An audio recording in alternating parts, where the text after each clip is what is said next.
going to start painting. We're live. Do what you need to do. Jack, you've got Big Cam. We should probably introduce ourselves at the start of the podcast. I can't see. Podcast number 2. We should probably do that. That's a reasonable idea. So today, not everybody can be here, but The best people could be. we've got. Yeah, the sucky ones couldn't. Unfortunately, Christian had to do wife things, and Sam is in Amsterdam. Enjoying life. I mean, Sam wasn't here last time either. So. Sam wasn't here last time either. Yeah. He will be next time though. Do not worry. That's it. So we've got Tom, aka Vulcan Lifts. You will actually call the blank. Well done. No. All right. I thought you'd forgotten. Step in and introduce yourself. There you go. John, aka Green Skull Painting. Okay, I'm Tube, aka YouTube. I'm Jack, aka Panagramic. There you go. And today we're painting miniatures. So what's everyone painting today? I am painting Miniatures. a infinity miniature, and I've forgotten what she is. Moving on. Good start. We'll come back round to John. Solid start. She's got a gun, and she's wearing a really funky helmet that I've done a really good fade on. Yeah, so that doesn't narrow down the faction either. She's in space. She's probably in Aleph. Right. If she's not, because I've got so many shameful ballistas from. Yes, the shameful ballista collection. I have the shameful ballista collection. Like, we're like, ooh, I'll paint that. That's not from the faction I've been Mine's painting. hidden in a drawer. Yeah. I'm trying to focus on Aleph at the moment because there's going to be hopefully going to be a tournament at Goblin Gaming at some stage. Ooh, have you spoken to Faris about that? Yeah, Faris is planning it, but it's in planning stages. It's in very, very early. I suppose it's kind of gauging initial reaction, take up and stuff like that for it. Well, the thing is, we would get it. It wouldn't be too bad because there's not many Infinity tournaments in the UK. Oh, so I suppose then you get everyone in the Yeah. yeah. So I'm on the monitor at the minute. How do I type? So how does one type? How do I use words, Tom? Who am I? Wait, no, this isn't right. John asking how to use words. There you go. So He's figured it out. the Twitch thing has just got this huge. You have to verify your consent. I'm like, I consent. It's actually blocking the ability to say anything, so there's no need to consent anyway. Right, there we go. I don't know where it's gone now. Apparently, I've given consent now. I don't know what I've where given. to start. Save Twitch doing to me? preferences.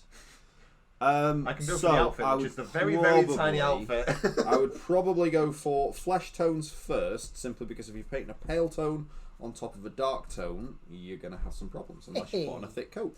I said words. Sorry. Well, she might need a thick coat. She's barely wearing anything. Oh, spice. Alright. No, this faction's like proper. Green Skull. Are these your wrestling ladies? Yeah, so this is my Dark Elves, my Rumble Song. Which, to be fair, this faction doesn't have it. There is a character called Pai Fong. Yeah. Who's carrying a python and wearing a thong. Python. Is it a man? I hope it's a man. No. I love the. Well, there's a guy called Ronnie Salvage who's basically a dwarf Randy Savage. It's fantastic. They've also got one called. Is it Fang? Who's just Blade? It's just his blade. Yeah. They've got that one. There's they've done loads. There's one called Relentless Dosh, which is Tenacious D. Yeah. Fair enough. The game's really good though. Yeah, the game is really fun. And the second edition just came out this past week. Oh, okay. So I've been given these by TT Combat. So we should do a how-to guide in the next couple of weeks then. Yeah, because I've got these and I've got the human team to paint up as well. Yeah. Well, once you got them painted up, we should organise a stream for a how-to on painting them. Also, John, I've got to ask. Thank you for this. So, John gave me some Body Shop blusher brushes. Because you were looking a bit pasty. Because I was looking pasty. And these are absolutely fantastic for just putting a very nice thin coat of silver over everything. 2 thin coats. Multiple thin coats. There'll be more than one thin coat. Hold on. Just bring it down, Jack. Oh, Jack. That was me bringing it down. Bringing it up. Right. I've actually got from the Birmingham and Jordan That Iron Warriors Titan looks great. Funny enough, it's Iron Warrior Silver. What's that? It's Iron Warriors. Bit of green, done. I actually have from the Birmingham And NEC Faris shouting nerds at us again. nerds. Shut up, Faris. The Oh, well, seeing as Faris is here, we can ask him about the Infinity Tournament now. Oh yeah, Faris. Yeah, go on. Infinity Tournament. We mentioned it like all of 3 seconds ago, so now you must have had it planned. It's and like sorted. you speak his name and he appears. If we say it 3 times. Capable Bob. I like it. Who's more nerdy, Capable. the nerd or the nerd watching the nerds? Nerd Definitely Faris. Nerdception.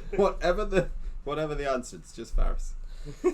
I've got the skeleton announcer. So he's like a ring announcer for a wrestling match, but he's a skeleton with a tie and a microphone. That's cool. And I was like, oh, look, a skeleton. I haven't got any of those. I'll Add purchase into it. the collection. And I actually, I cut him from his, well, I said cut him from his sprue. I started peeling off the resin from his sprue. Mm. And I'm planning on just having him as a, like a bannerman. Oh, okay. In my Undead Army, just randomly, or a musician. Just instead of him having like a drum or a horn, which seems like a really stupid thing for a skeleton to have. Drums I get, but horns no. No, those But skeletons. microphone, just having him wailing like- out Tenacious D or Yeah, a skeleton with a trumpet is a bit bring on the trumpets. Don't get me started on trumpets. trumpets. Ha ha ha ha. Trumpets. This is a thing I never thought I'd have to paint until I started painting these models, where I have to paint ass cheeks. Fair enough. It's well, you've not painted anywhere near enough Infinity. Then there are like there are Infinity but I is mean very. actual, not armoured ones or planked ones. No. Actual bare ass cheeks. No. There are a lot of Infinity miniatures that are paying a lot of money, in their fictitious little world on really high tech armor, and then when it gets to the crotch area, it's like, no, we're good. Don't need any Okay. padding there. It's fine. It's like all of the humongous, like the Eugene faction I did. They're known for their really heavy armor, Yeah. and Are most they of their the mech ones? they're the more mech heavy ones. They've got more heavy infantry than other factions. Yeah. But all factions have a degree of heavy infantry, and Yeah. they're all pretty armored and mecha like. But the Eugene ones have got these massive shoulder pads, massive chest pads, massive arm pads, really big gauntlets, Yeah. and then no pants whatsoever at all. Are the legs Just and like? it's just the there's- back. I was going to say there's some important stuff that's down there. Well, there's some stuff worth protecting. Yes. They're easily replaceable in that world. I know, but you're like, is it your femoral or your carotid artery? That's not. I that's just- not a quick replacement. The whole It's a game. hip replacement. The whole game's meant to be, highly trained espionage and everything else. Going back to the sci-fi equivalent of MI6 and being like, yeah, I got shot in the ass again. That's fluorescent orange. This keeps Stuff happening. like that on my hair. You go clubbing with stuff It was like like a that. random one that got given to Rich for free, and he's like, "Yeah, take it." Okay, Someone cool. take this off my hands. Yeah, he's like, "Take it," because no one's gonna want it. I was like, "Oh, at some point, find a use for this." I thought their paints were quite good. I've heard good things about them. Yeah, it's just a very fluorescent orange, so Yeah. it's very, We very randomly little got use. those, didn't we? Do they Yeah, do a that's yellow? why, probably. Do you That's need the- a yellow? Painting it. Did you not? You've not already heard the Eugene story? No? I did a Tell me. The It effect is- is yellow. I did a Eugene me, commission, senpai. and Eugene are traditionally box art wise are a kind of golden orange, yellowy orange. I can't even. And the guy I was doing it for was like, I want you to go for box art, but have fun with it. This paint, they're sprayed ray foam, so it's very hard. So I to thought tell I'll what's lean got into the so yellow a far bit. for. Yeah. Yeah. And he's like, no, I want more yellow. I was like, okay, I'll go up by a tone. And he's like, no, more yellow. I was like, okay, I'm starting to head towards the fluorescent range here, guy. He's like, no, more yellow. And I'm like, this is lemon. And he's just like, yeah, that's what I want. I was That's like, the Lemon colour. yellow. they're all lemon yellow. I was like, yep. Beautiful colour. So, well, yeah, it is. But when you've got an espionage team that look like really pissed off rave wasps, Yeah. it doesn't shout mean, that stealth at all. It inspires fear, though. Oh yeah. Well, I just I almost wanted. Anything that reminds you of a wasp is Yeah, like. we all hate wasps. Yeah. Yeah, everyone should hate I love wasps. wasps. No, they're horrible. They're Why do you disgusting. love wasps? They bring pain to others. Jesus, Sinister. Yeah. They're just very irritating, aren't they? they're disgusting creatures. They're horrible. Someone was telling me that apparently there's a fruit that only wasps pollinate, and the males pollinate it, and the females do, but the other gender that doesn't pollinate it dies inside of the fruit. So sometimes when you're eating this fruit, you're like more or less guaranteed to be eating a wasp. Yeah. I'm like, right, that's That it. sounds Fruit, lovely. Fruit's now evil. Fruit's now also evil. It and sounds like no we could do one- without that particular type of fruit. I think it's like figs or dates or something. Oh, no one likes figs. I Fig like bars fig are rolls. not too bad. Yeah. What? Figgy rolls are I'll lovely. have to think about it. At no point in my life. I figured you'd say that. He Faris, says, "Why?" you have to figure shout at him. painting. Faris I know. absolutely hates puns unless he's doing the puns. He hates most things I say at work. Yeah. That's the big thing. Yeah. Yes, he does that. Yeah. Because I'm the one that comes up with all the really stupid army ideas as well. That's just to annoy Faris. Exactly. Like my 1,000 buns, which is bakers of corn. Oh, The bakers of corn. It would have been better if it was just like a wrestling team based around Thousand Suns, No, and they just had really hench legs. no. The Like this idea guy. is that you make them all with like proper baker outfits, and it's scones for the scone throne. Yeah. I'm starting to become ashamed to know you. This is. Bread for the bread god. Yeah. I mean, that's a god. That's a god I'd be interested in. Yeah. So it's There was it's the bakers of corn. But you'd have to make them all like Can't very thousand gluttonous and large lads. Like so you'd have to kit bash them Thick like boys. Gluttonous or glutinous? glutinous. Oh. That's the thing. You literally just make the Terminators basically starting with ogre bodies. Right. Yes, I'm on board so far. Keep going. That's as far as I went. Yeah, I've only moved on to Emperor Spears. Oh, I was That's never the going to make latest. that army. It was the thing of, it is something that will annoy Faris if I mention it. Yeah. So I've done. There was that one. There was one I mentioned the other day. My Donald Trump high elves. Oh yeah, you were trying to recommend some Trump-coloured hair paint before, wasn't it? So you paint them all with orange skin tone because there's like a one called elf skin, which in the game range is actually very orange. So that's what gave me the stupid idea for this. why would elves need like orange? I always thought sea elves as being very fair-skinned. Oh no, there's one which is Pale, like ethereal, no, Yeah. non-Trump-like Thing is, in every way. Well, that's the thing. There's two Graceful, poised, intelligent. Yeah, there's two skin cut tones for Not sure elves what you're implying here, alone John. in the game colour. One's I really hope he's pale watching. skin, I hope he's and the other's watching right orange. now.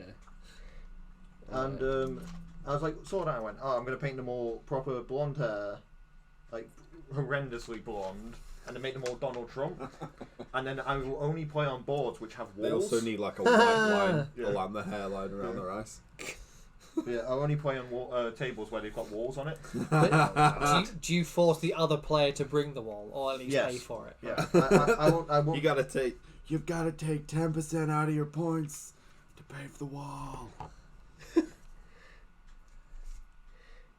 All right, so Let's kill that. Yeah. yeah, Sorry, everyone. Tube, where are you at now? What are you working on? You haven't told anybody yet? I picked up a. What on earth is this Titan called? A Nemesis. Warbringer. A Warbringer. Oh, right. A Nemesis Warbringer Titan. So I picked up one of these bad boys yesterday. Mm. Me and Tom in the next couple of weeks are going to be streaming, I think not next week, Friday after. Yeah. We're going to be streaming a Titanicus game. Yeah, boy. So I wanted to bring a new toy down for it. So at the moment I'm painting him in my personal house colours. So a couple of years ago I painted. And this is until you get your Auto Sinister guy. Are you excited about that as well? Are they actually doing it on this? Yeah, it's Yeah, already it's out. It out, looks mate. It's Forge amazing. World only. Okay. They are £85. Well, here's the thing. You Done get and this, done. But here's the thing. You get the sprue for both warlords inside it. It's very good You get value. both the weapon sprues. Yeah, it's more. As in better Plasma value when Claws and Yeah. Bellicosa. Yeah. Jesus, Yeah. that's well worth it. You Yeah. get a lot. I- If 'cause I you read already it, have and I was one, like, then what? that's like 3-4 Yeah. titans with full Yeah. weapon loadout. They're about Just gotta magnetise £15 everything. each, aren't they? Those. Yeah, they are. They're 25 on Games Workshop, aren't they? The weapon sprues. I believe The the weapon warlord sprues. ones are 25. It's the Yeah. Reaver that are 15. Yeah. Yeah, Tom. Yeah, Tom. Fact check. Yeah, God. Tom. Coming on the internet and saying things without verifying it first. Well, they're £15. It's okay. I'm Donald sure Trump. people will be, you know. Because those weapon trees are direct. Direct only now, only. aren't you? So Yeah, I thought I'd pick this guy up. So, a couple of years ago, I used to collect Death Guard, and I painted mine as 30k Death Guard because I'm not a big fan of the 40k Death Guard models. yeah, I remember that. and I had them all in really bleached cream armour. Green shoulder pads, very classic, and I picked up some Cerastus Knights to go with them as some big heavy support guns for them. Yeah. And then kind of had so much of that paint left over that I decided to paint my Titans that colour, even though they don't match any of the current Legios. But I do take them as Gryphonicus because you love Gryphonicus. Yeah, I do love Gryphonicus. Oh, I love me a good Gryphonicus. Oh, yeah. You like to do the overcharge. Oh yeah, Reavers. I want to get it as hot as possible, and then I'm going to leave it in your front yard and blow it up in your face. Honestly, that is a legitimate tactic. I've killed so many Titans. So I just like rounds, getting a single Reaver as hot as humanly possible, moving it 3 times in a turn, which is something Gryphonicus can do in first turn. So it's just the phrasing where you went, I'm going to leave it, I'm going to heat it up. Get it as hot as possible and leave it in your backyard. I'm like, please still be talking about the game. He's going to leave an absolute steamer on your doorstep. House prices in Adam's area have just plummeted. Excellent, I'll buy next door. That's where I'll keep my water. Oh yeah, that'd be brilliant. My wife would love it as well. It wouldn't be in the house. Probably, yeah. Goodness me. So yeah, cream and green. I'm just putting in some coats at the moment. Creamy green. Oh, that's miles away. Creamy. Can the camera see that? Yeah, you've got to zoom in a wee bit. Zoom. So just some basic colours to start off with. So I'm using Warpstone Glow as a base for the green. Buttery biscuit base. I sprayed it black all over, and then I put Iron Warrior Silver all over the model using this rather tasty fat brush. So yeah, the Warpstone Glow will be down all the way down one side. The cream will be all the way down the other side, and then it's split more or less 50-50 all the way. Nice. So I'm looking forward to seeing that when that comes along. We'll keep checking back on you with that one. You're not going to look forward to it when it's shooting you in the face. Not really. I don't like Quake Cannons. My last game against them. You can take the middle cannon as a Bellicosa. What? as the Warlord Bellicosa. Oh no. You can actually take it with 2 Reaver Bellicosas in the Warlord one. Oh my god. Which is just insane because you just hotbox It's it like kind of instantly. filthy, It would just set on fire. Yeah. So you'd have to put a power Neither jaw. of you been talking English for the past 4 minutes. No. There's not been a word in there. They've been like, yeah, well, I know what you're talking about. Adeptus Titanicus is a fantastic game. Yes, it is. Very Actually, excited. it's called Add Titties. Oh. says. ATT. I've made absolutely zero progress on my Warlord. Yeah, you need to get yours painted. I do. Yeah, you did that. So we can However, do an intro To game. fair, Yeah. John's further ahead than me. I've actually got mine still on the sprues. Yeah. You're further ahead than Sam because Sam's are pretty much still in the cellophane. No. Sam's actually painted. Has he got his built and started painted painting. now? Yeah, Oh, he's what? based them. What? He's put our colour on them. Yeah, so far he's put the metal on it, but they're based pretty well. He's had a Necron, so he's done. I think he's just doing it all in stages, so he's basing it all at once. Yeah. And then going from there. Well, he's trying to See use he's trying to use a bunch of fancy see-through paints. Ah, yeah, he's doing the Yeah. clears. Oh, I think he's already put one of those on, so he did like a metal. Yeah, he wrecked your airbrush. Oh, yes, he did, yeah. Thanks for bringing that up. Yeah. The clear Cheers for paint. that reminder. Is it the Tamiya clear or is it the Soulstone range? He's taken the Citadel ones. The Soulstone ones. Yeah. The No, not the Soulstone no, ones. They've got air ones. The Forge World ones. We okay. now can stock. Goblin Gaming can stock the Forge World range, which is tasty. See, I used the Tamiya ones, and they need to be alcohol thinned, and they have to go on in a really. You have to put them on in such a particular way that you then sort of almost have to box off wherever they are. You have to put them in like an actual curing room. Skin tone of half this stuff. You can buy actual curing boxes for stuff like this when you're airbrushing. Yeah. If I would any probably hair gets on start it, with a it just darker ruins the tone, effect what we're instantly. planning Any on kind of going dust This is my particles, darker one. pet hair. Are they going really pale then? Yeah, so dark elves. Yeah. They're very pale skin. Yeah. There you go. Segue on to what are you talking about, Jax? What are you painting at the minute? I was Lots just of going skin. on about skin tones, and Jack was telling me that because they're dark elves, They don't have any. They're going to be super pale. What about then in like armpits, groin, back of knees and stuff like that, like where the deepest shades would be, doing a slight purplish wash? Like a very thin down purplish wash, because then you would or something blue maybe, because then you get that really I get what you mean. Actually, ethereal. it's weird you should say that. Colour. There's a video currently on the Goblin Gaming community page, which is of a bust artist who did Harley Quinn, and it's an astounding sculpt. What she did, which I've never thought of doing ever, like it's never even like crossed my mind to do this in every single step I've ever painted ever, is she stippled wash. Right. She stippled a wash. So she got like a big chunk of sponge. This is obviously a model that's probably equivalent of like, I don't know, 180mm scale. It's a much bigger scale than what we paint. But I mean, like doing stuff like knights and stuff would make it actually useful. Yeah, but she in the face she went from a pale sort of white, pale sands, if you will, colour. Of course. Going back to sands. the 3 colours I'll always use. And she then, with the sponge, she stippled on a blue wash and then a yellow wash. And the blue was to kind of get that, when you've got people who've got really pale skin, they've almost got that sort of blue vein. Gives you a shade in that sort of, there's blue veins that run under the skin really close. And then, how many bottles you got? Like 8 bottles of that? Yeah, cool. And just making sure you're covered for the day.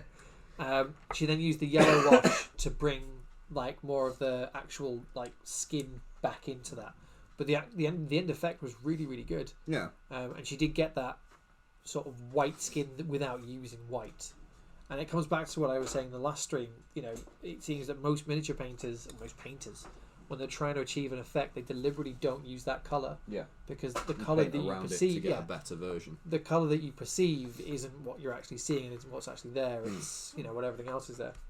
So, I really, it was a really good video. More of it done, you can start seeing the skin tone.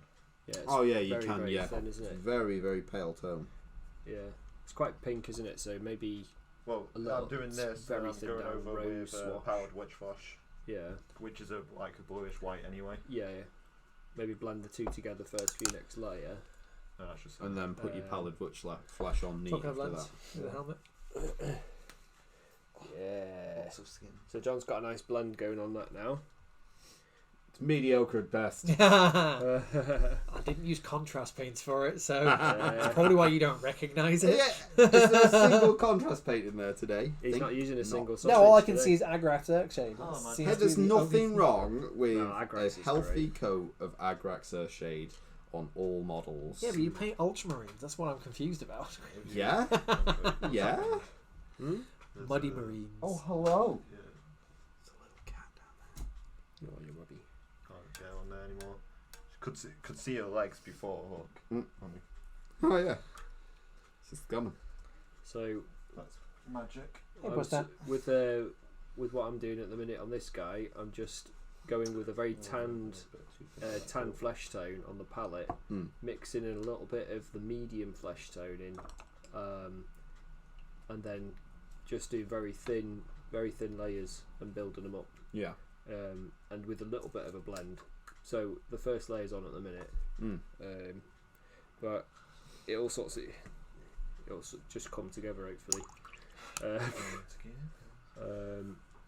I might want it a bit darker. What's the top tone on the armour going to look like? Are you just doing it in a very corn red colours? The what? Sorry, on the armour. Top tone on the armour. I'm sort of deciding as I'm going with it. Really, I think you should go with a very deep crimson. Well, I want to do black. You should really go out there. Segueing into the colours that he's happened to have bought today, which includes a deep crimson. I bought that a while ago because every time we've got a Goblin, they get them in. It's literally sold out shortly after. The Vallejo nice, set range is is called really light good. rust, but it's actually like a very dark skin tone. I want to pick Fair up enough. It is actually a really nice colour for skin, that. But it's that mixed in with the flat flesh, I think it was, that I used there. To remember, I've got a blob of each one on the palette, so I think it was dark flesh, it was dark flesh.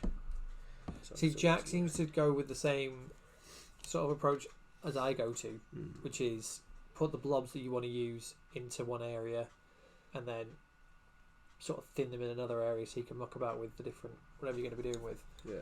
Whereas you seem to keep yours quite close together, so you can actually blend them like I blend on the palette. on the fly. Yeah, I like to. I blend on a tea towel because I'm not a. I can't. You Swear. need you need to get yourself a tasty wet palette as well.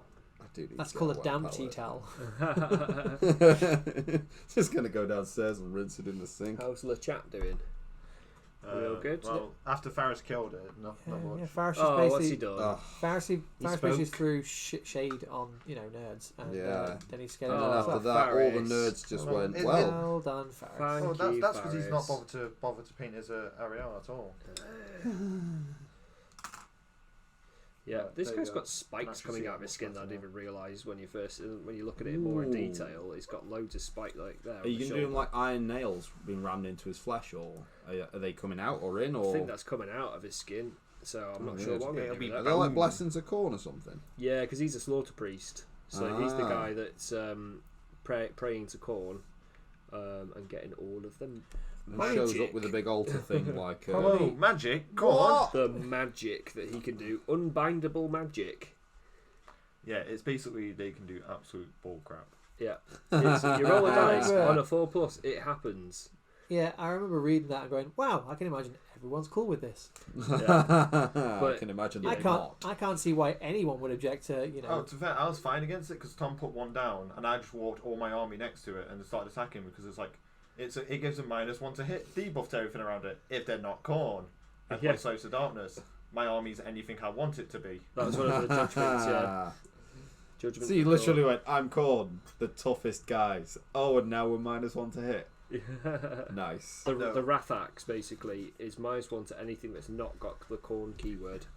And Yeah, two of his whatever units it had rolls. corn keyword, where I was trying to go after I him with imagine, it. like, Actually, at a four of my tournament, units if you were came up corn in against that one. another Yeah. corn player, you'd be like, well, this is going to be a long game. Yeah, This is awkward. it's just like nerfs that. But But I'm planning, well, with the Skaven I'm selling off tomorrow, I should be able to buy some of the stuff to do it. yeah, So, because we've got the Age of Speedhammer coming up. Oh, yeah, Next there's a... Sorry for the noise. Age of Is that the Speed first Man. one?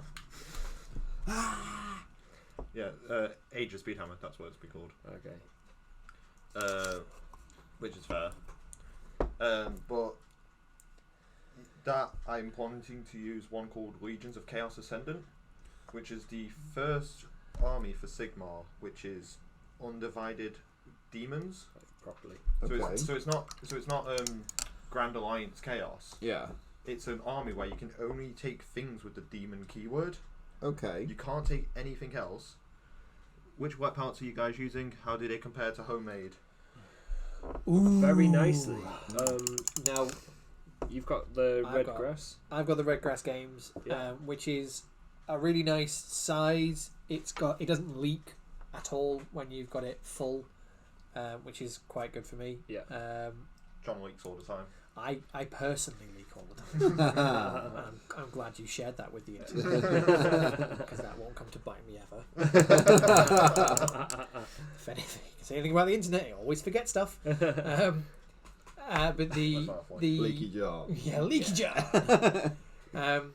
So for the price, how much was I that one? can't remember. I got this on like a Black Friday deal, so Yeah. I think I paid 20-ish quid, but I got some of their wet palette paper, which I don't really use. I have it because it was as part of their Black Friday, but I use You're checking your wet palette. checking where it's wet, where it's not wet. That's wet paint. That's not wet paint. Checking where it's from. But it doesn't really have anything. It has the main feature of the Red Grass Game ones is it's got something called the Wave, Okay. which is like a small magnetic palette that attaches to the side of it, and I hate that. I really don't like it at all because it's kind of suspended when you have the box folded like on top of each other. It suspends it in midair, so if you tap it, all you do is spill paint everywhere.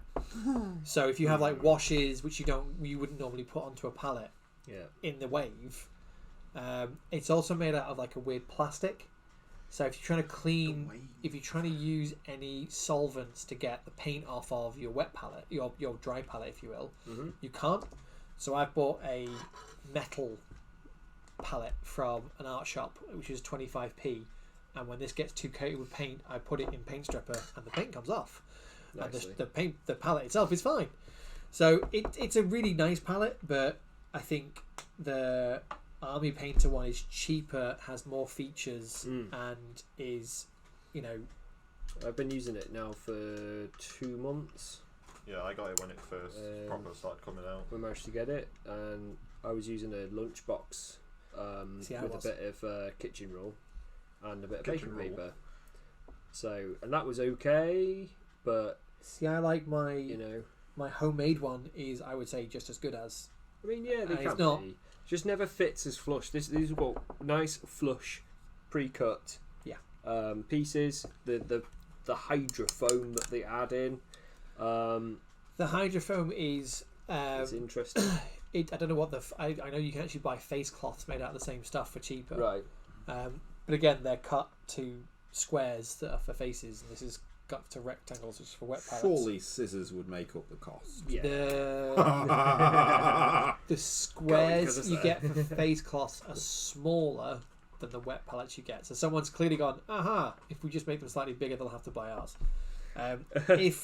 If the hydrofoam in mine were to deteriorate, I would probably just replace it with the yellow kitchen towels, the yellow sort of clean cloths I have in my homemade one, and then carry on using it. Because effectively it's just a plastic box. Well, won't the yellow come through, so you're not going to get true colour then when you because you're putting a piece of kitchen roll on top of that that's white, and then you put in baking parchment on top of that. Though, doesn't it? The baking, to a degree, it's white, but it does go a little bit. I've not really noticed much of a colour shift personally. Being colourblind, Tom, I probably wouldn't notice much of a colour shift. Thanks I'm sorry for bringing that up. What did you just bring that up? Edge into it. John's colourblind. Can you see all colours, John? Yeah. No, I think we've mentioned that one. That's why John stock looks. any at the shop. So he needs to make sure you read your labels, don't you, before. I do, or you end up with green skulled skeletons. Yeah, it can happen. It has happened. Has literally happened to the best of us. Yeah. That's So, my story, and I'm sticking to it. This is my wet palette. You can buy a pack of 5 of them from IKEA. I would try to pronounce their name, but I'll probably summon a demon. Yeah, be careful of that. Yeah, I've always just used tea towels. They work well for me. You can't do all the things that you can do with a wet palette, and I should probably stop being an old stickler and move on to one. For example, this is, if you're just putting on the wet palette there, that's what I've been working off, and you've got colour blob, the darker, and I just tend to blend it on the palette. So that's a use of it. If you're just wanting to just use it to just generally paint with, it's also helpful. Like John's at the minute, he blends on the model, so he likes to put his drops of different things. I kind of try and create like little spots, and then there's a spot of medium on there, there's a spot of white, there's a spot of my prime colours, and then I'll mix up little batches. Yeah. And I think the reason why I mix up little batches is because I'm a cheapskate and I don't want to put loads of big blobs of paint that to throw away. It's very economic, isn't it? And that's another thing. Cheapskate is really where I'm going. I could use a bigger blob of paint and be fine, but no, I'm like, nope. I'll use half the amount of paint and put it on twice. Obviously, it keeps your paints live for longer. It does, but they're still acrylic paints and they still dry really fast. So yeah, I mean, I've left it and put it in the fridge, and it's lasted 2 weeks. You put it in the fridge. Yeah, put it in the fridge. The fridge, the cold. Yeah. If I put paint in my fridge, my wife would eat my face. Just saying. I am going to break into your house. I'm going to break into your house and just put like some Agraff Earthshade. Which pot do you want to put in? And a Megan tea towel in your freshly fridge. chilled Agraff Then you're like, Earthshade. I can't defend against this. It could have been me. No, it actually legitimately works. It does. And it keeps it alive longer if you've got a very particular mix you're really proud of. Well, there is another way of doing it. If you were to I bought these off a website called Everything Airbrush, and they are effectively Vallejo bottles. Oh yeah. In every way, shape, and form. They're just not got any paint in them. They work out about 10p per bottle, so they are like really cheap. Yeah. And just empty dropper bottles. They're empty dropper bottles. You can buy them on Wish, but like you get different sizes. And I've got to be honest with you, the quality is I swear, really Wish suspicious. whenever I I can. don't. I mean, when you're buying cheap plastic crap, Wish will sell you cheap plastic crap. Yeah. They Which will will not. sell you everything cheap and crap. Yeah, if you try and buy something you actually want, you need to do a specific job, then it's probably not going to do it. No. I bought a watch. It was the first thing I bought on there. There was this like skeleton watch. You can see all the gears and stuff. I was like, wow, that looks amazing. And it's £1. Wow, what a great deal. I'm going to get me one of them. And I was like really annoyed when it didn't work. And looking back on it, I was like, I shouldn't have been annoyed. It was never going to work. It was £1. Never going to work. It was £1. Was it solid plastic? I don't even think it was plastic. I just honestly think it was just made of cheaper lies. material than plastic. It was just made of lies. It was made of styrofoam. And, Capable Bob asks, do you stock any at the shop? Yes. So Goblin Gaming usually stock the Army Painter ones. Yeah. The Army Painter However, ones. when they go in, they go out of the door almost the same day. Yeah, very quick. I think their restock days are Thursdays, so get on their website and that's at the sort of time, and you can pick one up. It's worth putting an order in whilst it's out, if it's out of stock now, because then it's guaranteed stock for you. Yeah, allocates it to you, which is tasty. I would honestly say, even though I love my Redgrass Games one, and it's really nice and it's really stylish, had I not bought one, I would have gone for an Army Painter one. And, Wait, you can flex on all those people that have got Army Painter ones instead of You saying, can. mine's more expensive. You've got mine more That's expensive. not. That's like it's. The fact of saying it's more expensive kind of makes me sound stupider. I've got something that does the exact same job but less things, and I paid more money for it. Ha ha. That'll show you. Now think of all those people that have spent millions on cars. Yeah. And that's basically what they do. Yeah. Well, at the end of the day, whatever you want to use really for a wet palette. You can make a wet palette out of a plate. Yeah. Yeah, you could do towel. anything. You could use a tea towel if you put baking parchment and I feel like I'm being flexed on right now. No, you do, tea towel flex. so it's just different, really. Like It is. Doing what I can go Tube's on doing Fiverr now. tonight and get someone to draw me a photo of a flexing tea towel. It's like a muscle man tea towel. You're a towel. Bring me your tea. Reminds me of Never towel- skip tea. towel I can from soak South up an Park. entire tub of Agrax Earthshade when spilled. For Whether my you- brand new carpet, don't tell Adam's wife. Whether you like What's it this or brown not. spot? It was the dye. Oh, I don't know. I work in a talking to brown spots. I work in Uh-oh. a medical centre. Oh no! No. It is what it is. There was a Segue. Where are we going with this? God. there was a little there we lad go. who brought in That's some the brown next. Play-Doh, Oh, Okay. and he Fuck put the it lady. into the floor. right. You just And, pushed it in. Just pushed it into the floor. Just how kids do. Yeah, so And all of them the- have a lot of skin to do. we told the janitor that there was an unidentified stain in one of the rooms and just left it at that. Didn't tell him that we knew what it was. Just said there's an unidentified brown stain for you to deal with. He's like, is it clinical? I was like, don't know. You'll have to probably scratch and sniff, see what it is. He's like, I'm not doing that. That's disgusting. I was like, well, it might be disgusting. I mean, it could be, I don't know. Maybe it's just Could be anything. leaf litter or something. He's like, probably isn't. I was like, well, probably isn't, but you have to find out. I don't have to find out. Unfortunately, you were that guy then. This is you the one. You just went. This is your problem. Yeah. This is You a will you deal kind with of it. problem, not a me kind This is this definitely sounds like a you kind of problem, not a me kind of problem. And I have to go home now. Bye. Yeah. So- Okay. Bye. And Elf John went, and then after that, the janitor now hates you. And then it's like the janitor from Scrubs. Does he always like read your diary and Why was that the first thing you said he did? He used to drop like buckets of water on him and stuff. Oh, You'd be yeah, like, yeah. no, John has a diary. That's where the slim and the hearties he will reads your diary, finds your weaknesses, and then Honestly, uses I'm a that. prolific follow back person on my YouTube account. Yeah. So Do you mean Instagram? Instagram. It's called YouTube, but yeah, it's underscore tube. Jesus Christ, Confusing trying to plug myself. everybody. So when However, that does mean that because I follow everybody back, yeah. I get some weird stuff coming up on my wall. Yeah. Some days I don't even watch it. I'm just like, this is too much. It's the it was just the fact that he opened it up on the top of, and it's just like It's just that's weird. because it doesn't change the direction of it. So you have to just like go, no, it doesn't at all. See, I don't follow everyone back on Instagram only because of all the randomness. Hi, Callie M3NE.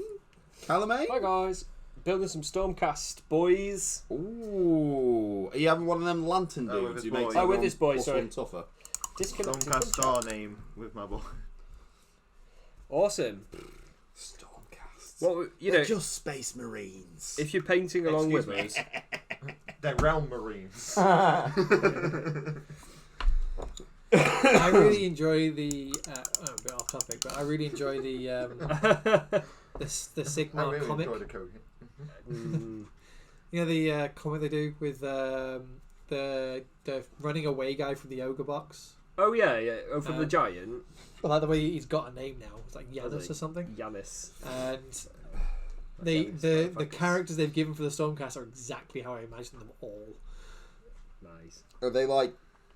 So when you say that, I imagine them to be maximum derp, or really, I'm super serious. My name's Carlos Maximus Aurelius, and I've beaten up 14 giants this morning. They're literally both. They actually get a really good balance because they'll go to like the realm of chaos and like, we must be on our guard, brothers, and then he falls off a cliff.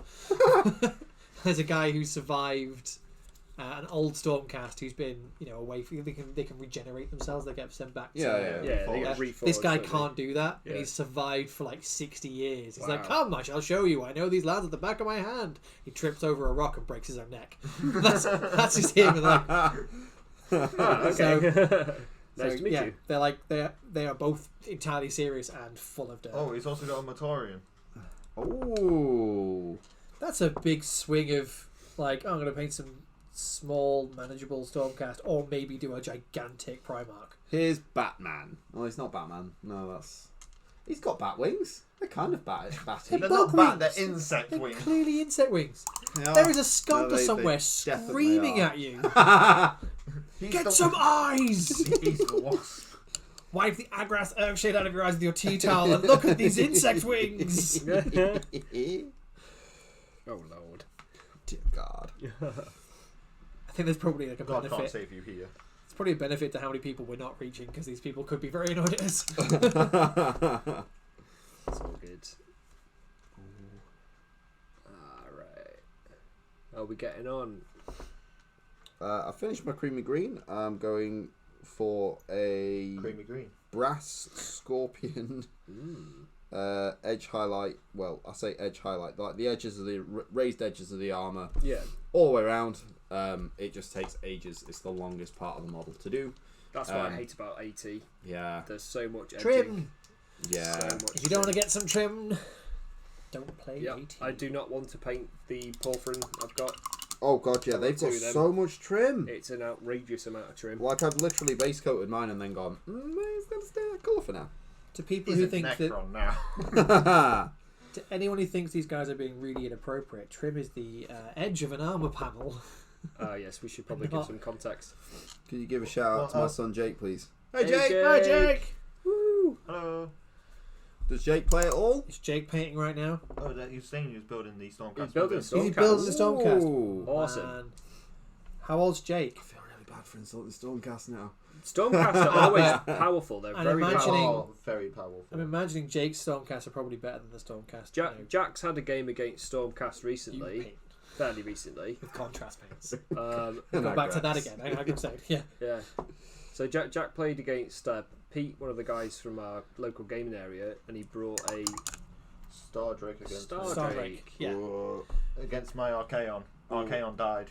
Archaon lost What? to the Stardrake. How does that even happen? Archaon's like practically a god, or is a god Yeah, now? but the Stardrake More or is. less. Well, Yeah. Archaon was Wasn't literally. the Stardrake the one? And this is like me going into fluff for a game I don't play, so watch out for me making all kinds of mistakes here. Wasn't it the guy who runs the Stormcast, the big boss? Sigmar. Lord Sigmar, that's it. Sigmar, yeah. The Age of Sigmar, the guy who's named in there. I should have got that quicker. Yeah. Wasn't he like the only one to survive from the old world? He floated around in space and then found a Stardrake. He was like, "Hey, buddy, make me a world." And like, "Okay, cool, I'll do that." The Stardrakes helped him. Really? Yeah. Something like that. So Oh, he's is like, that why they're he's so just, scary? He's just riding his buddy. He was like, "Oh, by the way, I make universes." So Oh, And then he founded all the mortal fair realms. enough. He's Jake's built- building. He's 8. Awesome. Oh, Oh. nice. I started painting Airfix kits when I was about 7, Yeah. and they were terrible. So I started They were with really terrible. I used to get the transfer sheets that came with them. Uh-huh. I got them everywhere. They were never on the model ever, and never on straight either. No. They were never on straight. They were never whole either. I always managed to crack them in half and then get half of the RAF symbol on one thumb, and then half the RAF thing on the other thumb, and it looked like I was trying to do like a powers combined. Makes sense. Form of Spitfire. Yeah, I started with the Lord of the Rings. Yeah. Oh yeah. A lot of people did, A lot of people when you asked and then them. we went into the Games Workshop. I think it was the Chester one. Yeah. And they had when they used to have the table set up in the centre of the shop of wanting to play Warhammer, and they had the fantasy one and the 40k one. And me and my brother went, oh, we'll try the 40k one. We really enjoyed it, so we picked up Battle of Macragge. Oh, nice. That's a solid box back then, Battle of Macragge. Of course, my brother being older got the Space Marines, and I was like, I don't want Tyranids. So we went down to the local model shop, and I picked up Space Wolves. Nice. And this was like before Space Wolves even had wolves to ride, or wolves as was a this as before a they were the wolf? Yeah, so this was when they had bikers. Do you want okay. Do you want some wolves on your wolves, And bro? and all their codex was literally like refer to Space Marine Codex. Yeah. Yeah, thank you. Or then one random addition to it was you can take a Lumen Russ. Yes. Okay, thanks. I remember that one. I remember it was like, you can take a Liam Russ because they kind of dig that guy. All right, cool. Yeah. That doesn't make Well, much Lumen sense. Russ is their Primarch. Yeah, I know, but It's like it's such a random thing. that's kind of like someone with the surname of Kipling being like, oh, my symbol's obviously going to be a cake. Well, it was named after that Primarch, and I quite like the idea that they have It was named access after to a them. clothing store. It does make sense. So who's this chap Agrax, and why is he everywhere? Agrax.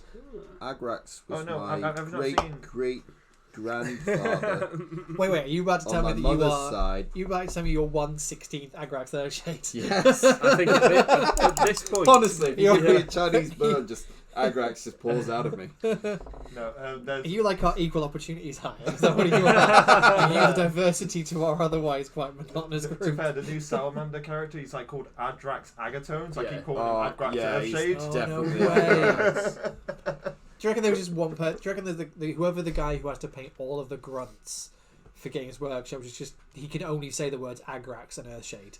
They're like, maybe we should let Jimmy, the Agrax Earthshade guy, pick the name for this new Salamander's character. Agrax. Agrax Earthshade. It's like, no, Jimmy, you can say other words. Agrax Earthshade. Now he's been painting so long, he now can't remember other words. Agrax Agrax Earthshade. Earthshade is like one of those where you definitely need it. I remember That's great, I remember great finding Agrax Earthshade. I was like, oh my god, now I can paint. Oh yeah, it literally turns was. anything from mediocre painting to It does. It does. you've done well there. Yeah, it's. Magical. I see what you're trying to do there. You've Agrax Earthshade. And that's how Chip was always painting. Yes, it is. That's how I paint my blues. That's the secret to it. I start with Agrax Earthshade. Scrofulous brown, pale sands, bone colours, and Agrax Agrax Earthshade. Earthshade. Yeah. You know what's a good substitute for Agrax Earthshade? Literally nothing. If you try and I like Strong tone is a very darker colour. strong tones are a really good shade. It was developed as the replacement. Yeah. But everyone knows that strong tone is what you use on Catachan because they're all strong boys. Yeah. It does make your guys a bit more strong. I was trying to show off a painting technique to somebody, and I was trying to show off, and the universe punished me massively. And I was like, what you do is you do this technique called base blending, where you blend your base colours while they're still wet, on the model.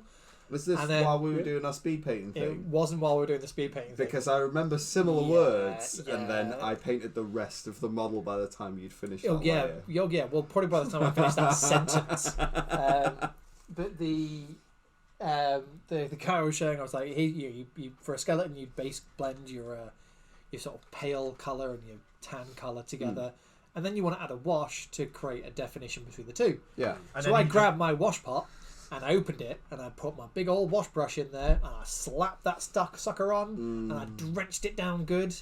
And then I realised it was not Aggro shade. It was not the colour I was going for. It was. Was it blue? Is this when you did the green? Is it Athonian camo shade? Oh, is or this the Col- green it scally? was it was either Colia green shade or it was green basically. Yeah. And the skull went very green. And Oh, I was yeah. like, and I was you like that's nothing you can recover from either. no. I leant into it. I was like, oh yeah, I'm going for a mouldy skeleton, one who's been in a musty tomb as opposed to a dry one. They're like, really? I'm like, yep, sure, totally planned. And the reason why my painting, It looks great. I think you should put that one on Instagram later. yeah, I should use that as an Instagram handle. See what That we're would be- talking about. So that is why I'm called Green Skull Painting. Is because I realise that I can screw up massively, and I need to be constantly reminded of this. Everybody can. That. I think anyone who's too serious about what they do should be That's doing much it. better now. Yeah. You've got to Look how keep trying. pale she is now. I'm trying to yeah. find my Oh wow, Athonian. Super duper pale.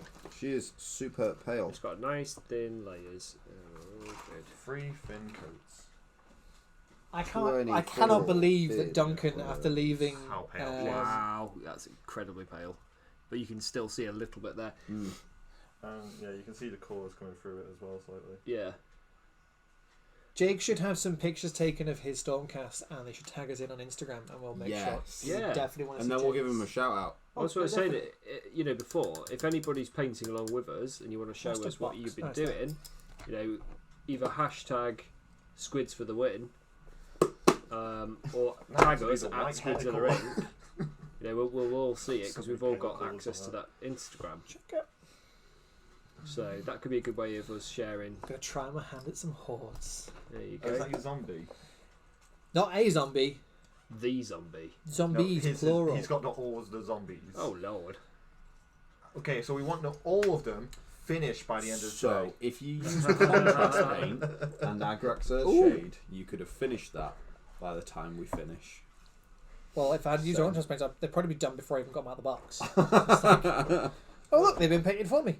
There you go. It's Skeleton Horde. No, He's just going. He's just Is going. that an I actual? actually had Skeleton Horde there. Right. not going Just to going happen. his first No. bits. So I've started working on the next layer on this. I'll just show you Actually, I might do this for the. on the cam.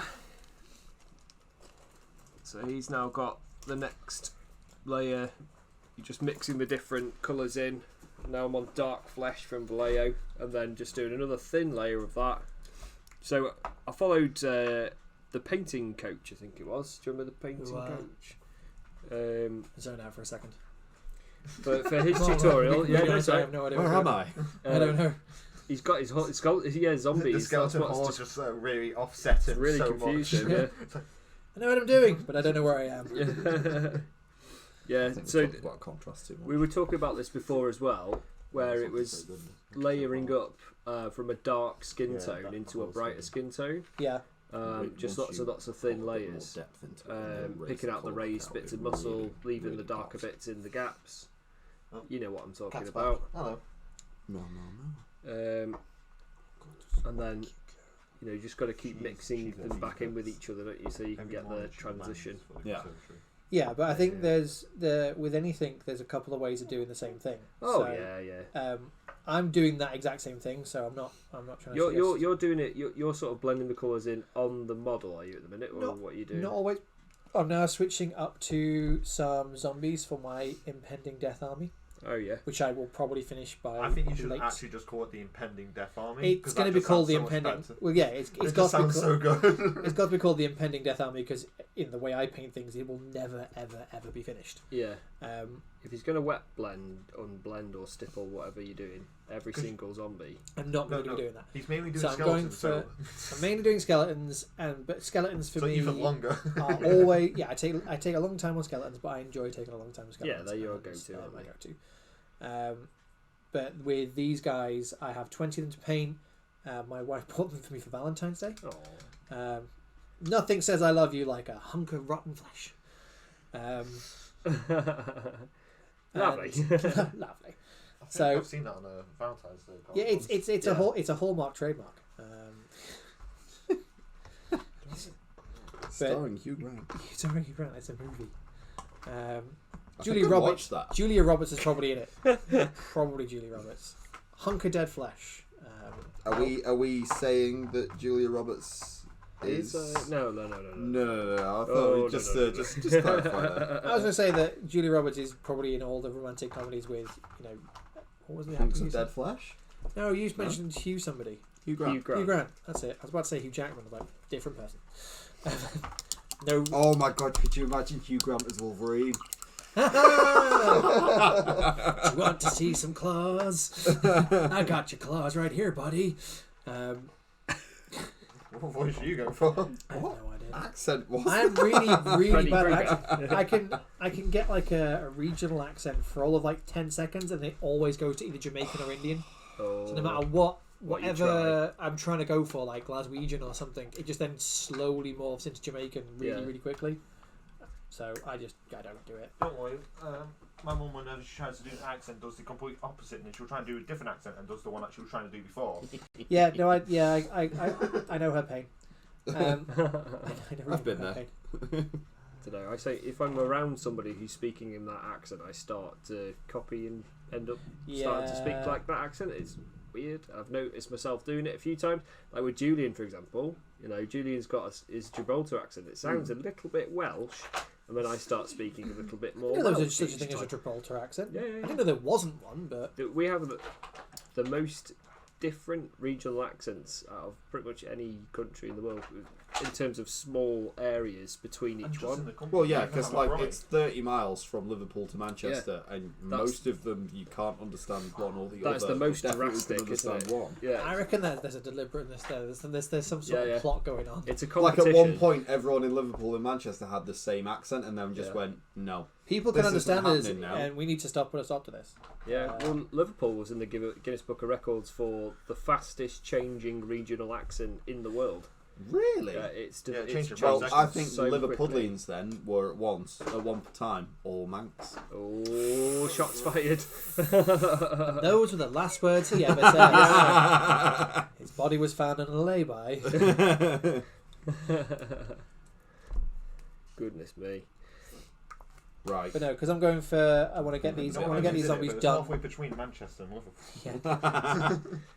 Well, we've got where we're all from. We're all Cheshire lads, aren't we? Well, I'm actually No. from Derby. You're Yeah, I'm originally from Yorkshire Derby. originally. You're I'm originally from from- Yorkshire, but you grew up in Cheshire. Grew up in Cheshire. I Yeah. know. 8 till I was 8 in Yorkshire, Yeah. down south for a couple of years, and then up here since. So Yeah. I'd consider myself Cheshire. Yeah. Like saying I'm from Yorkshire is like I'm from Yorkshire, honest. I'm different. I've got something unique. I painted a tea towel. Hey, just stop digging the at the tea tea rag. towel. I love the tea towel. I really do. In fact, I keep on looking at my own tea towels. Like I really rarely use you for anything. I should just donate I them was to like, don't Like, I don't- tea towels. Yeah, if he starts throwing his wet palette at me and mine at him, I'm gonna get messy. Yeah, it's got faster. real messy. Also, I could whip you with it, and it would Yeah. sting. Oh, I can only ever do that when I'm not aiming it at someone. Or when you're trying to do it really soft, and it's like Yeah. You end up, So in like terms taking of you the pretty skin much off. opened a portal to the realm of pain. Yeah. Weaponising a wet palette is Realm there. of Pain. Use Oh. points on Ash. Oh, Sammy, when he finally comes and joins us for the stream, he can show us his whips and chains. Well, to be fair, I might be showing What? mine before that Yeah. because Is I this had stream that- This is taking a left yeah, turn? Like, Yeah. wait. When are we stopping painting to do that? Yeah, well, he's all of his Slanesh, so he really does. Oh. Slanesh. All right. Okay. He You doesn't like his really need to. minutes. You need to you need to reference Yeah. that a lot So, faster. Yeah. so Sam doesn't like any actual Games Workshop stuff. He goes third party on like everything He possible. can. Yeah. Which right? So it costs- including the standard infantry, he wants to go third party for. So it makes It's every gonna cost army. him a fortune. Yeah. It'll take Yeah. forever to. Well, here's the to thing. He's get trying to it. do it with a Slanesh army. I mean, if you did it with all of the Raging Heroes models, those models are absolutely models are- That's what you spectacular. want. They're Like spectacular. G-Dub's crafters and artists need to watch what they're doing because They've got Raging Heroes the- is insane. when they started to like redesign some of the Slanesh stuff, they were kind of like, right, well, we need to make basically a sex demon applicable to a younger audience. How the hell do we do that? Well, Whereas the they Raging actually Hero went- stuff do Well, I kind do of like because they went that with quite it, well. with it in the Yeah. fourth a bit where they don't have the elf souls anymore. Yes. So that's why they don't look elfish anymore. Yeah. They do need to update them, but they. Oh yeah, because they didn't won't update. Tyrion and Teclis just like Yes. stick a Hoover in? Yeah, so they've taken all the outsoles out. That's how the Deepkin were made. The whole- and that's how the the whole coat Rune in, like, F1 under a rods minute. were made. Under 5 minutes. I'm really proud. Yeah, I know, the Deepkin I'm were making- the first to come I'm out. so proud. I feel wrong. Like I don't know what to do with myself now. Is that contrast paint? No, it's a wash. God damn it! Sounds like contrast. It sounds thicker. He's lying. It's when I've got some paints Why at home. contrast would sound different. It does. It's thicker. I suppose it would Have you seen? slosh different. Have you seen the talking of sounds? Have you You seen? can check if you want. Have you seen the artist opus have released a paint shaker? No. They've put a lot of design into it, Okay. and it's like a dome, and it's got a silicon top on. Thunderdome. No, it's not a Thunderdome. it's a rumble dome. I'm It's got two disappointed, settings: an A setting, which is where if you push your paint pot down on it, it vibrates at high speed and mixes your paint up, but it's not as powerful. You have a direct power, so you Does actually have to- anyone have the problem where this became? yeah. That's kind of what everyone's doing. Everyone's like, that's free. Free, Like, well, requires no I mean- delivery. I mean, you would. I have a pot of Dawnstone which I think I've used once or twice, and I use it mainly for as an edge highlight on buildings. So Kitty. there is a cat. Cat you very find is fluffy. so We interesting. have She's a now staring cat. out a window. So like I only use it very very rarely, and it has full on separated in the pot. I don't even know if it's still viable as paint. Yeah. So for me to shake that would probably take several minutes, and yeah, maybe I could understand it, but at the end of the day, how often am I going to use that? Or you could just get some agitators, or get some metal ball agitators and drop them in your thing. Thank you. See, I don't want to use the metal ones because I've heard loads of people say if you don't get like the marine grade steel or something, they rot. Okay. I'm okay, thank you. You can get stainless steel, Right. or you can get a plastic. Even the stainless steel, because they're not being put into water, they've been put into a acrylic medium. They can apparently rust. I want to get some glass ones. Right. Well, TT Combat do plastic ones. Yeah, they seem to go down. I don't. I think with the general, general ethos of stuff I do, I want to get away from buying unnecessary plastic. He says buying plastic zombies and Well, skeletons. these aren't unnecessary. I know. I do kind of want to reach out to the global community and say, you know, all this plastic stays floating in the ocean. I've got a use for it. Give it to I'm gonna G-Dubs, turn it into and it this will guy. never get back into the environment ever. It will stay on somebody's shelf forever. I say kit bashing community for Warhammer and stuff like that. It's like one of the best ones for reusing plastic. Oh god, yeah. I'll put an image on our Instagram later on. There's a project that somebody else has done that I want to do, and they've turned all of the sprue cages for probably like an entire army into a dice tower. Ooh. That's So great. all of those vertical struts you get, and all of the sort of weirds, but it looks like a mixture between a siege tower and like a weird, grotesque alien artifact. But he's not painted it, Yeah, so it's just grey plastic, and I think it looks perfect. yeah. And I'm sure quite a few people have done a few, variations of it. Yeah. I've But- seen one where someone's made a whole Necron army out of them. Yeah, spruecrons Yeah, spruecrons are, are a I thing. think, probably the biggest dig at G-Dubs ever, because they're like, oh, you've got to use our products, and then Well, they someone's are. like, I am. I'm There you absolutely using that. But I got 2 armies for the price of one. Yeah. First coat of hair. Nice. It's I almost kind of expect them to cut the cardboard box up. I'm like, well, this is a Got really GW product. confused then. Is that from the cat? This is the only thing I don't like about GW washes is that you really do have to wait for them to dry. Much pale colours. Yeah. I find the blues especially take And then forever I'm to doing dry. a very They do, and they're also red the worst for for the streaking. outfit. Like if you streak the blue, it So looks terrible. Gonna use Yeah, this there's one. really, something to really do with the pigment, isn't it, Ooh. on the blues? I don't know. So I was like thinking of black, but then I was like, black is just too black. So I wanted something Fun different. random fact. Tom just mentioned pigments. Mm. Something I can't remember if I was watching it on TV or on YouTube. It was There so are- long ago. It was yesterday, but it was so long ago. There are a range of colours you can no longer get anywhere because they are illegal to source. Right. So I thought these have got to be. Watch. Better Yeah. on eBay. So I thought I think it was like a BBC, like a one show thing where they were doing a thing on the Natural History Museum. because they've got samples of these colours still. Yeah. And I thought they were like, you know, rare birds or insects or something that, or plants. No, they're actual just stuff you're not allowed to nick anymore, such as mummy brown. What? Someone made paint out of mummies. Somebody just got a mummy, found a mummy, was like, that's a nice colour. I'll grind that up, mix it with some medium, and then I'll have mummy brown. That's crazy. So you used to get like palette sets, which are really expensive in those days, containing colours such as mummy brown. Made from real mummy. When you first said it, I was like, someone's going to have ivory white in there that's going to be made of horrible stuff. Speaking of dice towers, that's one I want to get for Carnival board. Yeah, I've seen that one. Ooh, that's cool. That's really cool. Oh yeah, because that'll really go with the Venice theme. Oh yeah, the Venice stuff. That's the benefit of TT Combat. They make their own games and go, oh, by the way, there's a really good company for scenery. It's us!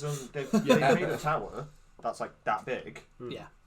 And it's got all the things to be able to climb it, so it's like Assassin's Creed sort of thing. Yeah. So you can climb all the way up it. So you just fight as you're going up, because it's Carnival, and you have all the things for acrobatics going up buildings. So yeah, so there's a big thing. It's like an oil rig, like this sort of like 4 big columns, big rotating stairs around the top, and a massive platform on the top that TT Combat made. It's like £100, something like that. It looks beautiful, but I only play Warhammer. Do you have any idea how many turns it would take for one Space Marine to run from the bottom to the top of that? Yeah, brothers, follow me! You know what, let's just let the even Xenos if win. you just turn around and went, oh yeah, they just go 6 inches up and that happens to be X number of layers. So if this thing's this tall, it's like, oh yeah, that's 3 turns. Well, the whole game could be played on one of the layers. Yeah. And then... It's just me. That's the theory behind that, isn't it? TT Combat stuff is great. It's also good for Infinity. They don't make the game Infinity, but their scenery is pretty much what Chorus Belly go to. Some of it's partnered with it, and then some of it's some of their own made one, which looks perfect for it anyway. Yeah. Because they do World War II scenery. They do scenery for Titanicus scale. So for Drop Zone and Titanicus. Yeah, 15 mil. Yeah, and they do 10. They do 15 and 10. Is Adeptus Titanicus 15 mil? Really? 10 mil. 10 mil. Okay. But 15 mil will. I made a really big mistake by going onto the internet and asking a train community, what model train gauge would you use? And that was... Oh, you literally just set fire to the world. My saying God. That. My brother's a train nerd, and like, if you say something wrong about trains, you're going to get a really boring argument. I only asked which brother? I only posed the question. Like, it took one person to answer. One person kindly said, I think it was N gauge is pretty good, and I'm not going to mention his name, but he's right. I don't want people finding him or his family. He's in a witness protection program now. I got some N-gauge trees, and like, you know, trees can be taller or shorter, so I thought trees are a pretty safe bet. I just wanted to put something on the Titan's base that gave you an impression that this isn't a robot that's 6 feet tall. It's a robot that's 60 feet tall. Yeah. But I know that they're not the 1,000 feet tall ones that do exist. Or, the Imperator. Yeah. Even the Imperators are like only this big. Yeah. And like it depends on which particular fiction you're reading, because like some of them is like it's scraping the atmosphere with the top Deus of its Era towers. is meant to be the largest Imperator, and that was ridiculous. Is that the one that was built on Mars? Yeah. It's what it was. Horus's one that was on the Siege of Terror.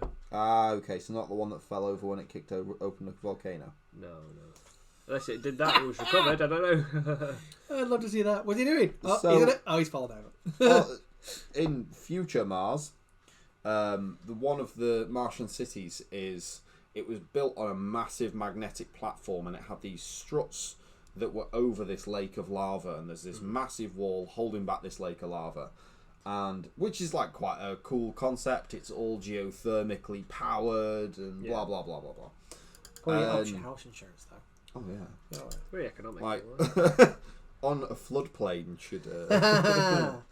So anyway, this massive, bigger than any Imperator that's ever been built, apparently at the time, assaults this city, and they send their own Titans out, and it literally just one-shots like dozens of Warlords, Reavers, and Warhound Titans. It fires batteries of warp missiles like they're nothing.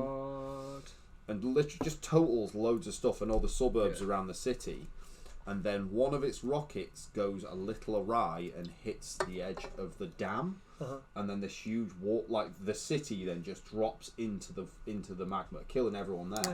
But all the magma just goes in a tidal wave, and then hits its legs and starts melting its legs, and it just topples over and falls into the magma, which is like kind of comedy at the same time. Imagine the princeps like, no. Yeah. There's the one guy, the princeps, the one guy in charge who runs everything, but they do have like individual people manning the weapons. Yeah. There's probably like the princeps going, Gary, was that you? Gary, did you do this? He's like, no. It's like, you're sounding sheepish, Gary. We're melting in lava. You do. Gary, is this a you thing? No. But if it was, Gary, come on! We talked about this in the meeting on Monday. Aim better. Aim away from the lava. The liquid hot. We even said in the briefing, no lava. Repeat it back to me, Gary. What did we say? No lava. That's right, Gary. What did you do? I realised the bad idea in my plan of putting my chocolate-covered pretzels down by all the doggos. It's because they're doggos. I've moved them. Did any of them get anything? No, they didn't. Okay, good. I know chocolate would be bad for doggos. White chocolate's not bad for doggos. I don't even know if this is white chocolate. This is like... Could be a dyed chocolate. Essentially, White it's fudge. based on the amount of cocoa that is in the chocolate. So if it was like super dark 90% cocoa chocolate, then get your dog to a vet. If it's like white chocolate, still take it to the vets, but don't be like, oh my god, kill everyone that's in the way. Yeah. My wife's a veterinary nurse, so I did not know that. I did not know what Heather did. Now I do. she's an exceptionally clever woman. Yeah, we know the camera's there. She knows it too. I know, I'm just saying it's like That's the only reason, though. these little eagle boys, Yeah. should these be gold or should they be white? Ooh. They should be crimson. I'm just thinking like, Well, Right, what, it's they'd you pop. want it to pop, don't you? yeah, I want them to pop. So Right. I you would- could white marble. Do you have Vallejo No, silver? don't do my marble. Yeah, I have one better. I have Vallejo Chrome. Yeah, so Um, that is really nice, really light metal. Oh, okay. So they'll be much, much better. Oh no, sorry, steel. Do beg your pardon. There is a Chrome. I would seriously recommend getting. Like maybe not do it now. Maybe leave it.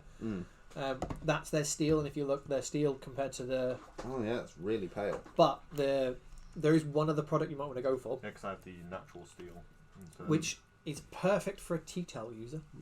This is the God's honest truth. I think it's either Vallejo or MIG, probably MIG, or AK Interactive. They do wax-based paints. Okay. So it's pigment in a semi-colloidal suspension of wax. Yeah. You add it on with a brush or an airbrush. Yeah. You thin it with white spirits when you need to, because that breaks down the bonds between the wax. Yep. You then let it dry, and it has a bit of a tacky consistency, but you can buff it. Oh, okay. So the metal pigment, all metallic paints, all what are called quick metallics. So your lead belchers, your Vallejo steel, all the ones that have got metal pigments in. If you imagine the pigment a bit like a glitter shard, yeah. if it's at an angle, That has made glitter sound so much more badass.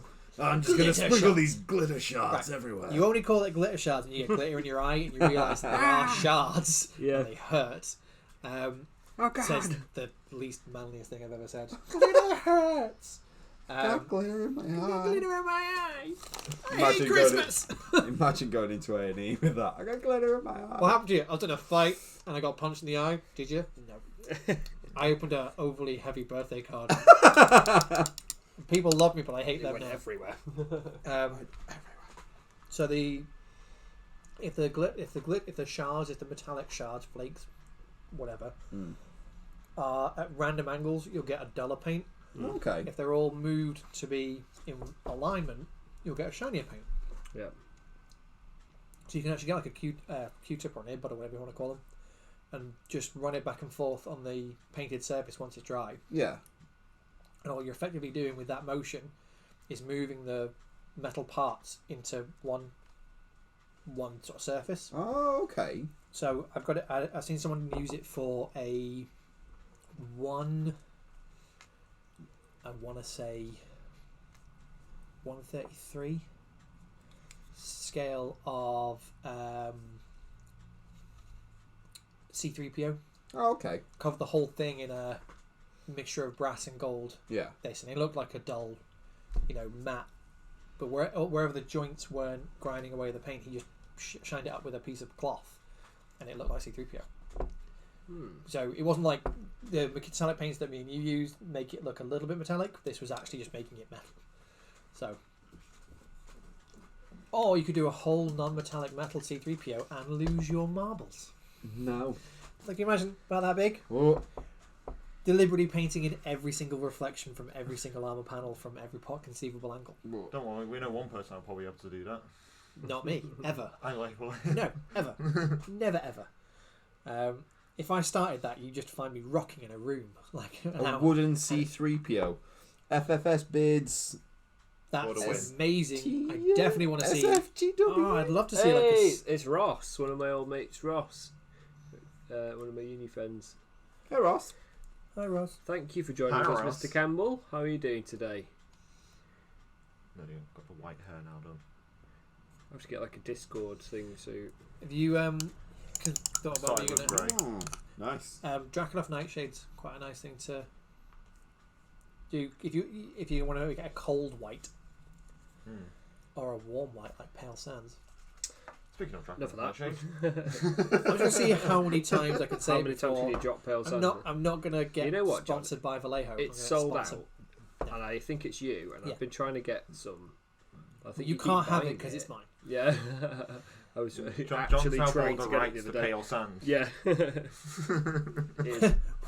One day the Vallejo were like, SquidZilla, we like what you're doing. We'd like to take you on, but could John please mention another colour?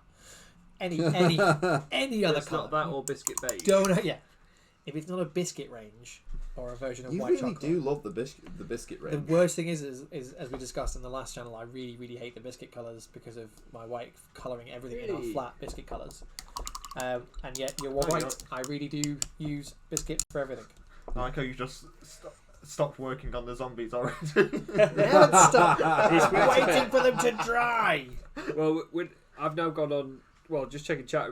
Ross is saying, "Afternoon, gents. I'm great, doing some exercise, but I thought I'd tune in and up your view count. So thank you very much for that, Ross. I've heard things about exercise. It's apparently a thing that healthy people do. At the same time, I'm exercising my hand Well, right now. I had to like walk fast back here because the tube turning up early. I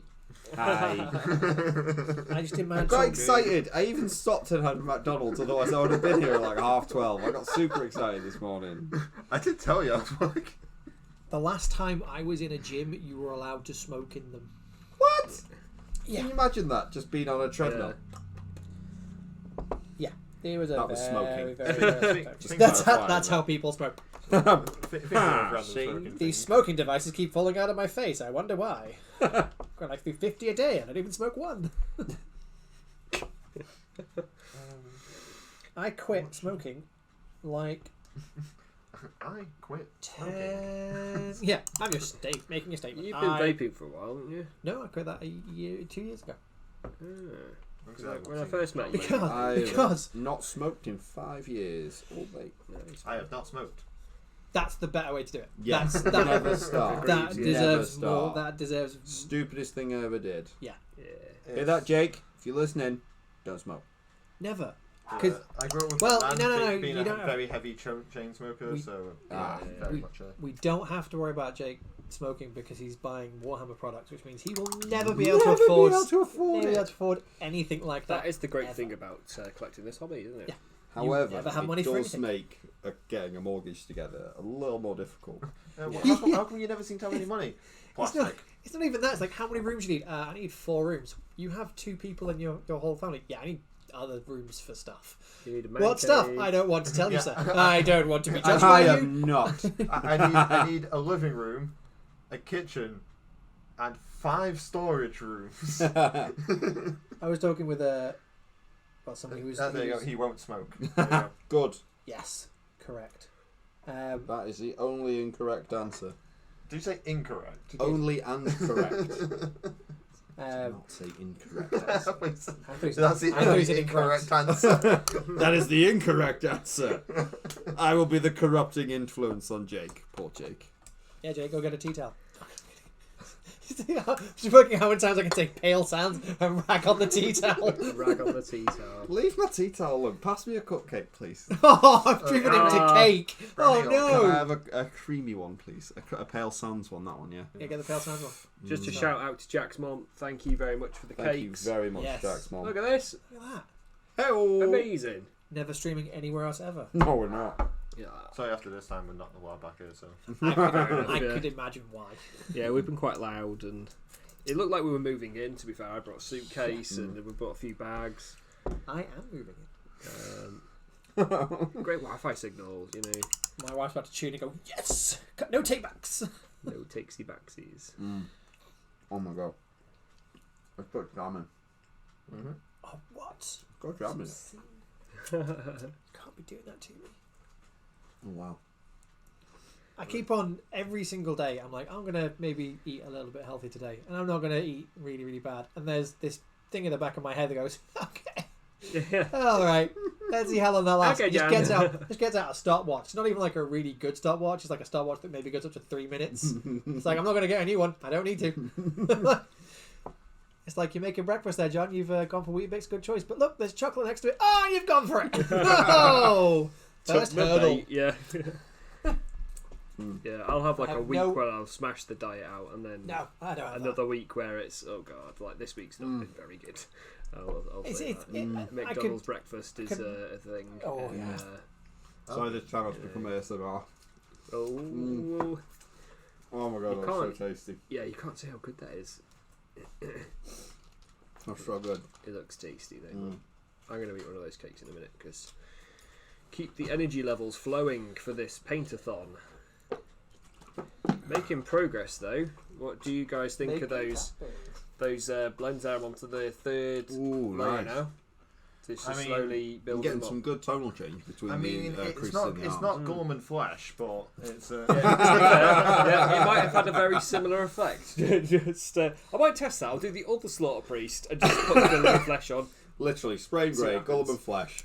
Honestly, if it looked better than I'll a be single outraged. coat. Yeah, it's just like okay, let's just never blend again. Yeah. There was someone who. The thing is, paint technology will get to a point where it's literally a case of I just get a can and go, oh wow. Oh, there you Nope. go. We're being, That's a fully painted we're being Ultramarines made army. redundant. No, we're 3D being made printed. redundant. Yeah, Yeah, they're yeah. doing 3D printed in colour. yeah. Not like Aeroforge a coloured- is yeah. doing a thing of you buy the model printed Painted. in all the colours. Yeah, So it's not even painted. It's fully the colours that the model should be. I've seen it. Oh, but there's wow. So no the like actual blend. wings would be It's- white or blue or whatever it is you want them to be. Or Yeah, I have seen some pictures and stuff of it, and I've looked quite closely. And My only issue is the price tag. yeah, it's very It's like pricey. $60 for a model. People will buy yeah, but it, if though, you're but- playing D&D and you use our model as your character, that's it. That's Thing just is, 60 I quid on a don't really mind. cool I don't miniature. mind like Yeah. doing 20 quid on a model because I do that with Warhammer anyway.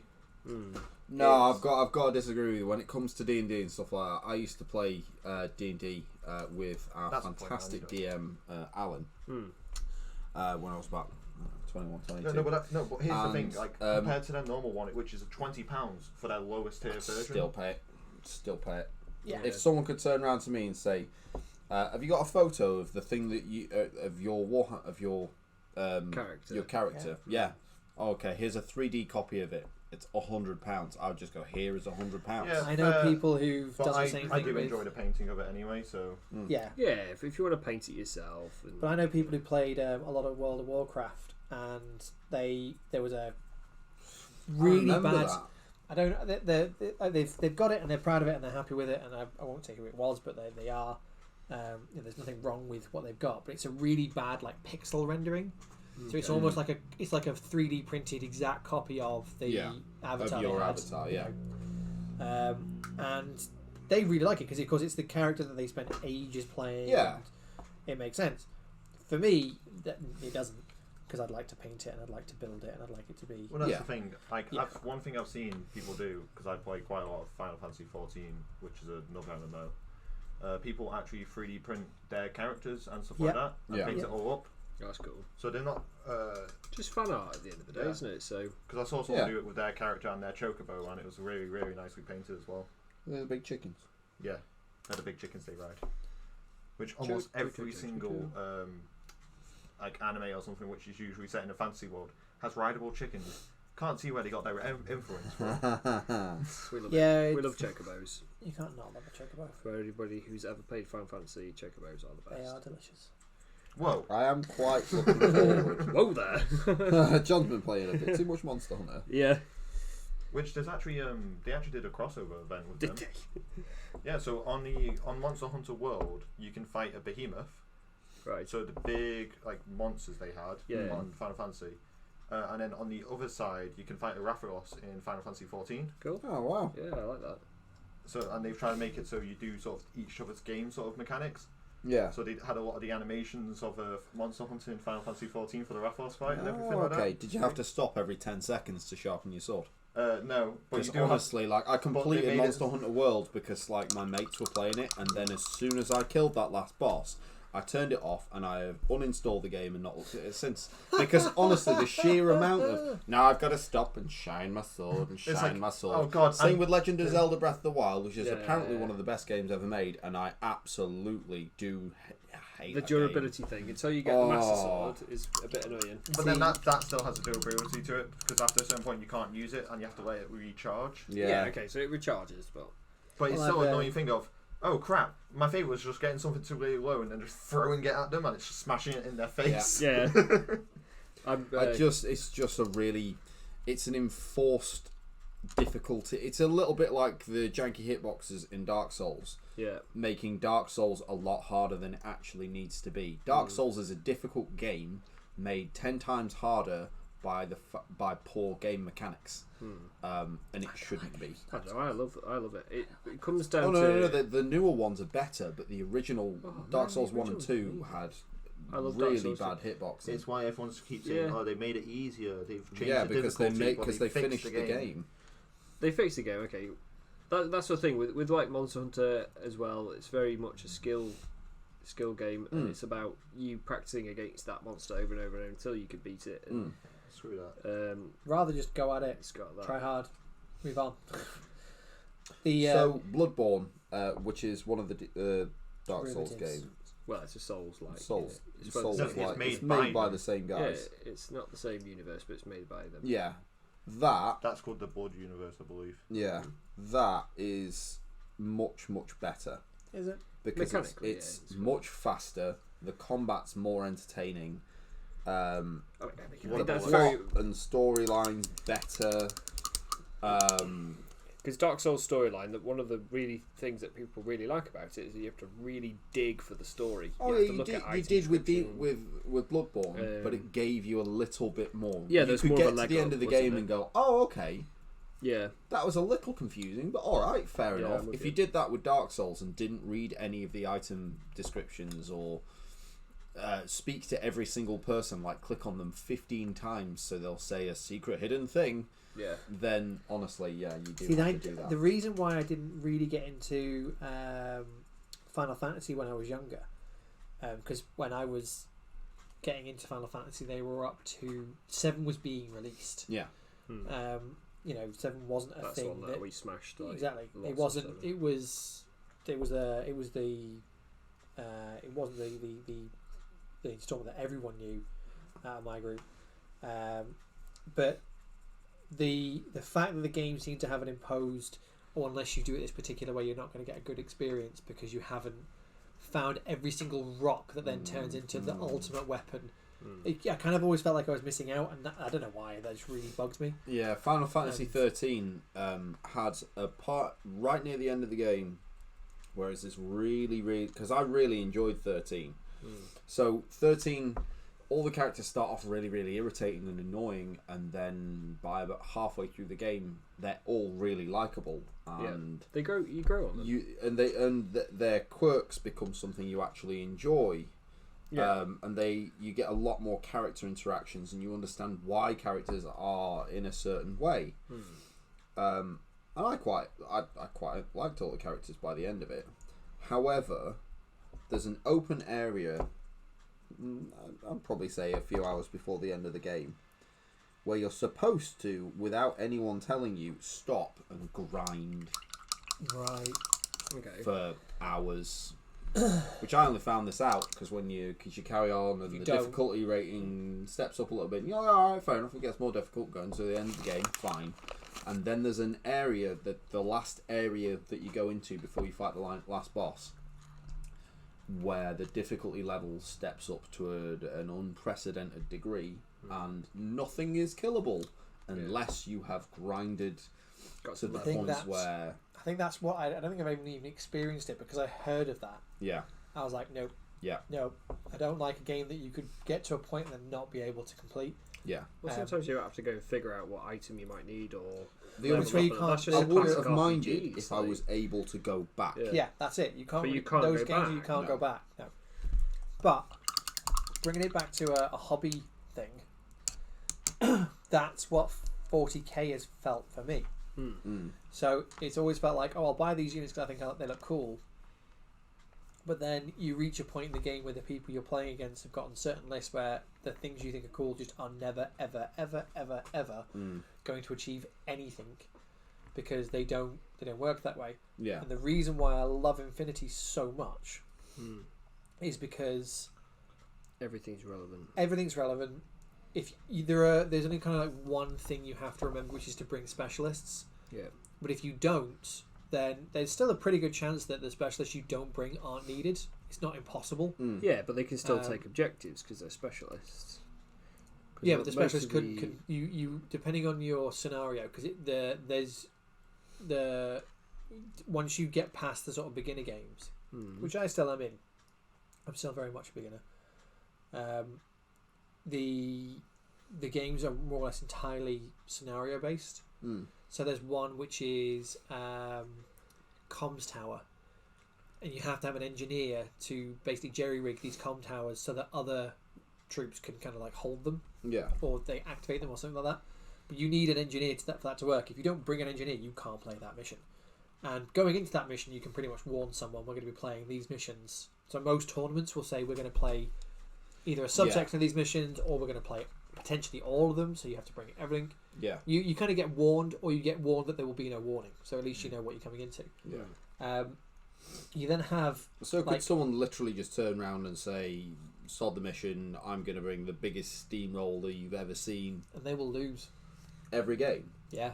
Because they won't be able to cap any of. So, for example, I played a game... That's the one thing with 40k. Yep. Like, at the moment, with 8th edition, I could bring a fun stuff list. Like, I try not to...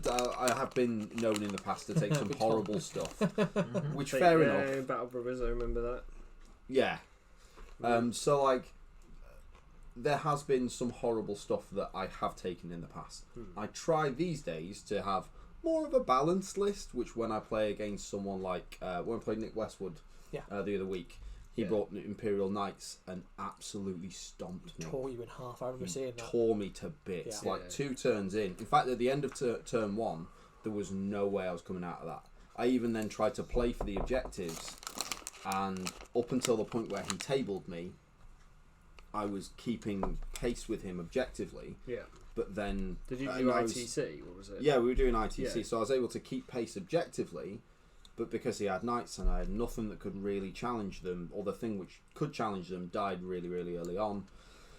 Like, He just ran up and stabbed it, didn't he? Yeah. Yeah.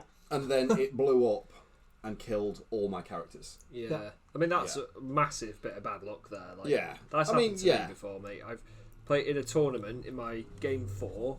It was a 2-dayer. I'd won 2 and lost 1 on the first day. Yeah. Coming into that, and the guy had Skyweaver jet bikes with haywire blasters. So I had 3 Predators, a Castellan, Yeah. and like if one or the other is shot at and dies, I had redundancy with the other. Yeah. That was the idea.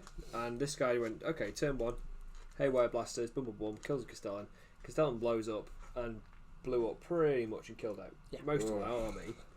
And then it was just a mopping up after that. Yeah. So it can be. I mean, with a Castellan, because it's a Dominus chassis, Yeah. you roll 2 dice, and if either of those are 6s, it blows. Yeah. Isn't So- it even nasty if both of them are 6s? I'm not sure. I don't know. Don't think that's changed. When I was playing it, it was if either of them are, but then it's Yeah. D6 mortal wounds within a huge radius It's like as well. 2d6 range or something like that. So, because it has 2 reactors inside it. Yeah. Afternoon, Christian. Hey, Christian! Hey! Thank you for joining us. But I played a game. The faction that I started collecting was Nomads, and Nomads are basically space pirates who have their own version of the internet called the Arane. Yeah. Because they hate the living version of the internet, which is the Aleph, and basically are space pirates through and through. Yeah. So they're really, really good hackers. They're like the crazy Russian hackers that are, god level all the time. So I thought, cool, I'm going to put a hacker focused.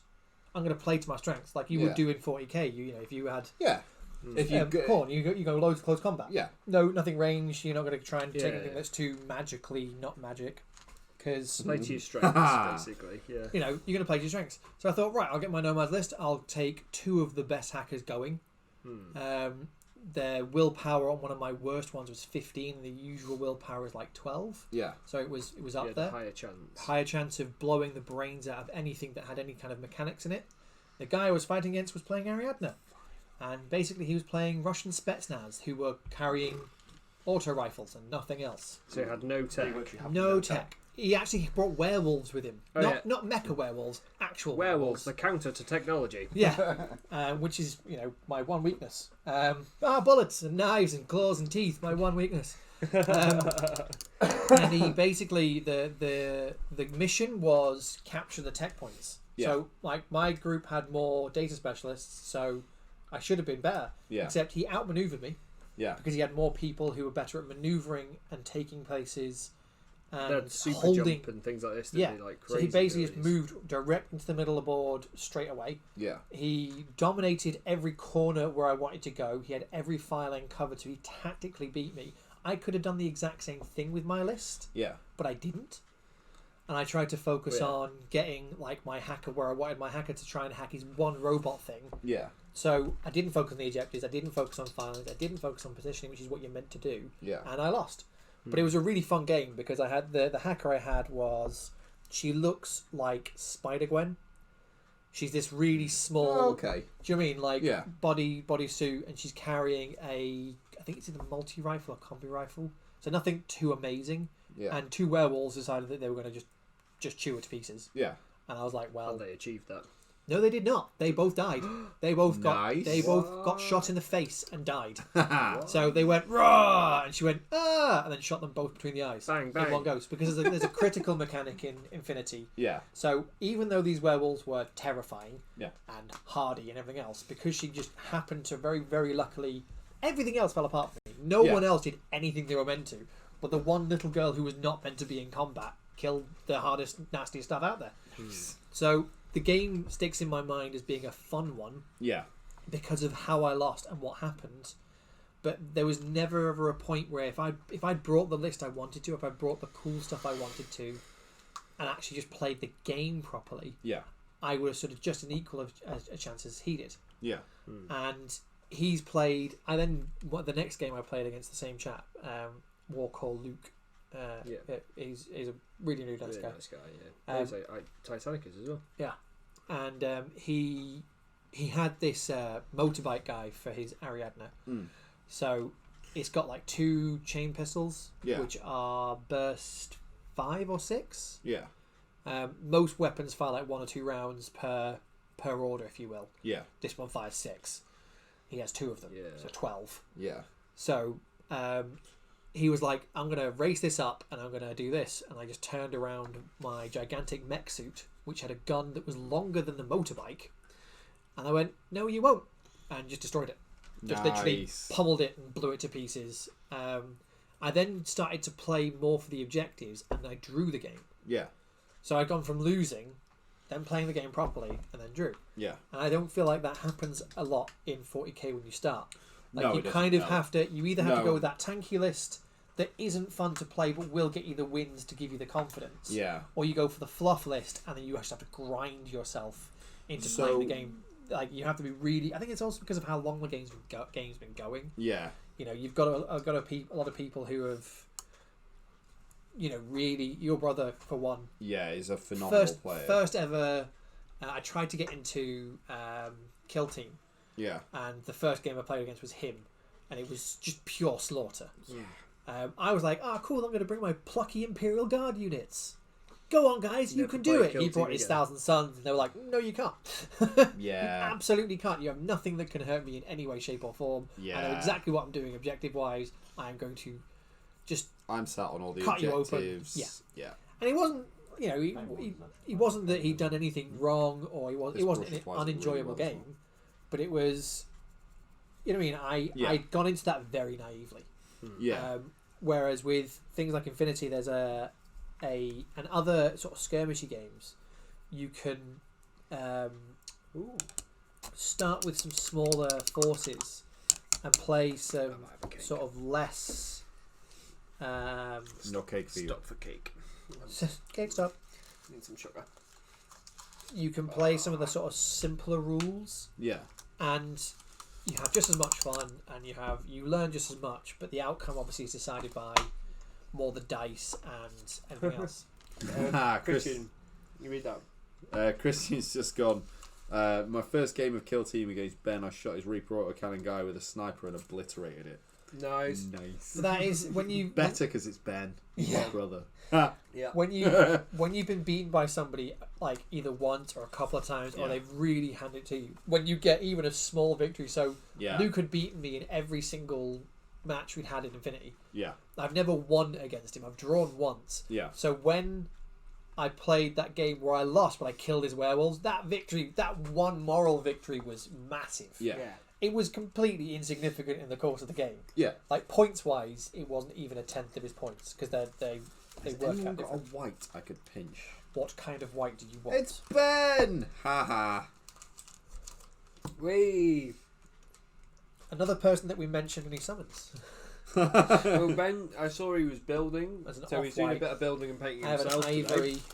Yeah, he picked up the little Crusher and Spheranx Mind Stealer. I've got. So what are you working on today, Ben? Ghost Grey's quite a good mid-tone. Are you painting anything at the minute? You just putting stuff together? I just need it as a tone before I put the Agrax on. That's all.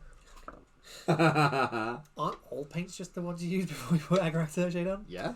Isn't that what all paints are in general? I mean, literally, I'm just gonna tip all my water out and then pour the Agrax in and just dip.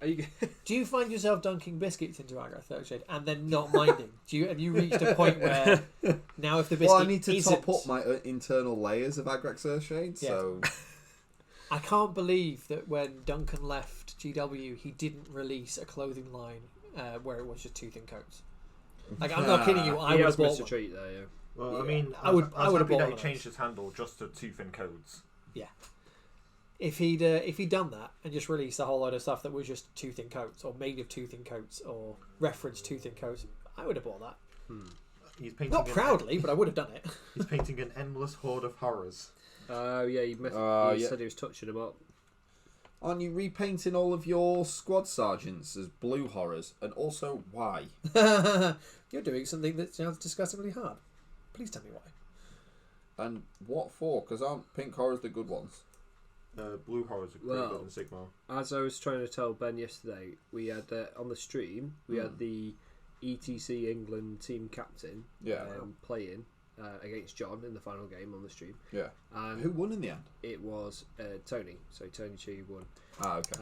And basically, I was like, Ben, you need to watch him because he's playing Thousand Suns. Yeah. And he is using a different way of doing it. So he had a little whiteboard, helping him track all his spells. Yeah. He was using the pink horrors to an impeccable degree. Yeah. He had summoning points, which I've actually personally never seen anybody use. In 40k? 40k. Oh, wow. Not seen people use them. I played Demons, never used it. Yeah. So he had like 200 points spare and he had tracking on his whiteboard. So they could go, okay, I'm going to summon this unit of pinks onto this side of the board to get recon. Yeah. And then keep using the points to split them to blues, split them into brims. Oh, wow. Just to keep them there as long as possible. And it's strategies like that, really. Really interesting stuff. So it's a few little bits like that, that help you play a game. You know how like Sigmar's got that reminders thing? Somebody's built like a Sigmar reminders, not an app, it's a website, isn't it? You can print it off. amazing. If they did that for 40k, that'd be amazing as well. See, I remember Just when I helps you. played Destiny on the PS4, there was an app you could get that told you when all the timed events would come up. Okay. So like there were these- AOSreminders.com. AOS, yeah, so yeah. Thanks, Christian. Thank you.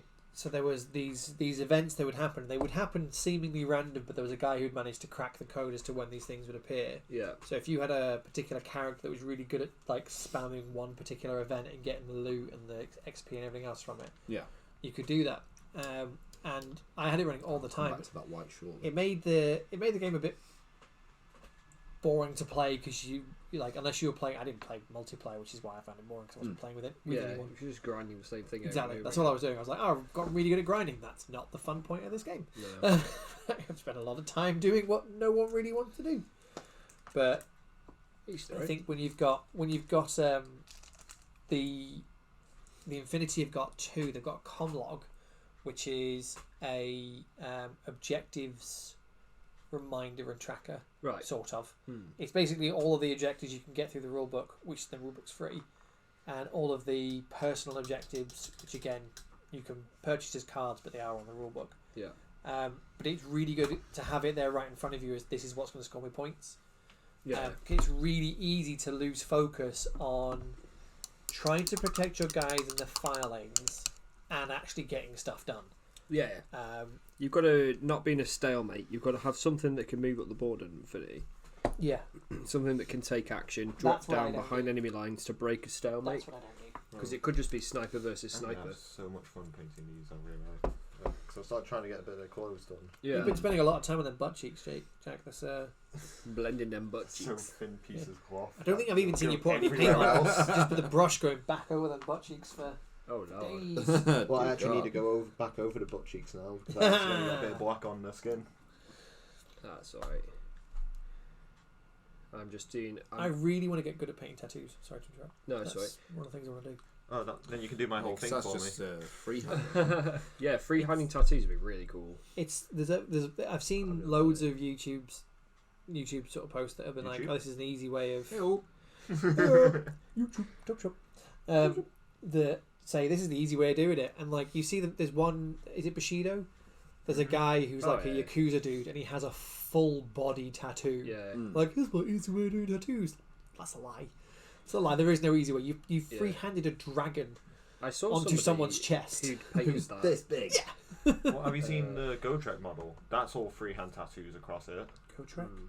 GoTrek, Well, the pro painted one. Gore-Tex Gurn well, the one that's from the Oh cover. yeah, Yeah. I've seen someone do one where whatever he's holding is like a pure white light, like it's shining, and he's done OSL on literally everything. So he's got a fire behind him and this white light in front of him, and that looks stunning. Amazing. It is. It might be Squidmar. I really enjoy Squidmar stuff. Yeah, I've just discovered Squidmar actually. Yeah, I really enjoy his stuff. Maybe we should speak to him and see if he wants to come on SquidZillaInk at some point. He was talking about like he did a challenge where there's a set of acrylic paints you can buy from IKEA. And he's like, because I'm Swedish, I go to IKEA like once a week because it is basically church. And I was like, if he's taking the mick or whether he's just confirming all of our suspicions. I love it either way. Guess just meatballs and then. And that is what he bought. He's like, I bought meatballs There you and go. these terrible paints. And he painted an ultramarine using these paints. He was like, no, I'm not really happy with it. I'm like, that looks better than anything I've ever painted ever. He's like, oh, these paints are really bad and I didn't really like how they turned out. And I've learned to settle with the quality. I'm like, yeah, I would pay cash monies to be able to paint that well. So I'm just going to say, as well, when it comes into painting now, and like doing what I'm doing now and what John's sort of doing, I'm just feeling like you never know when to stop and say stop. Well, like with the method that Tube's employing at the minute, it's like, right, I'm going to do white and I'm going to get this layer on, I'm going to do this wash, and it's boom, boom, boom, boom, boom, and it's done, it looks good, move on. Tell us how you nail that down, because like I'm really strict. Like right now, I keep going, oh, I can do that bit. I can do that bit. Funnily enough, I did I did art in college. Oh, you cheat then. You're cheating. My tutor, I used to literally paint to excess. Yeah. And my tutor said the biggest thing, he said, you're a competent painter, but the biggest thing you need to learn is not when to stop, it's when to not apply paint at all. Right, okay, yeah. And give me back my tea towel. What are you doing in my kitchen this late at night? Yeah, that's really good So, advice. with this model at the moment, I've not bothered painting the feet. Yeah. Because I'm going to put loads of stuff down on top of them, so they're all going to be brown and gloopy. Yeah, there's no point. So there'd be no point me painting the feet. Unless you wanted to weather it or... Yeah. I mean, they'll be weathered, but yeah. they're not going to be... You're not really going to see the fact that it's painted underneath it. No. Yeah, applying silver or gold or even like dust isn't going to matter when you put in other stuff on top. Yeah. It's unnecessary, isn't it? Yeah. So there's a level of unnecessary painting that you just don't need to do. Also, just make a decision. Always just choose how you want to paint your model.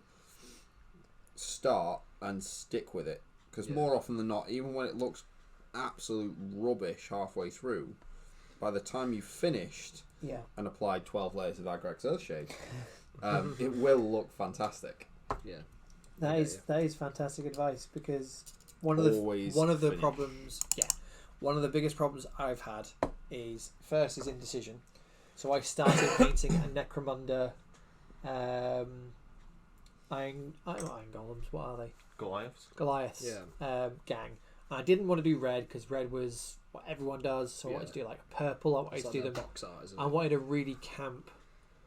I did a really sort of eccentric camp color scheme. That's what I wanted, and I started doing it, but I hadn't planned on how I was actually going to use the colors. Just other than I wanted like a pinky purple, and I got like 60% of the way in, and I was like, I don't know what I'm doing, and I don't like how they're turning out, and I got to that point where the miniature didn't look right and stopped. Yeah. And now they're in a box, and they will probably never be touched again. They might be stripped, but they'll never actually be finished from there. Where then, after doing that on like more than one project, I was like, right, okay, I need to start knuckling down on this. Yeah. But there's a picture on my Instagram of a Malifaux miniature. I think his name's Qui-Gong. Yeah. And with him, he's got a green jacket. Yeah. That jacket has not always been green. There is a layer of blue paint under that, and there is a layer of slightly green yellow paint under that. Yeah. Because I just couldn't nail it down, and I got to a point where, like you say, I made a decision. Like, right, it's going to be jade green. That seems to fit. Yeah. Jade green. Don't care how it turns out. I'm going to get it done. Get it finished. Yeah. Move on. And then from that experience, I learned that here's a way of painting a nice jade green. Also, here's 5 ways of not to paint a decent green. Yeah. Using yellow, blue, and everything else. It's a learning curve, and you've used that to keep improving on yourself. That's where stripping miniatures has a sort of negative return, because you then lose that life lesson that you have spent time and money and effort actually achieving. Time is money, friend. Yeah, and then not actually sort of benefiting from that just seems daft.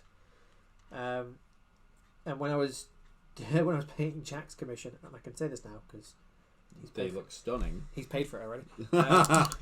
There was this one guy, and it was when I wasn't 100% sure what. I mean, Jack said he wanted me to have like free reign, go like the box art, but not 100%.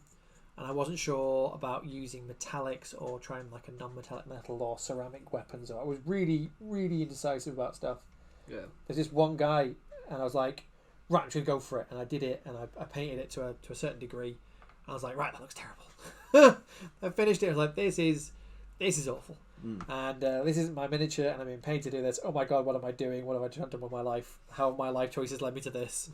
And that was a miniature that I stripped and went back, and then sort of approached it more rationally and went, this is what I need to do. This is what I don't like about the miniature. Had that been one of my own, I would have kept it. Yeah. And I would have kept it how it was. And I would have said, right, the reason why I don't like this is because there's no contrast here. I didn't use contrast. The faces aren't that way. I hadn't tried to do the eyes. Yeah. And I've got an Azura model, and the Azura are for Aleph, they're like the really heavy-bodied cyborgs. They look like they're wearing skin tight suits, but they're actually wearing like super top of the line dermoplating armor. Their skin is bulletproof. John, Oh wow! have you ever? Sorry to interrupt. Have you ever noticed this before? I've just gone and done a load of like stuff, and then I've just noticed a huge patch of skin that I've completely missed. Yeah. On all my layers. Yep. The And way I'm just the way to avoid that is to do something called sectioning. So you break the model down into your head into quadrants, Into your head. and then it's annoying, but like for this miniature, the parts I've got are her legs because they're quite different from the rest of the model. Her jacket, her gun, and her head. I mean, there are other little bits on here, but effectively the main parts of her are that. Yeah. So if I can get the jacket right, then that'll detract from the other bits I might get wrong. Yeah. But the so annoying. there's the several times painting this, I've gone. Oh look, there's an armor plate there that was underneath all of the carapace, and I've not painted it. Just really annoyed. I feel your pain. When I was doing the eyes for that Azura model, because she's such a biblical badass, terrifying miniature. They're the kind of ones that just storm up. They've got such a high armor that they can take a few hits. Yeah. You don't actually, they really are a bit tougher. I've done the eyes black. I've actually given her like completely lifeless eyes deliberately, and I think it looks really good. Yeah. But on her, there's a Denavus hacker, and I don't know really the fluff behind those. I'd be interested to find out. She's got more of a cheeky face. Yeah. So I thought, right, I'm going to give her like eccentric blue hair, but then her hair is going to match her eyes. Yeah. So like I then had to paint a really, really tiny set of eyes, and I did it, and I was really, really happy and proud of what I'd done. Yeah. I haven't painted a pupil, and I haven't painted a highlight of the pupil. Yeah. Which is what other painters are able to do. But I'm happy that I've pushed myself to that degree. You pushed your boat out. Yeah, pushed my boat out on that. I had a plan for fixing it if it had gone wrong, and I was happy. And what Christian does as well, he's just putting down here in the chat. He starts with a concept of what he wants to end up with, and then drastically changes it every step of the way. Which is the concept artist. Yeah. Yeah. Well, I go into a thing of if I don't have a colour scheme already set for anything, so if it's not a preset thing, I go to it, I look at the model and go, well, screw it, I'm going to do this scheme. Yeah. And that's basically what I've done today, because I've literally only got these Friday. Yeah, and you're just on the fly, and it's really nice when it works out, but if you don't think about it a little bit, you can sometimes get annoyed with what you've done and the scheme that you Well, that's the thing. I've done a try with pale. The pale skin. Probably the only skin tone I can actually do right now. Yeah. A really because I've only painted vampires otherwise. a really good sort of set of miniatures to pick up, and I recommend anyone watching this and anyone listening to do this is to buy a couple of Frostgrave miniatures. Oh yeah. They've got really nice sculpts. They've got really nice sculpts. They're metal. Yeah. And they do a range of different fantasy type characters. So they're good for D&D games. They do kobolds. They do some undead. They do wizards. They do the wizard box is actually really popular. Wizard box is nice. But the main thing about them is that they have. You can probably find a miniature that has flat metal surfaces, cloth, bare skin, and decently sculpted faces. So faces that you can actually paint a decent amount of detail into. Eyes, faces, scars, tattoos, whatever it is you want to. Because they have like their feet are on like a little metal base themselves, so they sort of stand up on their own. You can put them onto a plastic base if you don't need to. The benefit there is you can stick that on a bit of blue tack and put that onto an old Citadel pot. Just put a bit of blue tack on top and then use that as a handle. And then once you've tried something out, if it doesn't work, or if it doesn't work, if it doesn't work, or if it does work out, or if you don't work, you don't like the result you got, you drop that into a bath of acetone, and the paint is gone. Yeah. And you start again. Yeah. Bang, and the dirt is gone. Bang, and the paint is gone. Hi, I'm Barry Scott. You can. Do you remember Barry Scott? Yes, I do. I remember he was like worship when I was at university. He was like, Barry. Everybody was obsessed with him. Yeah. That's because adverts back then, they were just dull, and it's just this guy who goes bang, and the dad is gone. My name's Barry Scott. I am shouting about a bathroom cleaner. All right. I've already bought it, but sold. Take my money. sold. As soon as you put that 2p in the liquid, Yeah. why did you buy Joe? Do it, Barry. Do it. Because it was that, and there was the bounty ones where there's all the men dressed as women. Yeah. But but those miniatures are great for. I mean, I painted a couple for my sister who DMs, and they are really good for just trying out a different things with black and keep getting the skin. Different couple of Get yourself what brush are you using? trials. That's a detail brush. I don't have steady hands, Yeah. so that's my issue. Show us your technique for how you steadying it, how you holding the model. Well, I have to hold it in random places because I can't attach it to a base. Christian's brought up The squats. bases are. He's From dropped those squat bar. clears. You can't paint the bases. Yeah. That's how it has to be. So you'd have to, John's done it before, get a drill a little tiny bit But into I the can't at the foot. same time because I have to get the bottom of the feet. Yeah, you can't do that. Well, you can do though. it? The way you Because can as it is clear base, I have to get every single part of it. Yeah. the way you can get around that is by because it's resin, isn't it? Yeah. We're doing shots. Get a piece of resin that was like a strut that's about the same size as the heel. Measure But the that's diameter not of the that, issue. and then It's drill not- that. It's not that.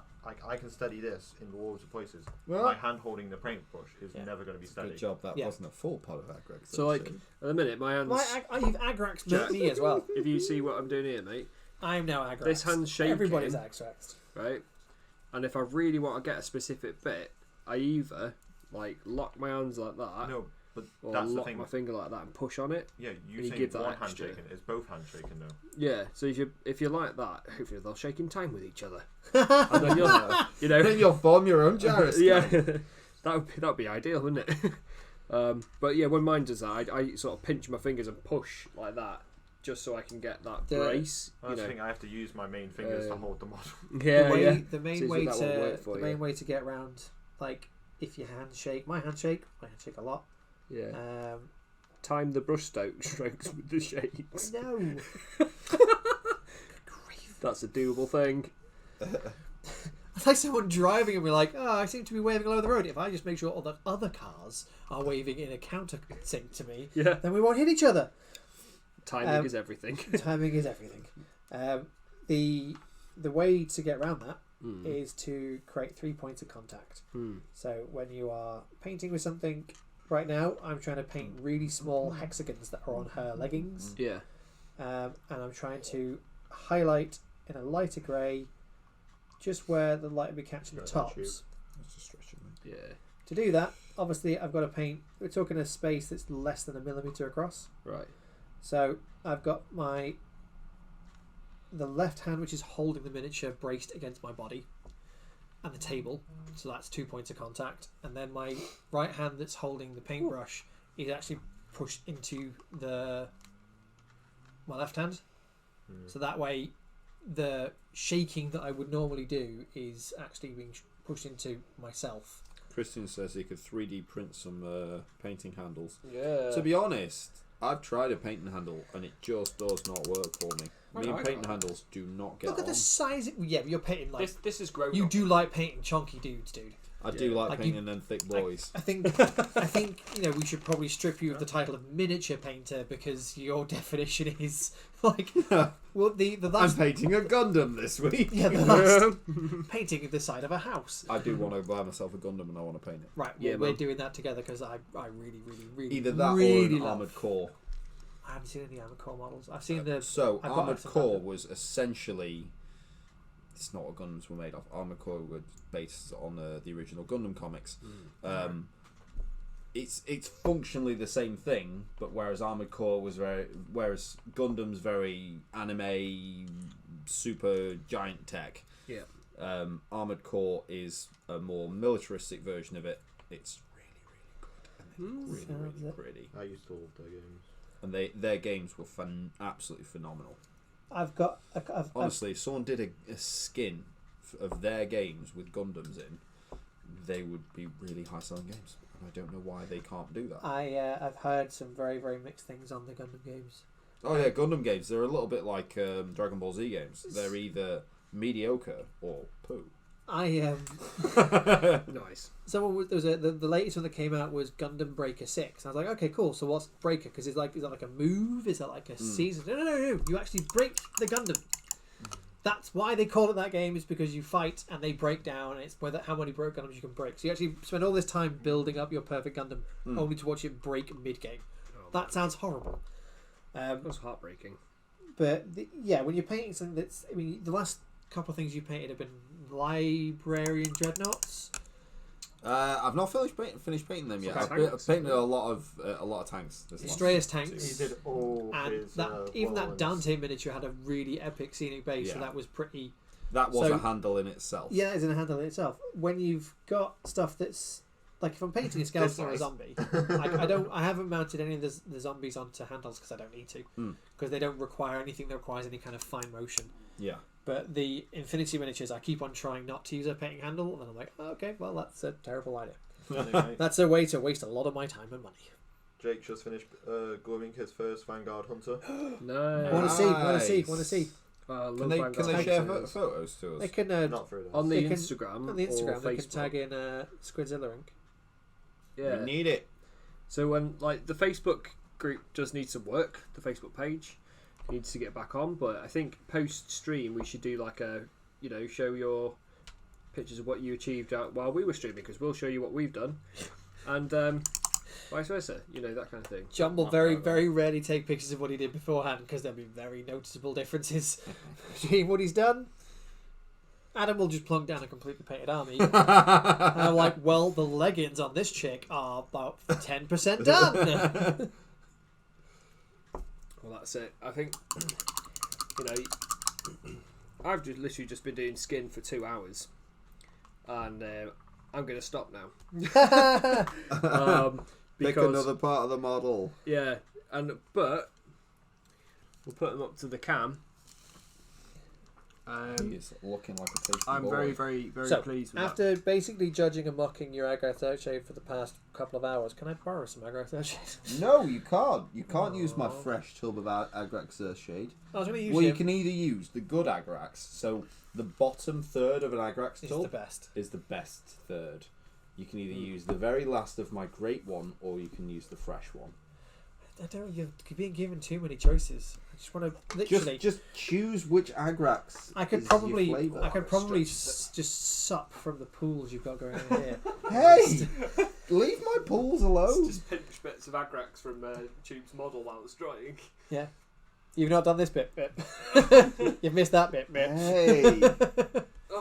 I do like the way the washes, you can just sort of soak them up. You're like, I didn't want to go there.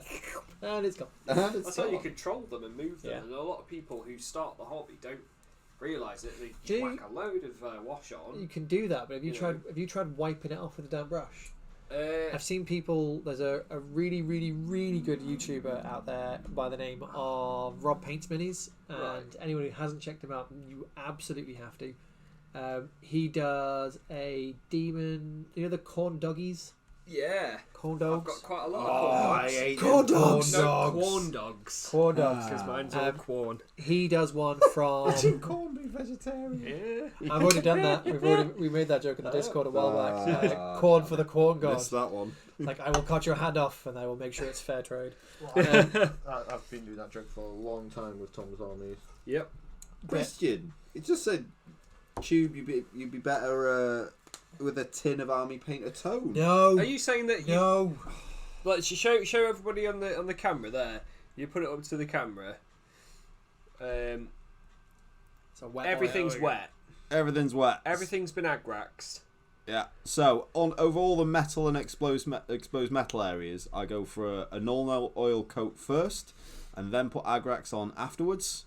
So when it actually dries, it looks like really oily, grimy metal. Yep. All of the armor plates just get an Agrax tone, so essentially it brings all the paint the paint tone down, blends all the paint tones across the model into each other. Yeah, if I get my words out. Together. Together.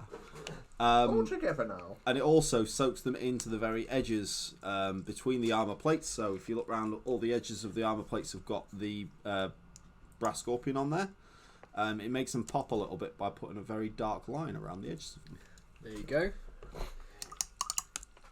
So the Rob Pates mini video, he uses Null oil on red skin, right? Which you think bad because it's going to make everything too dark. He quadrants off the individual limbs, coats the limb in Null oil, and then put the rest of the Agrax back in the pot. and I have an image of you like a desk with this like suspended rack of miniatures bleeding into pots. That'd be good. That'd be quality Agrax because that would have like additional sediment on it. Oh. Do you like typhus corrosion? Have you used that? Yeah, I do like that. I've not used typhus corrosion. I like typhus corrosion. He doesn't need to with that much Agrax. No, I don't. Agrax is my paint, okay? It's not even a paint. It's got some paint in it. It's it's got paint in it. Watery paint. You wouldn't think it was a layer, but it is. It's a base coat, a layer coat, and everything. So you put the whole thing in an empty ice cream tub. I now really, in Agrax. I really want to see an advert where Barry Scott advertises Agrax Thirshade. Agrax Thirshade, ban, and the contrast is there. We'll have to record. Honestly, if they release an Agrax contrast, oh lord! Honestly, I'm just gonna do a whole video of me just drinking it or something. Yeah. Just something weird. Dipping custard Really creams weird. in it. Watch Chris poison himself. I We were gonna stop it, jokingly said, like when Contrast first came out, you get like a model. You go, okay, so I'm going to paint this up. You open the pot, hold it over the sink, just pour the contrast over, and go, okay, that's one layer. Open second one. That's layer 2, and now I've finished this ultramarine. Come back later, and I'll have done 200 of them. And they'll look amazing. 400 pots of You see the ones Pete did? Peter O'Connor sent me an ultramarine he'd done, and it was literally done sprayed silver with a coat of Talisar on that he carefully put on. It was a 50-50 version of it as well. And it looked amazing. Yeah. So he's gone for the very old version of the Ultramarines, where they had a very pale blue, like when they first came out. Yeah. Right. And so he went with that one because that's what he prefers. And they just look insane. Yeah. Cool. I think when people pick a colour choice that they really resonate with, you can almost tell, like, even if it's not maybe the technical, hasn't got any technical sort of aspect to it, it just looks better. You know, it looks like it's had more care taken, it looks like it's had more sort of enthusiasm poured into it. But the different painters out there using washes and the, I mean, you were talking about like how do you sort of plan out a miniature. Adam uses the 3 colour up kind of rule, which is an amazing way to start painting and to become proficient and to become accomplished and to actually complete the task of painting a miniature, because it is, here is my layer, here is my wash, here is my highlight, and here's my rifle, here's my gun. Yeah, and here is my painted miniature, and it does become the many are painted in the same colours, but this is mine and this is unique. Yeah. And my way of I don't know, I never really resonated with that because I never painted armies. I've never ever painted an actual force before. Yeah. I've always just been like, that's pretty, I'll paint that. That looks cool. There is nothing more spectacular than when, because I build apocalypse lists. I spent an awful lot of money a very long time ago on my Nurgle Space Marines and got them up to some ridiculous number, like 16,000 points. Stuff, and I've toned it down a lot since, but I've not actually spent an awful lot on Warhammer since, because I sell my models frequently and trade them and stuff like that. But there is nothing more spectacular than seeing a fully painted army like on parade. I think they just look fantastic. Yeah. I'm going to have that with my impending death army. And John will complete an army. That's definitely When John what it is 412. Yeah. Basically, all human life will be extinct, and I'll be there alone going, I'm finished! You'll find a technique, though, and you'll get really quick at doing it. No, I won't. John will find No, immortal life just to finish that. No, he'll find a quick technique, think he's cheating, and then he will make one far more complicated That's with it. 12 more layers. I will find because an he easy thinks technique. He's cheated in doing it. I'll find an easy technique, and then be like, I can make this incredibly convoluted and take 6 hours, not 1, and then I'll do that. because that's what I do. Whereas I do the opposite. Yes. Usually, if I'm painting Space Marines, the very first Space Marine I paint for any army, I will take about 6 to 12 hours doing. Yeah. And then I'll go, right, here's 5 more Space Marines, and I'm going to work out a way to get this down to 35 minutes. Yeah. Nope. That's the right way of doing That's it. the right way of doing it. That is, so if you want to complete an army, if you want to paint a miniature up to like the highest standard you can possibly get, Oh, that's God, not the way yeah. to do Like, it. if I got probably my best painted miniature and sat it next to John's best painted miniature, I've probably spent 6 hours at most. Yeah, it still looks better, and that's why I cry. No, I'd probably say my Astreus has probably taken me about 20 hours so far. Yeah, it's a big boy though. Yeah, like, he is a big It's going to boy. take most people a long time, mate. Did you see, when you were at Warhawk, did you see the gem mage that I did? No. When the first time I kind of met these guys or was introduced to the group, as it were, was with I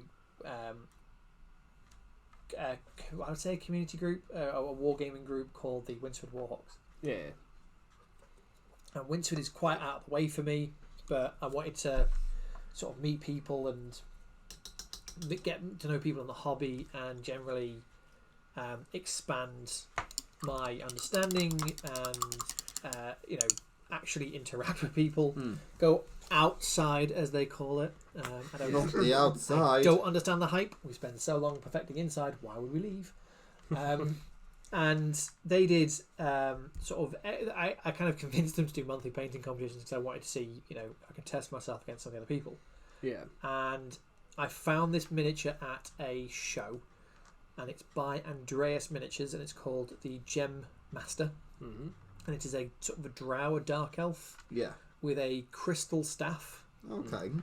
holding a gem to his chest. Now, I'm going to strip it and repaint it because I actually think I can do a lot better now. And whilst I'm really happy with it, I know what I want to do. But what I did, Photograph it, strip it, I will do. and then do it. Oh God, again. yeah. Oh yeah.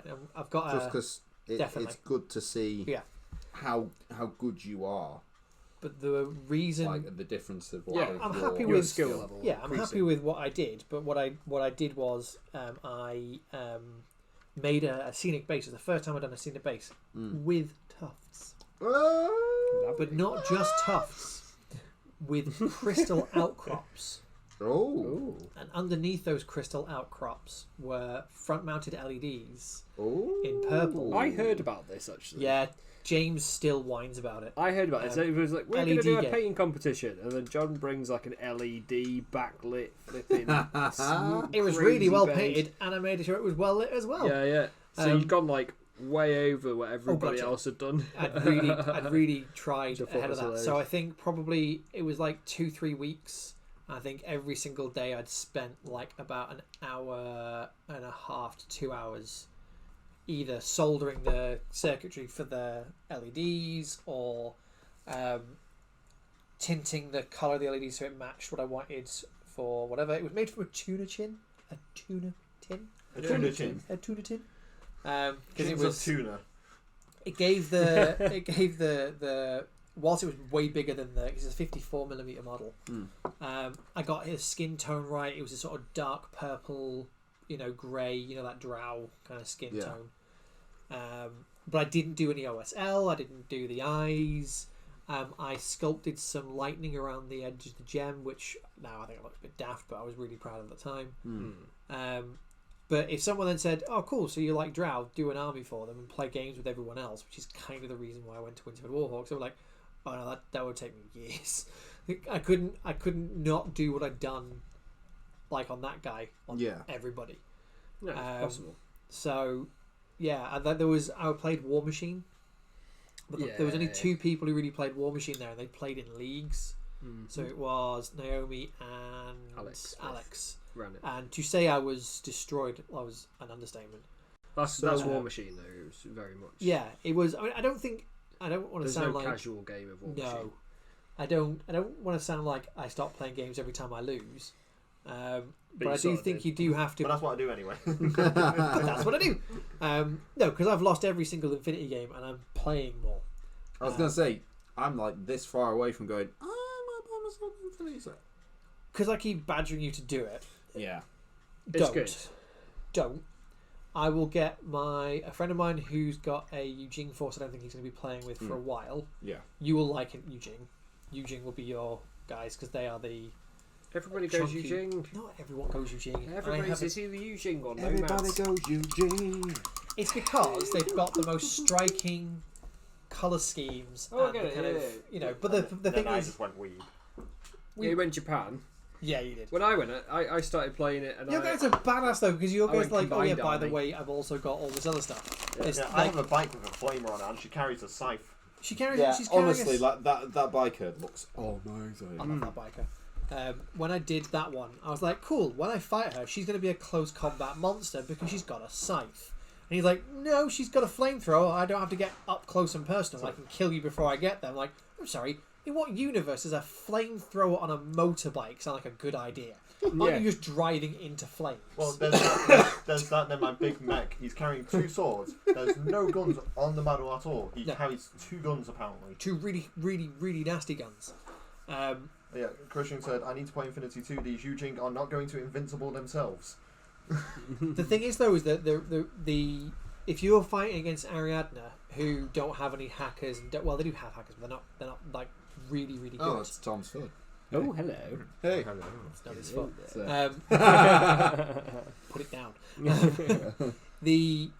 With my nomads, they don't have like there's a group called the Mobile Brigada who are like they're all Iron Man suits, but their Iron Man suits aren't as good as the Eugene Iron Man suits, and most of them are Iron Man suits. Yeah. So that's fine. I'll just bring my really small little girl hacker who will hack your Iron Man suit and eject you from it, or shut it down, or kill you in it. Just literally kill you, just flat out fry your brain. You don't even need that. So either there's mechanics in that in terms of just weapon fire. Yeah. They have glue guns. Yep. Glue guns shut down tags and shut down monofilament mines. They have mines that fire out strands of monomolecular wire that cuts through literally anything. So you just drop a monofilament mine and go, okay, cool. You can't come here now. Yeah. And your tank's going to turn all of my inside out. guns are the other side of this. So have the fun. The hacking's quite specialist. Yeah. Yes. Where you can stay out of line of sight and you can do cheeky things to get up there and hack stuff, like with little robot pandas and stuff. They have fast pandas. The fast pandas. They used to be courier bots. Yeah. And someone went, hey, they're taking parcels. Why not make them take explosives? So they are designed by their mechanical design to be really, really good at running, finding, and getting to people. Ah, okay. Now there is one small problem. And this is the problem I didn't work out for about 3 games. Yeah. Which you'd think I would have worked out after 1, but I didn't. You have to activate them. If you don't activate them, they're just metal teddy bears, and they do nothing. Ah. So I didn't you have to activate spend them. orders on them, don't you? To do. So I didn't spend an order to activate them, and then the guy who could activate them got killed. So they just stood there, useless. Ah, so you just had a lot of. The star set comes with an Iron Man suit hacker with a jump pack. Yeah. The Eugene one Just sounds cool. The Invincible Army one. The AD drop are basically aerial deployment drop. So They don't want that much paint. imagine you're having a secret espionage war. Yeah. And then all of a sudden you're like, I really need somebody in the backfield, but they've got the entire field covered. Yeah. It's fine. I'll just drop someone from the sky. Okay. Yeah, drop troops like when I played Combined Army, the Rasyat. They're called the Rasyat Diplomatic Division, and their job is to surprise diplomacy to back end of enemy lines and Is mess this you a up. bit like Jedi diplomacy? Yeah, they'll have like a massive we close rocked up combat to have a weapon. fight. Your diplomats have swords Yeah. that cut through steel. Like Yep, diplomacy. they've always done well. Like all they can, you'll either get it in the right position, exactly at the right time, Yeah. mess somebody up, or it'll scatter. You'll fail miserably, and it'll drop right in front of some like 5 guys who will just go, "Oh, hello." They'll just And then mince If you it, get yeah. if you get your positioning right, because there's also like facing, so you have to have like on this base you can see she's got like these little marks here. Yeah. That's indicating her front arm. So her front. Okay. I've got her looking over her shoulder, quite cheeky. Ah, okay. But if you need to get mark that it wrong, if it's ambiguous. yeah, you need to mark it if it's ambiguous. You can 3D print markers, or you can just do it yourself. Some people put like little Their bases are really cheap, and they actually have the markings on them. Christy just goes, I wouldn't mind being dropped in front of 5 guys. So hungry right now. I'm gonna skirt the Adam, jokes for that. You read that wrong. He said, I wouldn't mind being dropped in front of a Five Guys, not in front of Five Guys. Oh. Five Guys Well. You made it worse. I wouldn't mind being dropped in front of a restaurant. Oh, no, wait. So I've been dropped in front of a different kind of club. This is going down quick. Oh, man. Cover Jake's ears. Yeah. It's a shame Sam's not here. Yeah, welcome to the community. This is how it is all the time.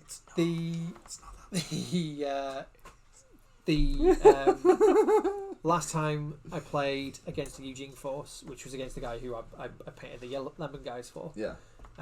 He AD dropped in front of one of my guys who has a 360 visor. Yeah. So he can see all around him. So he doesn't actually have the front arc or a back arc. Yeah. So there's always In a different shotgun. gear. Oh wow! So literally effectively, just went, there's a guy. Bang! Literally just went, oh, hello, bang, and literally just took her head off. Just straight up killed her. Nice. So this really scary kind of Tiger drop soldier. force. yeah, sort of this thing. really scary unit was just wasted. Nice. Yeah. Whereas I had I rescued from eBay and I painted, and this is one of the, I think there's something last month where I was saying that I kind of want like special rules because I spent longer painting on things, which should never exist ever, but like in my head that works out as a thing. I'd rescued and painted this remote, and you know the spider tanks from Ghost in the Shell? Oh yeah. One of those. So I As had in, one like of those. really big, No, the same like size to as scale or to scale. So you know how bigger like than a bloke. you know how like Mage Kusna can get into the back of it. Imagine that Yeah. like that human compartment was gone, but the spider tank bit with the legs oh okay. that still exists. So this was So a like the stupid cartoon bit where the spider tanks had the stupid rope swings, like those spider tanks. those ones. Yeah. So Why did they do that? it was funny. Yeah. I liked them. I just thought the fact they kept on singing every time they died, and they always died. They had. I had this remote. This remote was armed with a heavy machine gun, a hacking deployment rig. So it's a relay, so I could actually get a hacker at the back end of the field Yeah. to hack someone through it. Oh, It was okay. really clever piece. It could walk on walls, could jump. One thing it can't do is survive 15 rounds of heavy machine gun fire when it's left in the middle of a corridor unattended. Yeah. So I'd spent all this time and energy putting it into the list, building a list around this one unit, Yeah. which is a stupid idea in Infinity, and then decided to leave it out of cover. Never leave anything out of cover in Infinity ever. Well, it depends what angle as well. No, never Like, if out of something cover. It's drops always with you've it- always got to be Never. touching something. Never. You've always got to be in cover. Yeah. So from he cover had to this mech suit, which was the only mech suit he had, and the only thing I wanted to hack with the flipping remote that I got. Just literally opened up his chain machine gun. So bang, bang, bang, bang, bang, bang, bang. Yeah. There are so many holes in it. So many holes in it. It was like, you're not just dead. There's no point. Your cheese. You shouldn't have even put it on the board. That was first turn. That was first turn. Yeah. First turn, first move. It was like, my guy can see that. I don't even have to move. I don't have to aim. He's just literally put him in front of him. There are some silly things with Infinity though. Like when I stopped playing it about 5 years ago, I used to play it a lot, and one of the main reasons I stopped was you would have certain boards like setups where you could see from the deployment back to your deployment, so both of you could see each other. So I've had an instance where through this one corridor, or even through just like stairs and stuff like this, these guys, like the basic linear like line troops, Yeah. like 9, 12 points a guy, right? I would have my elite guys running up, and they would just be rolling reaction dice at me, which is what happens in the game because they can react to anything that you do. Yeah. Anything then they can see. He just kept rolling ones, and what that meant was because of all the modifiers, from the distance, the range, cover, everything, he was at like -12 or -9 to hit me. Yeah. So A one was a critical. a 1 was a crit. So he kept going, rolling a 1. And it was just on a D20, the crazy dice rolls, and any normal day, you'd be like, you've been rolling poorly. But it was like, okay, 4 guys are all going to do it. Rolls them, 2 1s. And it's stuff like that. So I spent my entire first turn just dying, moving forwards. And I was like, at this point, I'm probably going to give this a break. which I think is fine.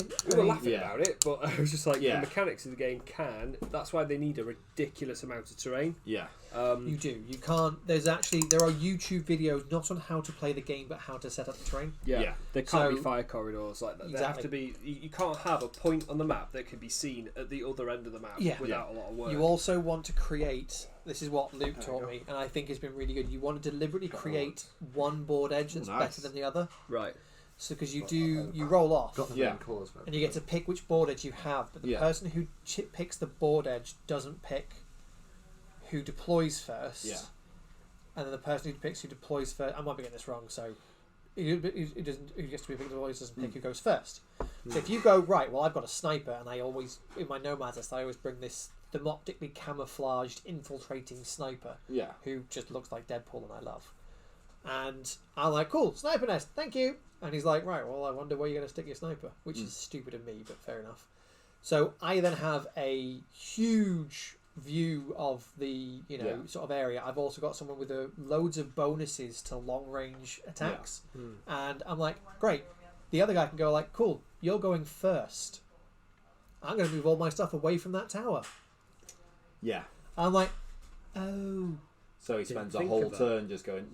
Just going to avoid that tower. You Yeah. can spend whatever orders you want to, but that guy up there right now is a waste of points. He's not doing anything. He can't take any objectives. He's not going to kill anybody, and I don't have to worry about him. Yeah. So terrain can be a real problem. And in the game I played against the chat with Eugene, he couldn't AD drop into anywhere where he would have had cover and been able to attack me. So he would have had to have AD dropped, and then because the way the order system works, there was nothing really that troop could have done. Yeah. So he kind of put himself at a disadvantage with the order. You have to kind of think about what you're going to move and in what order really carefully. So unlike 40k where you're like, I'm going to move everything as much or as I want to. I'm going to shoot everything as much or as I want to. In Infinity, it's like, I could have one guy Rambo up, which is a tactic where you basically get one guy and put all of your orders into him and go kill all them. Yeah. So but that's then you good on rusty tanks, for example. Yeah.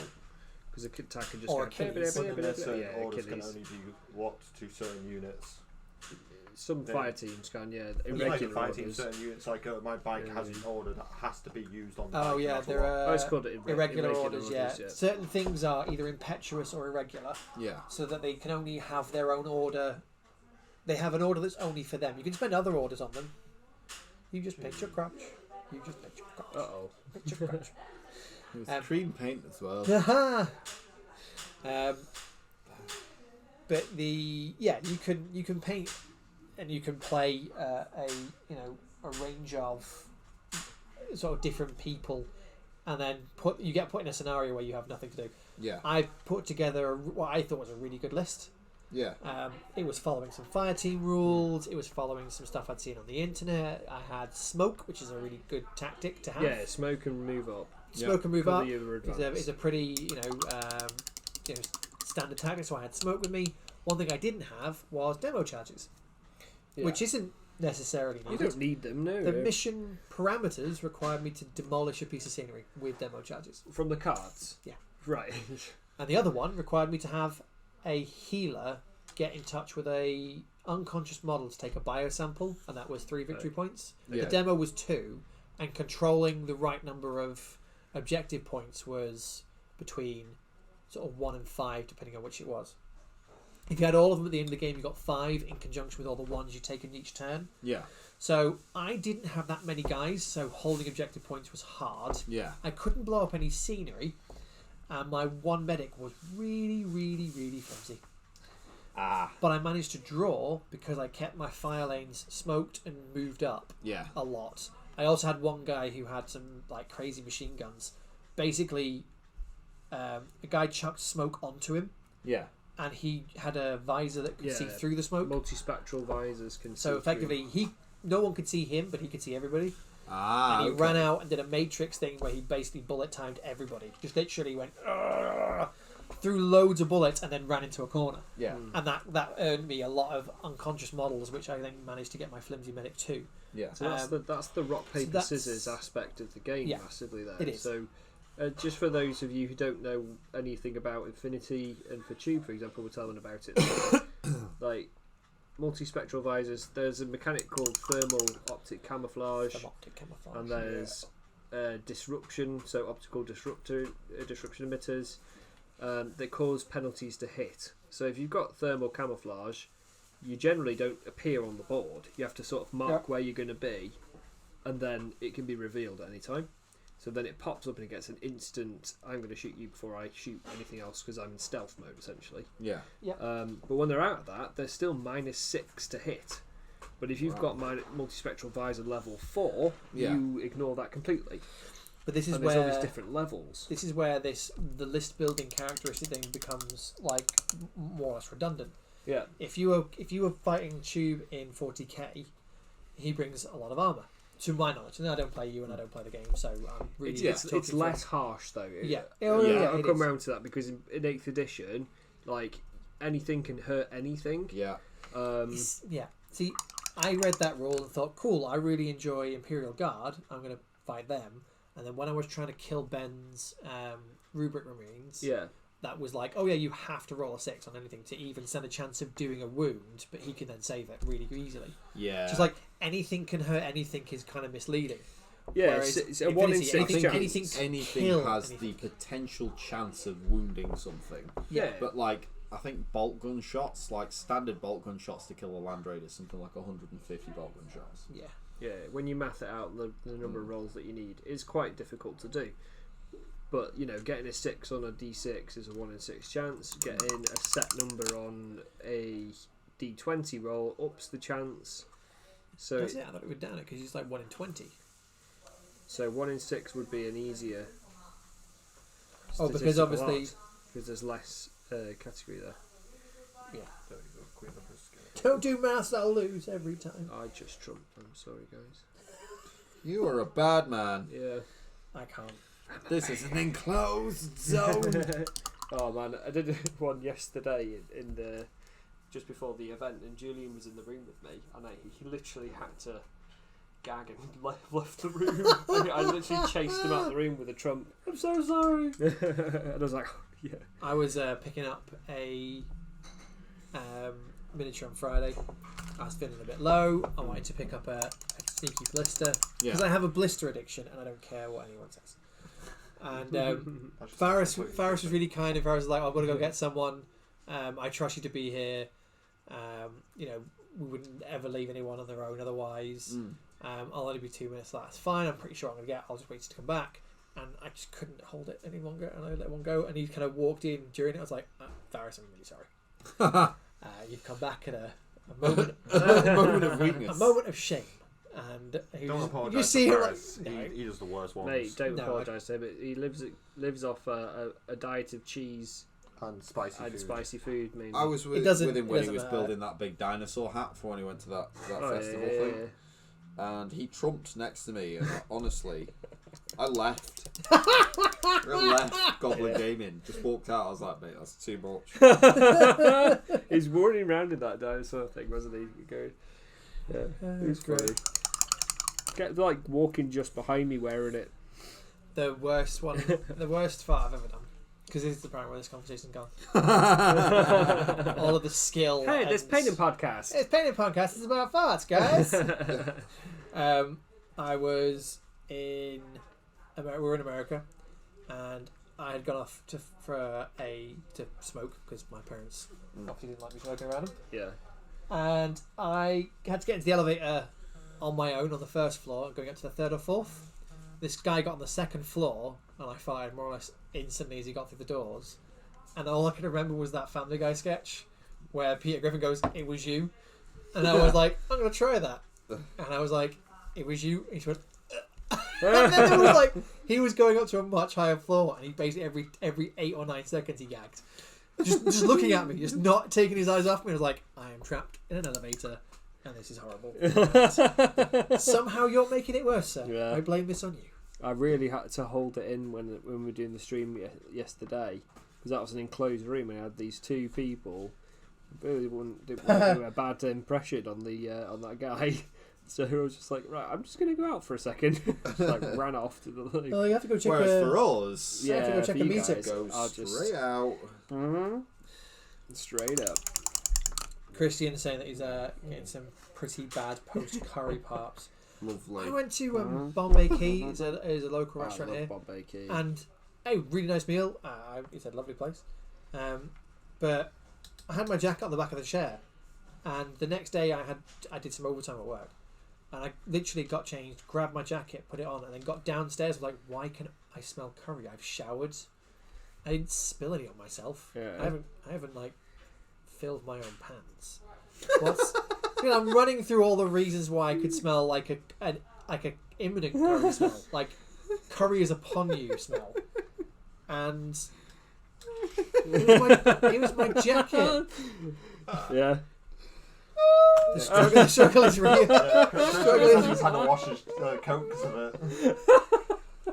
So he went to the same place. Oh mate. Well, I'm going to India again, and well, when you get to the point where you have to May? work out if you crapped your pants, just let me know, because yeah, He's got experience. yeah, yeah, you can join the meetings. We have t-shirts. that would be good. Trump's What, There's like, remember last time we was in India, he was like, the sheer amount of different smells that go on as you're going down the street is very overwhelming, but it sort of blends into its own Aroma. sort of strange stench. It's because you'll see Words. all sorts of stuff going on. See a bit, Christian.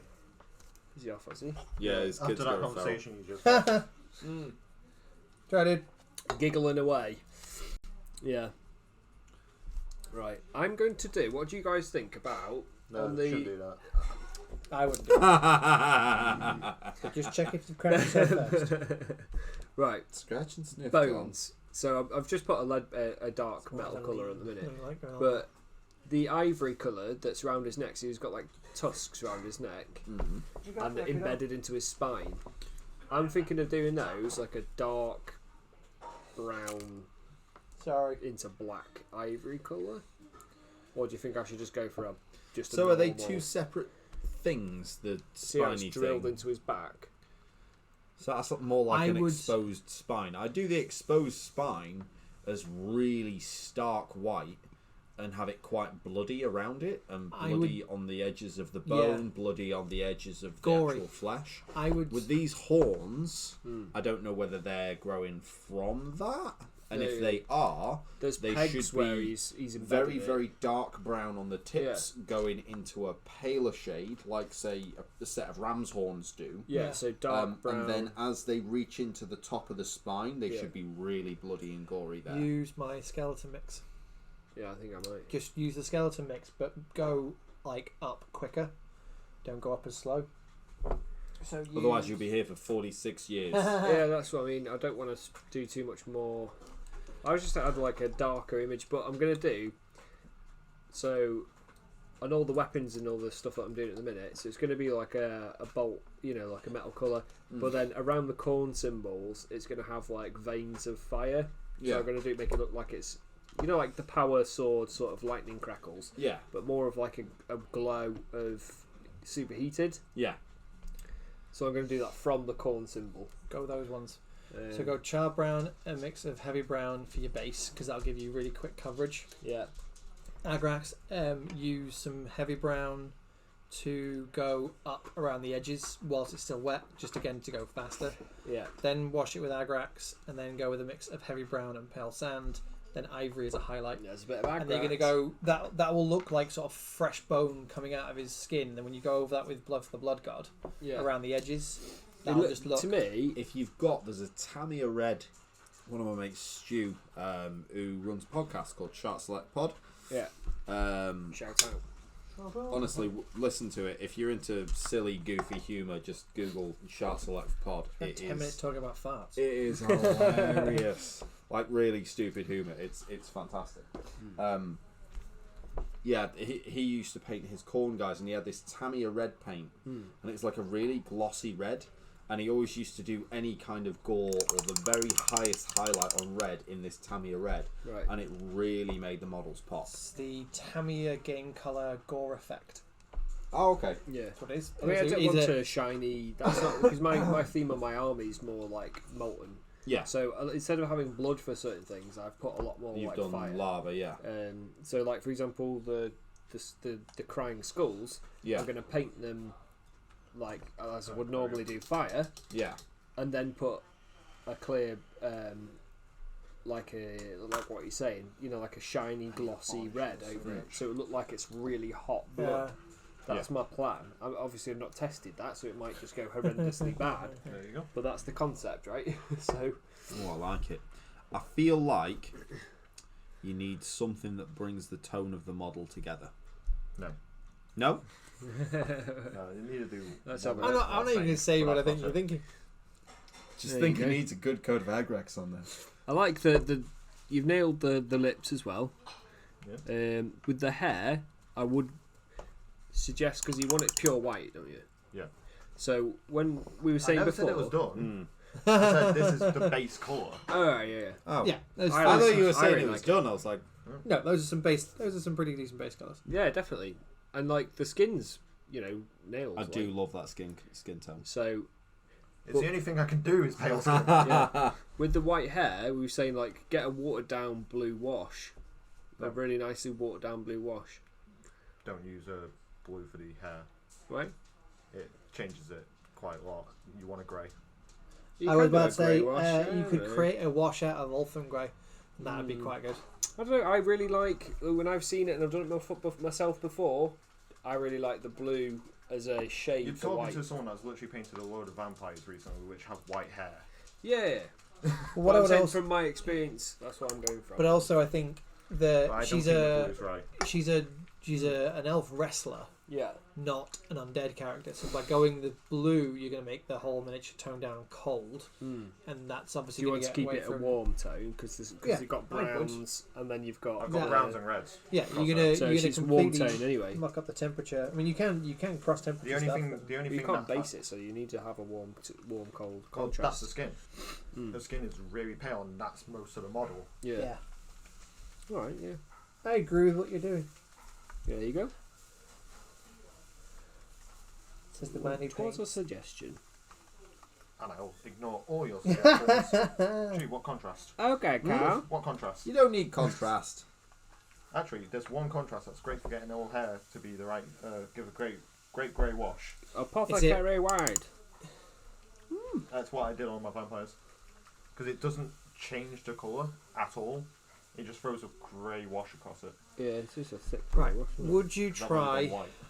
And I asked this question with the deepest of regrets. Whilst I do, would you try and freehand anything onto this woman's? I think you should kimono do some type patterns thing? across the coat. I do want to, but I can't work out what I want to do. I was going to do pinstripes, Can you but do the Aleph symbol quite nicely, three-handed, very small? Hey, Dodak. Hey, hey. hey-o. Hello. How's it going? So, What are you painted Would today? a fleur de lis look out of place with them?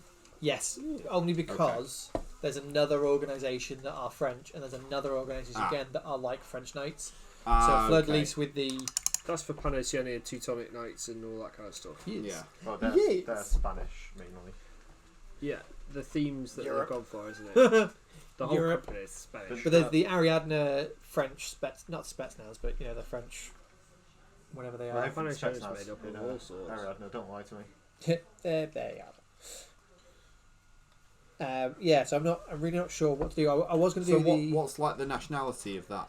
There isn't faction? one. They're They are not robots. They're robots. They're not human. They are constructs built to serve a particular purpose, and they do with lethal precision.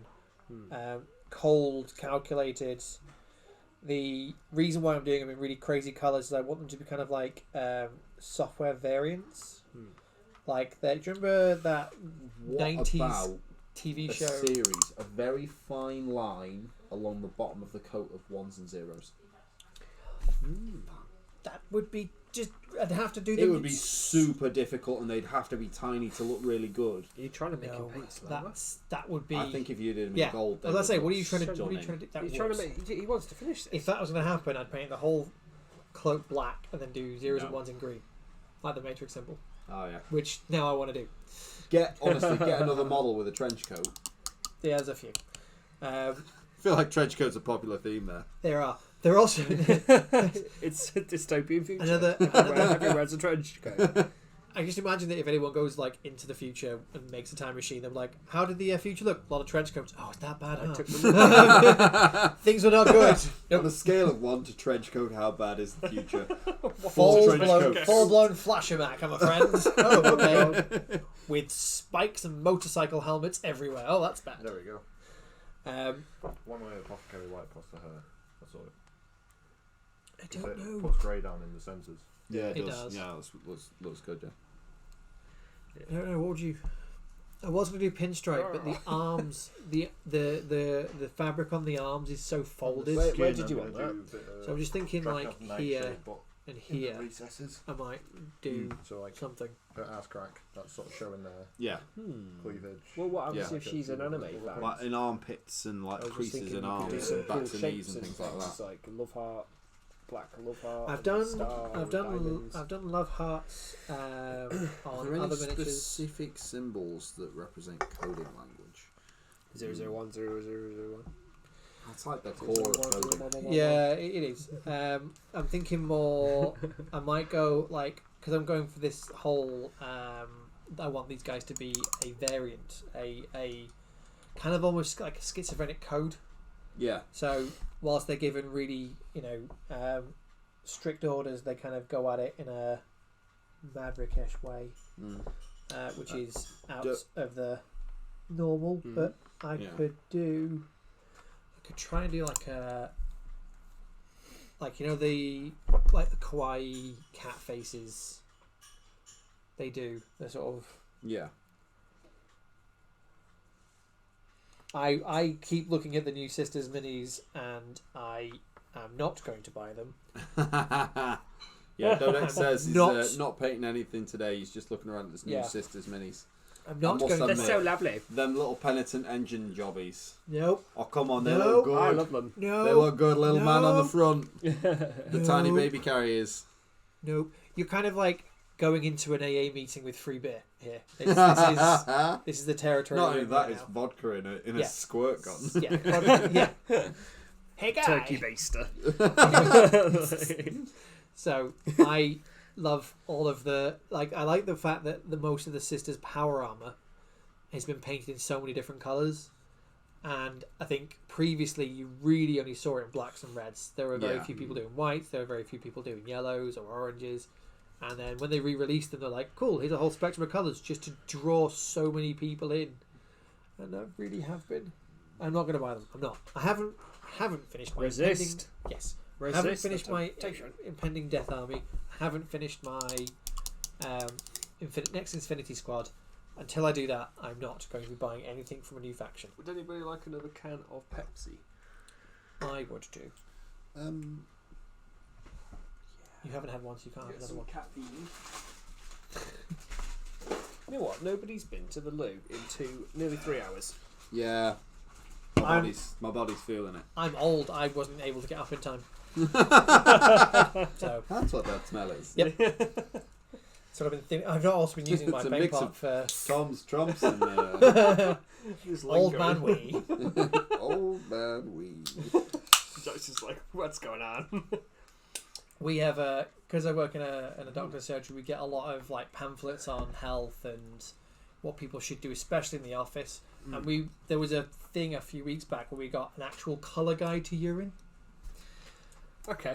Like it's like if your pee is this, you should be drinking more. And it was like every single time someone got up to go for you're like, what number were you? Were you a 4? Bet you're a 4. You haven't peed in a while. It's probably a 4. You want a 5, were you? If you're a 5, that's bad. Do you mean making a brew? You want a 6? Good grief, this person's a pint of water now. It was like, Is it just you in a really quiet office when everyone's there going, I don't want to talk about the my worst weed, thing John." is it because I'm colourblind? I'm there with the pee chart in my hand, going, I don't know. I don't know anything anymore. Can someone come and check? I'm like, Did do you I? have to get somebody to check your weed, Is John? it inappropriate for me to dip the white part of the colour chart in and then work out which one it matches? Because As long as you don't pin it back on the notice board, Yeah. it's Lordy fine. Lord. I used it and it's pretty accurate. I'm a strong 3. Yeah. We get loads of those. We get so many of those. Also, we get loads of things on alcohol. I keep on taking pictures of stuff for like how many units people are having in alcohol stuff to better display it in the surgery, because it's things that people forget. You don't realise how many units are in. People usually just drink until they're drunk and then keep drinking and then vomit it all. Or people with a problem do, Tom. And that's Tom. You go on a night out and you get drunk. How many beers does it take you to get drunk last night? I'm really bad at literally at like 10 o'clock I'll go, I'm starting to wilt, I'm going to go to the bar and get a cup of tea. I have body Red Bulls. You don't need a body Red Bull, you need a strong brew at like 10 p.m. and you feel great for the rest of the night. I have a metabolism that can't make its mind up. 30 million years old.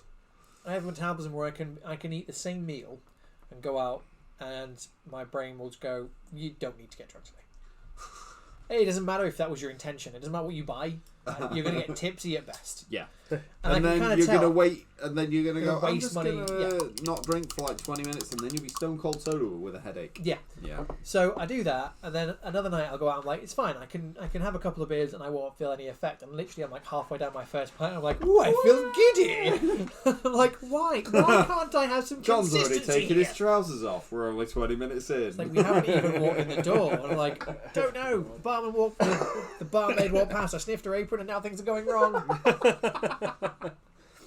Snaffled her. Come here, barman. Where am I going? There are barmaids. Alright, move along. Bar wench, fetch me your apron. This is Weatherspoons. That's not going to happen. You're getting thrown out. Now. Put down the picture of woo-woo. Your time is done.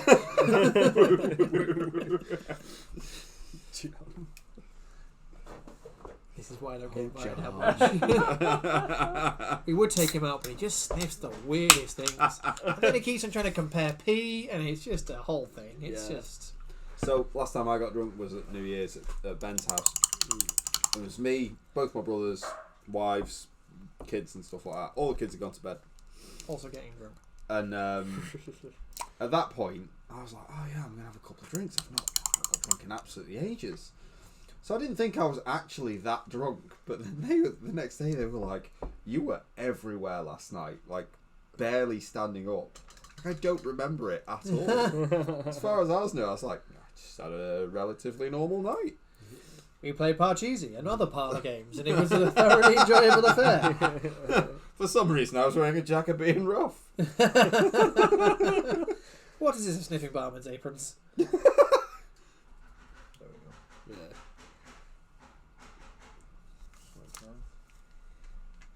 Well, if you let the apothecary dry. The apothecary for the hair, that already dried. I've done a bit of Drakenhof nightshade for around bits of the skin. Yeah. And then Agraxo shade on the clothing. Yeah. Get your shade on. You're going to come in. I'm just literally... My only problem is I throwing don't shade want is to touch it too appropriate. much because it's like It'll a transfer No, because it's such a pale model. It's not even that, it's a resin. One so of the... it chips quite easily as well. Yeah. What did you prime it with? Wraithbone? What did I prime it with? Wraithbone. All right. The Vallejo thick. polyurethane stuff is like armor. Yeah. It's like it got gunked up on an old airbrush, and I tried to pull it out, and it was like removing the symbiote skin. Yeah. It was like all over the place and fighting back and calling me names and stuff. Yeah, I did not have time to do all that. Good reference. I like because Jack is wearing a Venom t-shirt, and someone gave me a Venom head mug, which is a terrifying mug just to be sat there in a doctor's surgery sipping tea from. Sorry, you have a head cold, do you? Ignore the mug. You're going to be fine. Consistent nightmares. That's a strange thing to have. There's a rule where all drinks have. There's a rule where all drinks, mugs and everything else have to be behind the counter. I'm wondering if that's why. It's nothing to do with like you may spill your brew or it doesn't look professional. It's like no, Probably just to do stop. with germs. It's a doctor's surgery. Yeah. That's Well, actually a probably a good thing. lot of companies do it anyway, where you can't have a drink on Yeah, show it's a at really all. fair thing for them to do. Yeah, it's I a worked thing. in a It doesn't look. Can you imagine like someone trying to tell you a problem? Like, I really think I might have cancer. So I was going, sorry, yes. No, it's fair. Just dumping a digestive in. Like, No, but it's just tell like, me more. No, I worked in a hotel and like Yeah. you couldn't have a drink on show at all. You had to leave to the kitchen to have a drink. Wow. and like you work in the summer outside serving people drinks, you'll be boiling hot, and you have to get someone else to replace you so you can go get a sip of water. Wow. Just like it's like the punters don't want to ever see another human being who's serving them being human and drinking and pooping and things like this. Well, Obviously, no nobody one wants wants to see poop. but you see what I mean? In or out of a professional. What colour is that one? Yeah. Is that racar? Is it biscuit? Is that a number 6? Jesus. I don't know. Is there a number thing for They this need a as well? little less fibre in their diet. I can't believe I'm advocating for less fibre, but they need it. Let's be honest. The symbiote itself feeds off, is it endorphins or dopamine? And the highest concentrations apparently in the Marvel universe can be found in either human brains or chocolate. Yeah. So there's a scene where Venom gets ravenous and he demolishes a Valentine's Day display, which is just amazing. You know, the I can't remember who the host was. I can imagine him talking to Eddie Brock, yeah, and then being just like, Eddie, it's Valentine's Day. Yeah. There's I love this time of year, Eddie. I think in the movie they actually touched on it where it was like, I'm gonna eat his head. It's like, no, you're not gonna eat his head, that's disgusting. It's like, I'm gonna eat his head, I'm really hungry, and then he just goes into a shop and devours all the chocolate instead or something. Yeah. But it's a really weird mechanic. Really good movie actually. I thoroughly enjoyed it. I haven't seen it. What? It's because really good. When I saw that Tom Hardy was going to be it, and I liked Tom Hardy in loads of things, but I didn't like him as Eddie. I wouldn't have picked him for Eddie Brock. Nailed it. And then apparently really good. Apparently he has nailed it. But Tom Hardy's just anything he's ever been in, he's always nailed. My favourite thing he's been in was I'm so sorry. Was Rock and Roller. You Yes. seen Rock and Roller? Yeah. Flipping so good. So that was brilliant, especially when he when the drug addict kid. He's don't hurt me, Eddie. I'm only little. Love that. I just love that. Rock and Roller. Archie's slap. Yeah. Oh, that's come on! You need to hit him in the back of the right hand. No, not like that. Like Send this. him to school. Bush. When he promised. Eddie, have you been drinking? No. Well, think before you drink, before you drive me mad. I've said that to Naomi a few times. Yeah. I love that film. I think most Guy Ritchie films are so quotable. Yeah. I think that's probably what he feeds The off. latest one is absolutely fantastic. Is it? Yeah. Which one's Well King worth Arthur film? Say again. Which is his latest? What's it called? Me and Hev went to see it a couple of weeks ago. It's only recently been out. Yeah, it's recently been in the cinema. Oh, it's got It's got Hugh Grant in it. Yeah. Who's really convincing in his character portrayal. It's got him, Charlie Hunnam, might be the gentleman. Could be it's the gentleman. got Matthew McConaughey. Really? And honestly, Matthew McConaughey looks it's sick it's in that. Because isn't you it about really like gangs? it's gangsters weird or because it's a something? gangster film, but you Yeah, I think that's genuinely Gentleman. you genuinely associate with what Matthew McConaughey does near the end of that film. Yeah. I really need to watch that. Don't spoil it. Honestly, Quite like a big fan of. I don't know. Show now. No, that's heard on. I need to get an idea of if I'm freehanding anything on this before I start doing anything else. I think you should do ones and zeros. There's no way I could do Zero, that zero. small. I might quickly What do you mean you go. can't?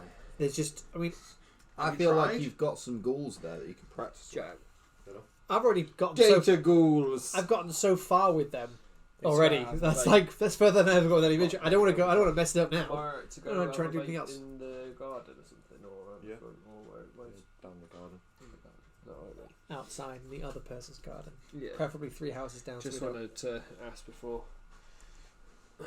I've actually surprised myself. I've not vaped in 3 hours, and that's because you don't quite. actually need it. Y'all don't need I'm it. getting a bit twitchy. That's all. That's because you've only started thinking about it. Nicotine. That's part of the nicotine addiction, though.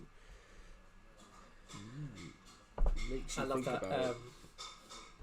It's not feel good hits. What's the Queens of the Stone Age song that starts dead quiet and goes dead loud, dead quick? Is it Millionaire? I don't know. I only really know one Queens of the Stone Age song, and I like it, and I don't like the rest of their stuff. I love love all With that. You is my favourite Queens of the Stone Age song. I don't know one. Oh yeah, that one. It's just really different. No, I like most of their stuff. There's one which is you think you're worth $1 million, but you ain't worth a dime, Yeah. and it's got like a really really quiet drum intro, and then it just goes into full metal in the middle of it. And every single time I heard that, like growing up, I used to turn my Walkman up because I was sure it was busted. Then I was like, "Oh, look, I'm deaf now. I'm really deaf now," and I've been had by this song yet again. It's a trap. It's a trap I keep falling into. Do you know what I mean? It was on like I had like 4 CDs. Yeah. That I could carry around in my CD holder for my Walkman. God. Yeah. I had a CD holder for my car that was like a Bible of like 50 CDs. Nice. And then I just compressed them all into data and they just live on iTunes now. I mentioned getting one of the the video things we've done put onto a CD for like data storage, and the guys looked at me in utter disgust. Yeah. Yeah, I think it was Sam. I think Sam was just like, "You even have CDs?" I was like, Sorry, are you from the past? "Sorry." You can hear Sam saying it as well. Yeah. With that look on his face like... Yeah. Why? And I'm like, because I've got loads... I actually happen to have inherited everyone's like rewritable CDs that haven't been written onto. And I've got all of them. Nolan oil has dripped onto a bit of thigh. Massage that Your thigh. thigh? John's thigh? No, on the model's thigh. What? No! A bit of water. You get off. It's working. It's working. No, it's got There's a one thing. crevice. Because this will eventually go onto YouTube. Mm. And onto our thing. I want to really show this off. I brought this with me to show off specifically. Ooh. Now my impending Who's indeed. that? I'm getting there. For my impending death army, my general is going to be Archon the Black, Mortarch of the Sacrament, and I couldn't think of his as far as names go, he could put a little bit more effort in it. I call him Jim. I mean, it's not like Archaon the Ever Chosen. Marshal the Apocalypse. Chosen of Zinj, Nurgle, Gorn. Well, that's why he's Alright, Daenerys, calm down. Yeah. So I wanted a base. Just someone saying, Simmer down, imagine door Daenerys. guard turning around. Alright, Daenerys, calm down. You're right. You're bored of now. 4 of them gone to sleep.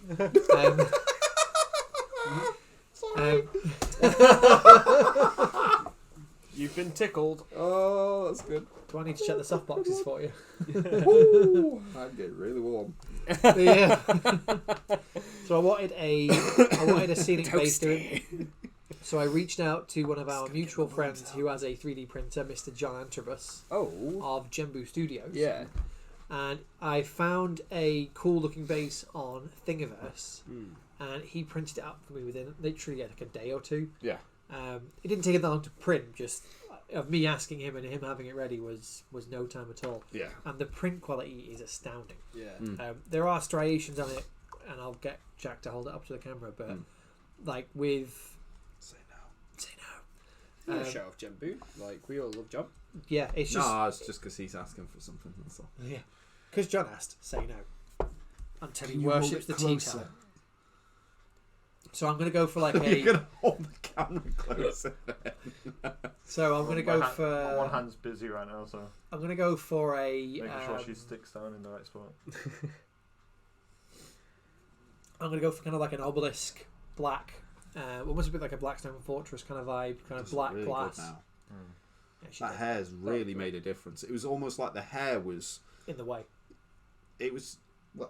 Why would you have hair that long and be a wrestler? I'm just saying, like... Hard mode. That's one of the UFC fighters. So while you're on that topic of the hair, he literally kept his nice and long and greasy and sweaty, so that when he got people into like a ground and pound position and was wrestling them, literally like shoving his hair and face into their face and just getting the hair in the mouth. Yeah, legit. So basically, it's you're a valid saying tactic in wrestling. So what you're saying is you don't have to have martial skill when it comes to you UFC can just be fighting. A little bit just gross. literally be a bit of a minger. You're like touch gloves. I've shot myself. Good fight. There are hygiene rules, I imagine. When you've got long hair and you start sweating in a big long fight, How do you check them? Do they just have like a poo sniffer in the It's not bad. Could you imagine that on Gladiators? In my red corner, wait a minute, Wolf. Having that job I'm doing. Because they warm up for hours beforehand. Like they have to keep their, all their water fasting. There was a these like sort of smaller wrestling leagues. Yeah. They couldn't get anyone to do the ring cards, the round cards. Yeah. So they got like one of the promoters to do it. It was a really nice, but he's about my size. He's a chunky man. Yeah. In his 40s, and he let into it. Yeah. Like big style. Like just to drive home the hypocrisy, he used to wear he used to get changed out of his suit, which he was using while he was promoting, get into a bikini, and then just strut around the ring. And it was like every single time there's a round, everyone people were like, "Yeah, I'm gonna have to look away from the ring for a little bit." I can't remember his name. It was hilarious. He really let into that role, and I think if there was hygiene rules, they probably would have been like, just no. No, man. I'm at a position now where I'm just looking at this. I'm like, what colour should I do the shins? What colour should I do this? What colour should I do this? Have you thought about pale sand? Have you thought about our Lord and Saviour, Pale Sand? Because I'm thinking about the whole. Have you thought about a coat of Agrax Earthshade all over? Two things. No, I haven't even washed the skin at all. It's not being touched with a wash. You can do. I Professionally. I know what I'm going to do is I'm going to get a little bit of Seraphim it Sepia. and put it near where all the joins are. A bit of Seraphim Sepia. For no reason whatsoever. Agrax Earthshade's distant cousin. Well, I did get some oil in the thigh before, and it's really irritating. Well, what I'm saying is I might just get a bit of right on the inside of his groin, leading towards his tabard. Make it a little bit of. I've just spotted a bit of thigh mist. Looking between his legs. Massage. Between his legs. Oh Lord. Got bare thigh down there. Well, look, good job. I have a wet palette where everything's still there. I've actually not done this lady's crotch. Uh-oh. Having joys of the wet palette. Having had the conversation of... She's very delicate, isn't she? She's got a lot of small pieces that you have to really... Delicate little baby. Alright. Let me play Infinity. Let's do Eugene. Let me paint my... That's a strange one. For Infinity. Yeah. Yeah. I'm going to turn up. Hello. The weird thing is at a stretch, you could technically use that as a miniature because they have a silhouette system. Yeah. So if you put your guys on a scenic base, which means that they're visible all of the time, you can exchange the model for its silhouette, and there are silhouettes 1 through 6. Mm-hmm. One being like a tiny little rebot, like a koala bear. Yeah. And then up to... So it means you can have like a whole tidal wave of like spider bots piling over, and it's just one spider. As long as it fits onto a base that is the designated size or around that, like people. Plus or people minus are pretty. one. Yeah, people are pretty forgiving, but again, when it comes to tournaments, people will be like, "No, you're not using that model." But it works both ways because you can exchange it for the silhouette, and if any part of the silhouette can see another model, and that model is within its normal silhouette, then of course that counts. If someone's like, "Well, that model's too big," you're actually looking round corners now. It's not like 40k where you go, "Oh, this is my Demon Prince. He's a bit taller, so now you can see him because he's a bit taller than everything." You know that pain. Yep. So, I had a Demon Prince that I bought. I can't even remember what the website it was. A mate of mine, Craig, found it. It is an was an absolutely spectacular model. I spent hours and hours. I sold it. Spent hours and hours painting it. You played permadeath 40k. Unfortunately, it's dead. So Rastus Asheron just like gone. You spent a while on him as well. He was beautiful. So, yeah, he was significantly larger than a Demon Prince. So my rule was, whenever you can see it, you can see it. Yeah. Like, it's only to my disadvantage that my Warlord is 4 times the size he should be, because instead of the little... Essentially, a Demon Prince is about as big as my fist, and then it has tiny little poxy wings. This Demon Prince was about as big as my fist, and then its wings were like stretched all the way up. Stunning, man. And they were like really outstretched, like a hand span, easy from the back of the model because the wings were actually to scale to how big the model is. Yeah, I have seen that one. And it looks absolutely amazing. I couldn't use it. There's a number of people who would complain about it just being too big, and I'm like, it was in competitive. You were trying to play it in a competitive event. Yeah. But here's the thing: the base is the right size. Yeah. You measure from the base on every single aspect. Yeah. Yeah, but it's line which again you do in Infinity. But it was only at my detriment. Yeah. I will have probably within the next week or so enough painted. Yeah, one painted miniature. I will have enough to play 2 or 3 forces, so you can have a little play with both. Yeah. Well, next week I'm playing. You're booked up for the next couple of weeks. I'm booked up for the next 2 weeks. Yeah, next 2 Tuesdays. It gives me time. Next 2 Tuesdays, next 2 Fridays. So, week after that, if you want to get together and we'll do an Infinity starter. And we'll stream that. Yeah, I was say stream that. Stream it. Stream.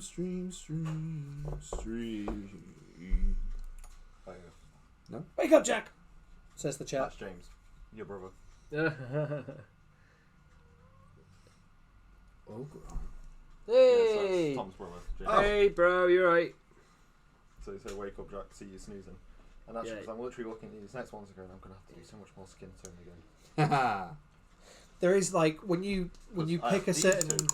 There's a moment when you pick a force and you're like, I quite like what I have to do with these guys. I'm going to paint them this way, and they're going to be this colours, and they're going to do this thing, and you're like, oh, I've got a lot of X to do. And like with my death, I was like, oh, I'll probably need like maybe 1 or 2 units of skeletons. That's fine. Then I read the rules like, no, you need 40 per unit for them to be like properly effective. You need at least 2 to 3 units. So that's. You looked in a couple of times. For me. Well, most of the time I've been waiting for this guy. Second tallest tree in the world. Second tallest tree in the world. Why would you want to know the second tallest tree? So, back when we played D&D, such a random thing to ask for. We'll get to that point in the story. All our knights were known as the Emerald Knights of Rogavia. Our kingdom was known as Rogavia.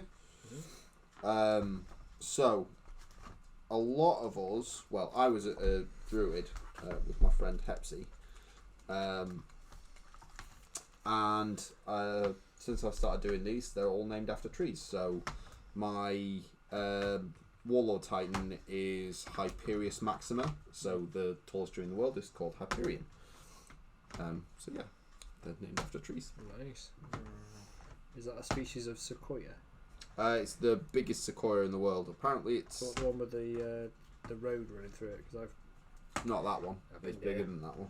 The second tallest tree, according to Google, 10 of the tallest trees in the world, which is from the website Tree Hugger. So you know they're going to know that stuff. The first, that's number 10. I want to find out one. Pretty sure it's Hyperion. If it's not, it's going to be really embarrassing for you. It really will be. James says famous redwood. Come on. Number 1 is Hyperion at 308.3 feet, which is 115.92 meters. Funnily enough, that's a similar sort of height size to a Warlord Titan. The second is a similar redwood called Centurion, 327 feet. 327.5 feet, because that half feet, which is 99.82 meters. The other one is the Dawn of Fur. Dorner? What? The Dawn of Fur? Dawn of Fur. I'm pretty French. That was a magazine in the 70s. The Dawn of Fur. I'm pretty sure I read that one. You want to own a fur? What do you want to do on a fur? Oh, number 4 is a cool name. Raven's Tower. Yes. Who's picking these cool names for trees? What's the next? What's number 5? Number 5. Don't twist on me now. Don't twist on me It's now. called Jeff. My name is Jeff. It's actually just called Unnamed Giant Sequoia.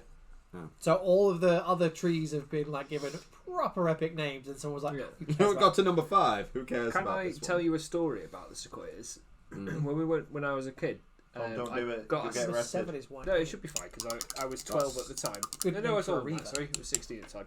So I got a sapling of a sequoia that they were selling there and snuck it in my hand luggage and brought it to the UK, which, as it happens, is highly illegal. Oh yeah. And I brought it to This show is my live. environmental science teacher. Yeah. You know, and it was really cool. Mm. And you know, I had a little plan that I was going to plant it in the Mersey forest and have like the largest tree outside my mum's back garden. Just like 10 years down the line now, actually we're 15 years now, it would have been, you'd start seeing it emerge because they grow fast, the sequoias do. But bless it, a English caterpillar killed it very, very, very, very quickly. But now they have a taste for it and they're emigrating over to America, wiping out the sequoias, and it's all your fault. Oh, they have a taste. Well, they got all sorts of different. They're just one English caterpillar going. I just thought it was hilarious. You just imagine, like, in another 20 years' time, this massive tree just coming out of Winsford. Where's Winsford? Just look for the spire. Yeah. The thing is, though, is that, as you mentioned, it was really highly illegal. If you let it get to that point, they were like, "Have you illegally smuggled a tree? Tree? What tree? Yeah. What tree? The one that is actually overshadowing bird. half of this estate." No. It was like. I emptied my pockets. It just happened to It grow. was a sparrow. It was a sparrow. It wasn't me. An unladen swallow. What's the airspeed velocity of an unladen swallow? I saw it Like fly. 147 mile an hour or something. Yeah. I don't know that. Love my Monty Python. We were actually rating. My dad was rating Monty Python sketches. His brother says that's the world's biggest fat caterpillar. It got wrecked, that sapling did. It was only a little tiny sapling cut off. It's a shame, really. Not really. You know, it could have ended worse for you. Yeah. Yeah. Prison time and all that. Yeah, I'm sure it wasn't. Could you imagine how much stick you get for being in prison over a tree? What are you in for? 12 murders. What are you in for? I burnt down a school. What are you in for? I smuggled a tree. Is it like a narcotics tree? No, it's just a big tree. It's but it the was world's small. largest tree. Can you get some of that tree in here? It's not that kind of tree. It's not that. It's not. It wouldn't do well on the open market. No. Caterpillars and all. You know. Flipping caterpillars, yeah. You didn't even know it was Like there. that would make the world's worst crime watch story. This international smuggler was brought down by a The caterpillar. humble caterpillar. It'd be presented by that I'm cheating on this absolute level. tool on. Right, what you Because do? I don't have to care about the skin his tone as name? much and stuff like that. But because it's a massive He snake does tail spring with the watch. green Yeah, sort I of know green exactly colour. who you're talking Do you about. know what I mean? Yeah. Safe? Yeah, I completely agree. He'd make it like way more dramatic than it needs to be. Yeah. Right. I think armour plates are the colour I want them to be.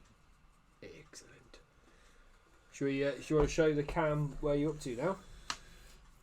Can do. It's a bit messy at the moment. I need to tidy it up. Sorry? but- Is it still wet? No. He's not got the second layer of Big Agrax Urbane on yet. He's not getting a second layer of Agrax. It's It's already getting had the a second. third. He's only being named after the second biggest tree. He doesn't deserve 2 loads of No, he is Agrax. actually getting it. That is actually a good name. It is, yeah. The others are pretty good as well. So- Like, if you were to name the Reavers after So if I did Raven's Tower. I like that. Diona Fair, Dionys whatever it was called, but something, the Dionys the First, the White Knight, which could no, be don't my skip Princeps on Maxima. names. Have And just Raven's Tower. have one of your titans called the Unnamed Giant. Because that is its Ooh. name is the Unnamed Giant Redwood. Just have it as the Ooh. Unnamed Giant. So Just have it as like a princeps who doesn't talk to anyone. I not know, even but other I titans. want my Princeps Senioris to be the White Knight now, because I might Yeah. do him all in cream. Or the Raven's Tower. Raven's Tower's very Yeah. good. What if I did him in black It's very core. with white corvus. I'm not and gonna with be- white and green highlights? Yeah, yeah. Like a white and green stripe. So then your bit of history about your legion, did a lot of Yeah. work with the Raven Guard and all that kind of stuff. The Princeps was served under Corvus Corax during the Yes, Heresy. yes, it does, James. Yeah, James just said the Unnamed Giant sounds like a Dark Souls boss. yeah. One Well, that I that's would giants. never ever reach. Let alone me, never even reach. Someone's like, "Have you got to the unnamed giant yet?" No, I'm still trying to work out how the thingy flask works. Somehow I keep dying myself. Keep dying while trying to drink the damn thing. Ooh, I need that white. Which one do you want? It says I off-white. love this metal combination. Oh, lovely. Feel like you're the metal I've used is so dark. I'm highlighting it with lead belcher, and then I've null-noiled it. Look at that. That does look That's really lead good, belcher. As a highlight. As a highlight. Oh my god. It's got null oil over it, but People said it couldn't be possible. yeah. Said it couldn't be done. I'll show all of them. There are darker metals in the world. That one. I'm going to try and rust it as well, and I've got a bit of shining silver. That is not right. Where's your white gone? Off-white is there. You used my Oh, white. is it your Ivory's- white? Can I pick Ivory's your been white? robbed. That's my please? off-white. Hey? You You've want robbed my the ivory. dead white. Dead white. You've robbed your ivory. I might put my ivory back. You took my ivory. There's like a Monty Python sketch right there. Yeah. Tell you what I really want to hear again, I haven't heard in ages, Yeah. is and it's the Goon Show. None of you remember it. It's way before. Remember the Goonies, but not the The Goon. Goon Well, Show the was one boss a that radio Music drama Casuals put on the on, didn't BBC. I don't even know what era it was. It's old, but it was with Spike Milligan, to name but a few. And it was amazing. And one of the sketches was called Oh, I can't believe I've just done that. Piece of Paper. Did you accidentally? Just put white paint in the middle of a great big green plate. Wipe it off. Absorb. Oh That's no! what I had to do before. I can't believe you've done this. I can't believe you've done this. I believe you've done this. I don't get the reference. Oh, it's a meme. A guy gets hit with something and then he turns around and goes, I can't Oh believe yeah, you've yeah, done yeah. this. The British like proper. Yeah. I can't believe you've done this to me. I can't believe you've done this. The Goon Show was amazing. Yeah, James says he had some of it on that old comedy greats CD Yeah. that he had, and Spike you should Milligan have heard of it. Yeah, Yeah. there was one sketch called the What's the Time or Piece of Paper. It was known by two names, I'm missing a bunch of my and the teeth. two I can't remember like what dimwits of the group, which was played by Spike Milligan and some other guy, and it was their characters were Blue Bottle and Eccles. Blue Bottle went to Eccles and went, Eccles, what's the time? And Eccles turned around and goes, oh, hang about a minute, I've got it written down on a piece of paper. And Blue Bottle goes, well, why'd you have it written down on a piece of paper? So, well, I'll ask the guy at the time, and he very kindly wrote it on a piece of paper for me. He's like, all right, well, what time is it then? It's like, it's got here, it's 8 o'clock. He's like, well, wait a minute. When he wrote it down, it was 8 o'clock. What happens if it's not 8 o'clock when somebody asks? Well, I won't show it to him then. And it just goes on. It goes on in that vein for ages. Like, but how do you know what time it is now then? It's like, well, I've got it written down on a piece of paper. Like, but what if it's not 8 o'clock? Well, then I won't look at it. And then towards the end of the sketch, he goes, you should get one of them things what my granddad's got. And I was like, what is it? I got it from his company when he retired. It boils the kettle. It puts the water in the cup, and it makes a cup of tea, and it wakes you up at 8 o'clock in the morning. And he's like, oh, right, what's that thing called? He's like, my grandma. It's ridiculous. It's probably one of it's like the simplest, daftest comedy sketches out there, but I flipping love it. Yeah. Think about Spike Milligan. John, you want this? Is it Pale Sands? It says contrast. It says contrast. It's not for me. It says contrast. It says contrast. It's like when I go shopping for clothes, if it says skinny fit, it's not for me. I know this. I know this by the words skinny and fit. Even when I was skinny, I went out I and could tried never to buy a set of skinny fit jeans. Yeah. Put them on, and honestly, I look like two rulers holding up a beanbag. I've When never. I was What a great. Like, I was Yeah. right in the middle of a shop, Mate. surrounded by these skinny, wafy lads like, man, look at me, looking all fabulous. And I was like, I'm so fabulous. I like a my straw giant hat. ass is stuck in this. Do you remember when they had the Goblin Gaming used vest to wear skinny jeans tops for wearing work? Yeah. And James was like, Oh. right, put one of these on. They are lady size small. And I was like, okay, we're all putting it on. Me. And it's like, are you just doing this to try and fat shame, or are you trying to do this to make yourself feel better? And then we ended up putting it on, and it was just like I struck my hammer, and it was just like, oh my god. That suited Sam. He's very skinny, but I had a friend, and he was bigger than I was. At one point, I was about 10 stone. So at one point, I was in that thin. photo you shared on Facebook the other day. Yeah, then. Whoa there! Sorry. What the hell happened there? Sorry, I jumped. Well, why I would you just jump cracked in the the dog's right bark? one flesh shade. I'm so sorry. This wash nearly went everywhere. What did you just do? I don't know. You just set the dogs off. You jumped first. Yeah. That's what's like. What you did said- you just That's the sort of like, you tuned to the same thing. We both heard a high pitched noise, Brilliant. and My people are calling me. I must go. well, trouble is in trouble. The flatmate I was with at the time, he used to wear loads. Hello. He was a bigger guy than me. He was a bigger guy than me then than I am now. And he was like, the trick to putting on the skinny jeans is to do it in one fluid motion. Like, don't try and ease yourself in. Get in there as quick as possible, and then do yourself up before your body like works out. Johnson's baby oil. Like, I not kidding you. said he was All getting the- in and out of leather pants. all that I really achieved was going into Top Man Yeah. and just trying to castrate myself. That's That's all that happened. I was like, basically, this, you know, I got this. The guy said, "What size are you?" I said, "I'm this size. These are my measurements." He's like, "Okay, these will be on." So I then got into a change and was like, "Right, I'm going to go with what my friend told me. Put them on as quick as possible." And then this guy, it was the one and only moment anyone's you ever cry? knocked on the side of a changing room door and gone, "Are you okay in there?" And I was like, "No, I just trapped myself. He was like, "Are you going This to is a common occurrence. are you going to be buying those jeans now?" No. Now think I'll return them. They don't match my eyes. They don't make that part of me pop. They do something else. Oh, dear me. Now I will openly admit I'm wearing sweatpants right now because it's a Sunday and it's a miracle you've gotten me out of pajamas. Yeah, I wish I was. If I could have been wearing trousers. What are you doing there, mate? well, you left you. That one's a more reddy tone. Yeah. That one's a more browny tone. I know that much. Probably would. Did you know that Doomball Brown is kind of a reddy brown? Oh You're my a god! You're a ruddy. Ah. Cracking out Stop the making that classics goddamn tonight. joke And I'll after it. keep saying it.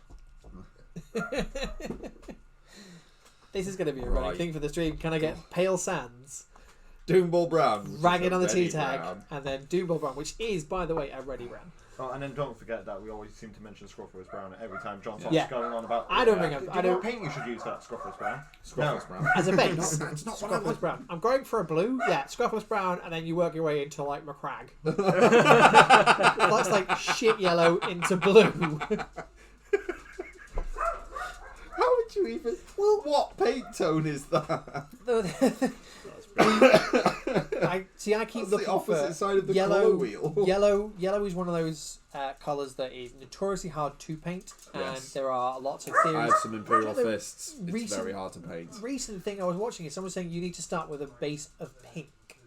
Eh? And I was like, I don't know enough about colours in general to say that you're wrong, but I think you're wrong. Feel it in my Yeah. waters. It's wrong. This just doesn't feel like something that should be right, even if it is. But apparently it is. I'm doing it wrong. Yeah. I'm doing the wrong thing. He's not got Scruffers Brown out. Yeah, you should probably try some pale sands on that. I had a paper cut once. I put some pale sands on it. Tied it right up. Is it my big fat Greek wagon where he's like Windexes for everything? So that's one of your favourite films. What? Big fat Greek wagon. I feel like I know I've watched it. You have Richard Gere in it. Possibly.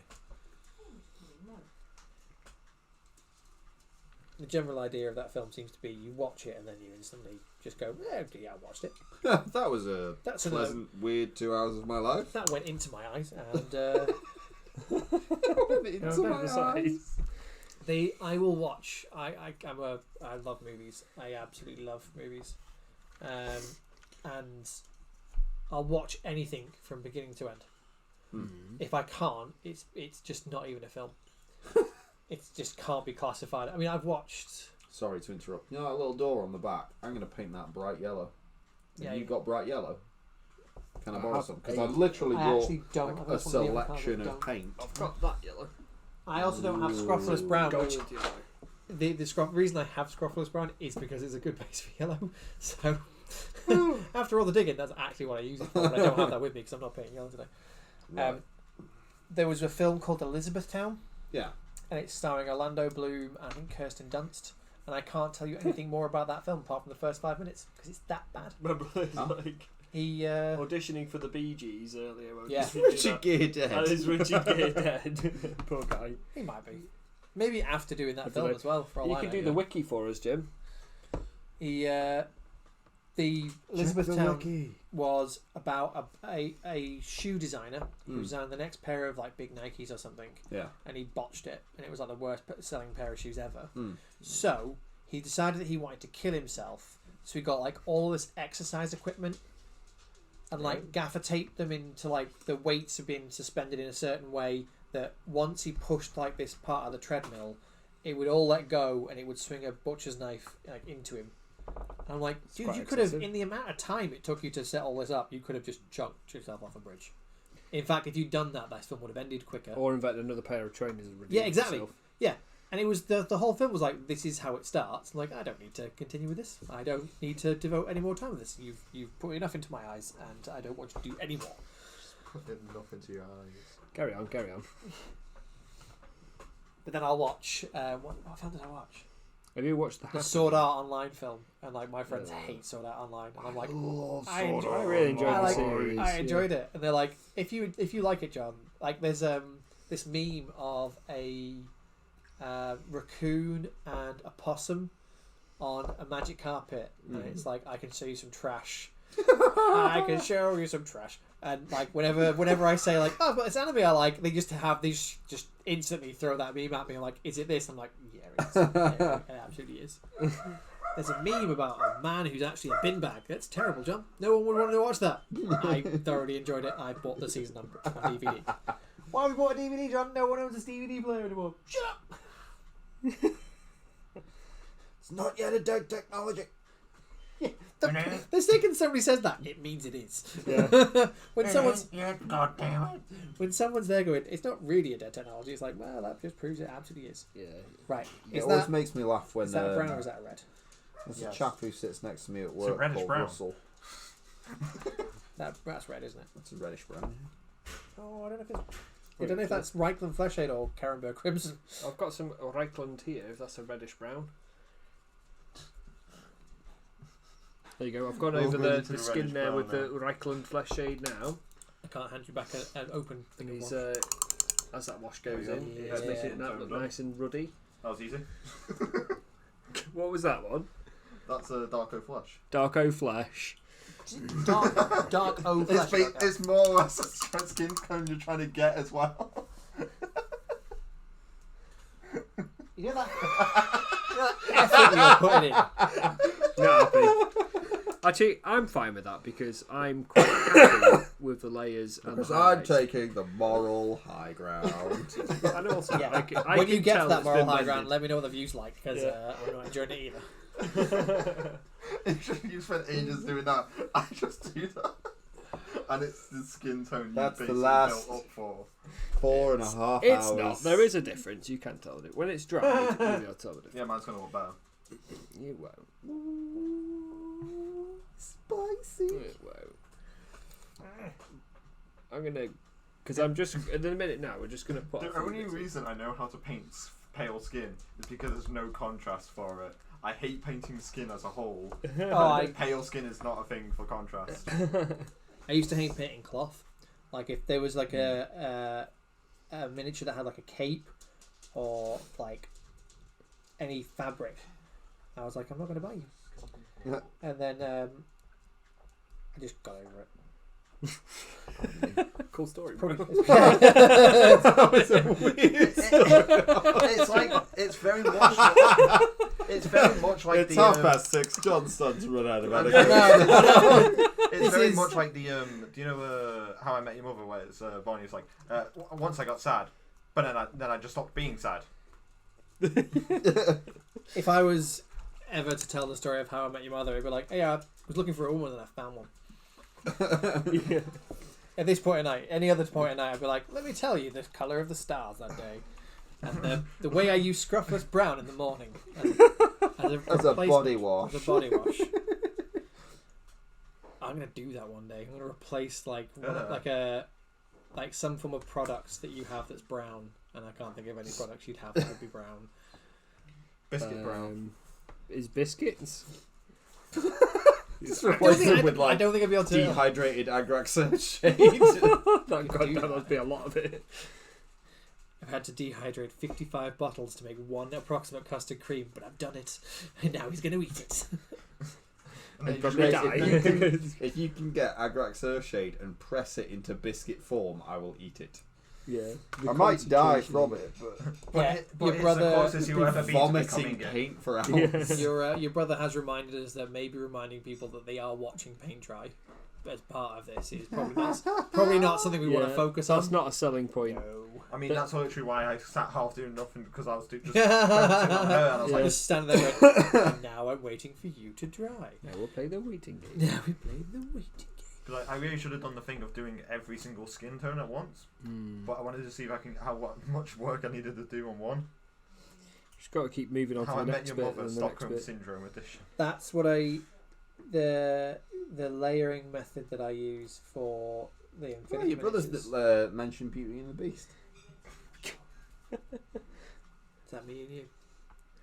What? Beauty and the Beast. No, he's talking about Stockholm Syndrome. Oh, what? How Oh, I Met right, Your yeah, Mother, that is- Stockholm Syndrome. The entire chat's just my brother just like... But Sword Art Online abridged miles better than the actual show. I might actually do that because the abridged stuff that my brother's recommended to me has been hilarious. Have you watched the YouTube channel How It Should Have Ended? Yeah, I've watched a few of I those. love those. I really do love those. Yeah, but then they always go, "Oh, it should watch Evangelion. This is how it should have ended." Yeah. When really, No, what it you should be is watch the first episode, appreciate the first episode for what it is, and then never watch any of the rest of it because That's the it. rest of it is garbage. Take up juggling. Yeah, just take out juggling. That's all we put. Ah, that was a fun episode. And now to juggling. This is what Honestly. how good this is really good for Jack's internet, right? As an example, that we've literally what we're saying now. Yeah, it's is pretty coming much through on immediately people. being answered. Yeah, and yeah. So interaction wise, Yeah. perfect, right? If It would be confusing if they're like, John, why did you try and castrate yourself? I'm like, I don't remember saying, oh, yeah, I did. A little while ago. I remember that. it's good. The How It Should Have Ended stuff is always the funny take on it. So it's the only one I don't get is the Forrest Gump, Right. because it's meant to be a How It Should Have Ended, and the idea is they could cut the movie down into like 3 minutes if they only did this. Yeah. And the one for Shouldn't just be died in Vietnam. no, it's basically he goes through it's Tom Hanks going through every character he's ever been in. It's like my mama said, if you go to an amusement and you find a Zoltar machine that needs to turn into a little boy, you shouldn't do it because you can appreciate being a little boy for who you are. Or my mama said, and it's like just him going through every single character he's ever been in. Like that's not how Forrest Gump should have ended. Just basically an abridged version of every Tom Hanks film. I mean, It's just a bridge version of Tom Hanks's life. It's the best one is the Lord of the Rings. And it was like. Right. We have to drop this ring off in Mordor, and then Gandalf goes, "Hey, I know these eagles that'd be really cool, and would do it really quick. Let's They not couldn't walk use there." the Eagles. They couldn't But use the Eagles. In that the one defaults it's it. not. It's done for comedy. It's not done for accuracy. Yeah. And like as they're flying over, they've blindfolded the eagles. It's like the eagles are squawking at each other. And it's like translated into subtitles underneath. It's like, dude, where are we going? I can smell burning. Is this Mordor? Oh, we better not be in Mordor. I don't want to be anywhere near there. He's like, we're reaching Mordor. Like, oh, god damn it, he's brought us to Mordor. I can't remember the exact reason, though. Why couldn't they attend at the time? So They were Gandalf washing their and the feathers. Eagles are technically the same race. I can't remember what it's Yeah, called. But they weren't the same And race if until they were became ever alive. given access to the ring, they become super powerful, like Sauron, because Sauron's the same species as well. But they are then far more tempted, and Gandalf didn't want to risk it. Yeah, fair enough. Don't want to risk it for a biscuit. Well, The eagle. but yeah, there's things like that, and there's Batman versus Superman, and Superman just literally punches off Bruce Wayne's head in like the first 8 seconds. He's like, right, I'm gonna go get myself a coffee. Gonna go. He also solves all crime. He just becomes like an overlord in like the first couple of minutes, which I think is brilliant.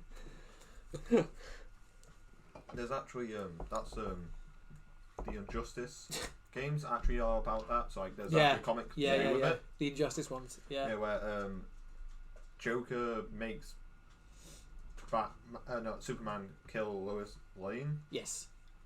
Through Scarecrow gas, and then so he like kills the Joker, goes mad, and basically becomes a tyrant, taking over the whole world.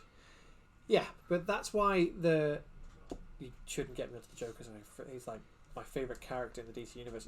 The reason why I haven't watched the latest film is because I don't like anything that tries to attribute an origin story to the Joker. I know there are origin stories, there are like different versions that have done it, but the thing that's to me, my one gripe, because the Joker is a force. He should not have an origin story. The main reason why I think he's scarier if he doesn't have an origin story is because Batman is the greatest detective. That's what he's got going for him. Yeah. He knows almost nothing about the Joker apart from like what he's done. The Joker to him. can be anyone. Exactly. That's the point. And I think he's almost like a creation of Gotham. He's like a sickness that is literally come into human form.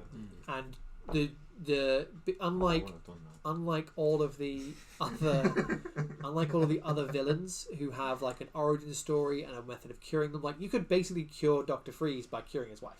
Yeah. If you came up with a cure, he'd be like, cool, I don't need to kill everyone. I mean, you wouldn't even have to do that. It's just like, here's a lab, sort your life out. And you just go, all right. Yeah. Which I by the way, I've also advanced medical science 50 years. Yeah. Great. There's actually look, we saved more lives than putting you in prison would do. There's actually one version where they actually do that. There's also a version where Batman's not well or ill or dead or something, and the Riddler takes over.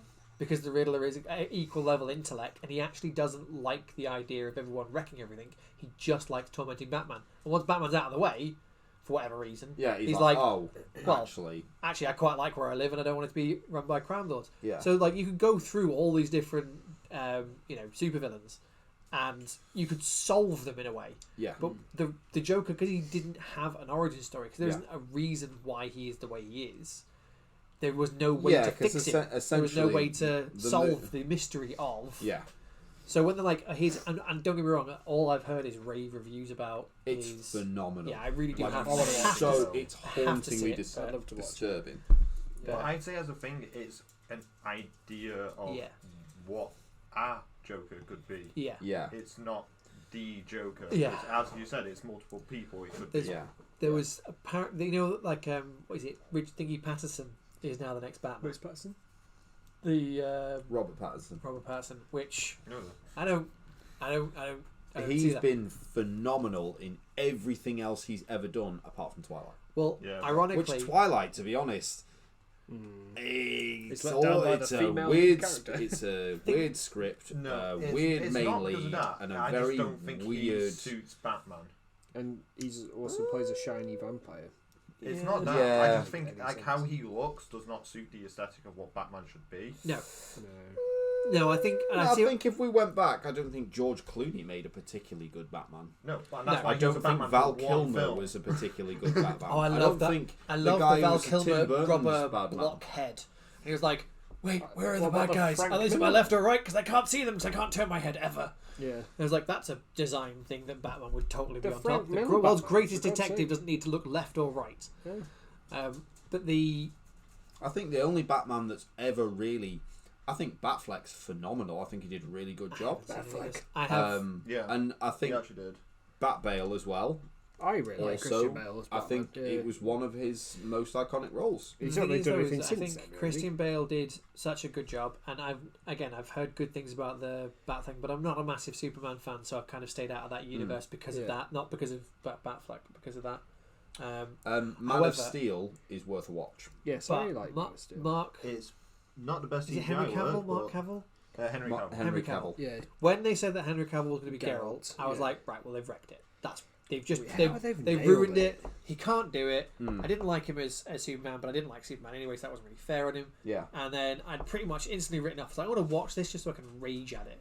And then I watched it and I was like, okay, I am absolutely in love with him and I have a massive man crush on him. There's only one and scene. I will now get a poster to put on my wall of him. There's only one scene where I really don't overwatching like that gif him of him as it, closing his and legs. it's when he gets captured by Phil Evandrel, and his face just looks goofy. Yeah. The thing that gets me It's as well is that they've flicked over certain parts of his character, and they made the first season almost really, really short. For I don't know It's the reason. almost Follows word the perfect books. to the books. It's bang Yeah. on the audiobook. Fine, However, but that's the only story that's not in it is going to be one of the first stories in the next series. Yeah. But Which they is the Bear Man thing. oh the Bearman one. Man Bear Pug. But the Thingy Phoenix Joker, they were talking about how he could be the Joker in the new Patterson film, right? Which, and I say absolutely no, because that's not on the same thing. But you know who and this is a YouTube video I watched this morning. They've Patterson did a film called The Lighthouse with Willem Dafoe. Yeah.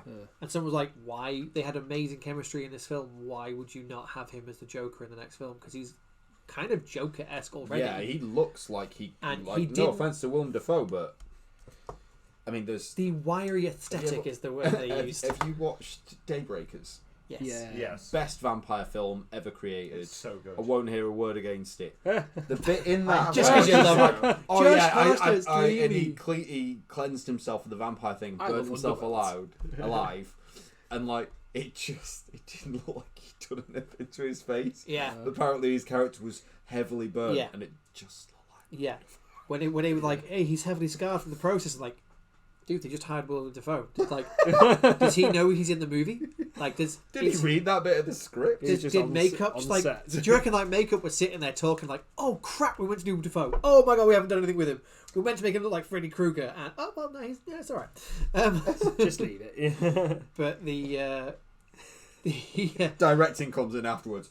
Great job on the makeup, guys. Woo! and he's like, I can imagine him coming in like, oh wow, am I going to have to sit in this chair for another 5 hours? I'm like, yep. And you also have to put on this eye mask for the entire time and these earphones because we are going to be using some drills to get the effect. And, but yeah, I'd be interesting to see what the next Bat villain is going to be because I don't think they can do Joker.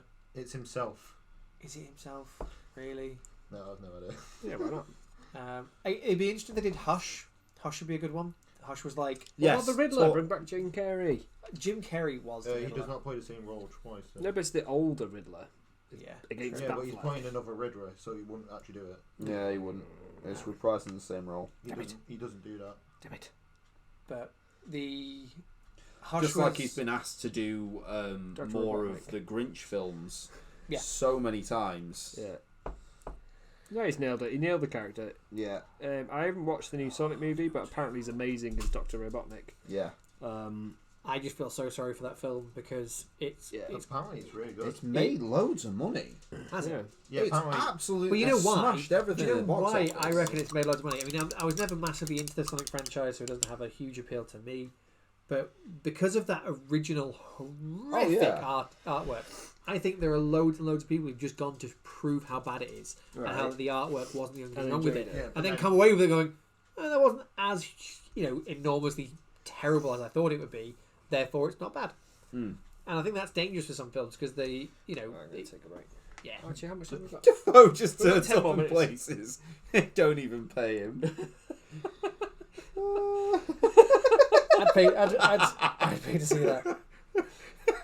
Too scared to say anything to him. I'm Batman. And I'm fighting Mr. Freeze and the Joker. Oh, hey, William. I mean, Joker. You can get on this fight. Like, we haven't choreographed anything, so this is going to be awkward. Gonna fight you with my Joker moves. Okay, William. Yep. Yep, totally. All on that. Can we carry on. Break. Just cut. You're doing a good job, William. We're just going to film a scene with just you in it. Yeah, over there. in a different studio. Maybe in a different country. We'll let you know the details. Bye. That's one leg. Bye. Apparently, it's Colin Farrell as the Penguin. Nice. Not really. Colin Farrell. Okay, I yeah. need a while. It's an interesting choice because he does look like. Yeah, he could do a couple. He could do a couple pump. I've literally just contrasted this one. I'm gonna get really, really upset if one day I'm like, oh yeah, I've got like 15 out of my 40 skeletons to do. You're like, oh yeah, I've just bought this army yesterday, contrast painted it, and now I'm on to my next one. Yeah. Like, I mean, that's what Faris has basically done with his silver. but he's playing the games. That's the big No, difference. it's I am literally keeps playing losing my games off. marbles over what I want to freehand on this damn jacket. I have not got a You still- single inkling. Yeah. Well, I've put some rust on I haven't on a bit of that and enjoyed doing that. And you just need to do I've the done some blindfold chippy. and the Oh, bikini. Chippy Zeros. effects. I am And not then utterly doing. I'm very happy with the axe, but I'm going to do some flamey effects on it as well. But we're going to do. Let's put some bronze on. Cocaine. You ever watch Death Clock? Death Clock. Death Clock. You had to think really hard about what you were saying then, didn't you? I was like, What film is John referencing? Death Clock with the L. Yeah. With the L and everything. Yeah. It was. I can't even remember what channel it was on, but I always used to seem to catch episodes of it, but never in sequence. That is the most vivid paint ever.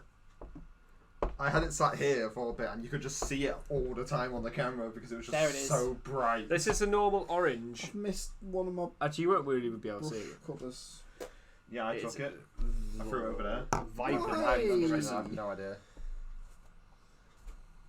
There it is. Yeah, Colin Farrell as the Penguin is just. Because I can't see colours. That's I my just superpower. can't see I it. can see That's shapes. not. Slightly better. My very mild superpower. Right, yeah. Oh, what's his name? That bald guy who's really sarcastic who wants to be Captain Bullshit. Oh, what's his name? Is it Carl?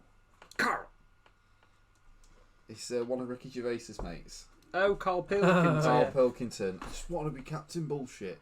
When they're in a meeting or something, I'll just walk in and be like, bullshit. I like Carl Pilkington. He's very funny. I know a guy called Andy who looks just like him and hates the fact that he does. Really. I can imagine that's not something you'd be happy about. Yeah. He's like, it's always like, oh, you bear a striking resemblance to a young Brad Pitt. Oh no, sorry, I meant Mr. Pilkington. Yeah. Right. I'm going to do what's called a pro gamer move. Contrast. Damn it, Jack! Damn it, Jack, you're making me so mad. I can't wait for the BBC to be like, oh, there's a national shortage of tea towels. And now I'm just going, Why would there ever be a UK. national shortage of... Think of a fantastical concept here, like... one word. Prove it. One word. How would Brexit. it have happened? Brexit. Brexit. Brexit. All of Okay. the imported Brexit. tea towels, and because we've obviously, IKEA's tea towels will Because become an expensive, luxurious commodity. because of hyperinflation, obviously all of Britain's nannies die, and they're the ones who make you knit tea towels or weave them. I don't know. I'm not sure how they're Right. constructed. And we can't afford the ones that we normally import from Switzerland or Poland or wherever. And you're forced to use like a scrap of the one you've got left. Like every day, like this, like postage stamp size things going. Gotta make it last. I remember the good days. Damn you, Boris! I've actually got about 6 of these tea towels left. Yeah.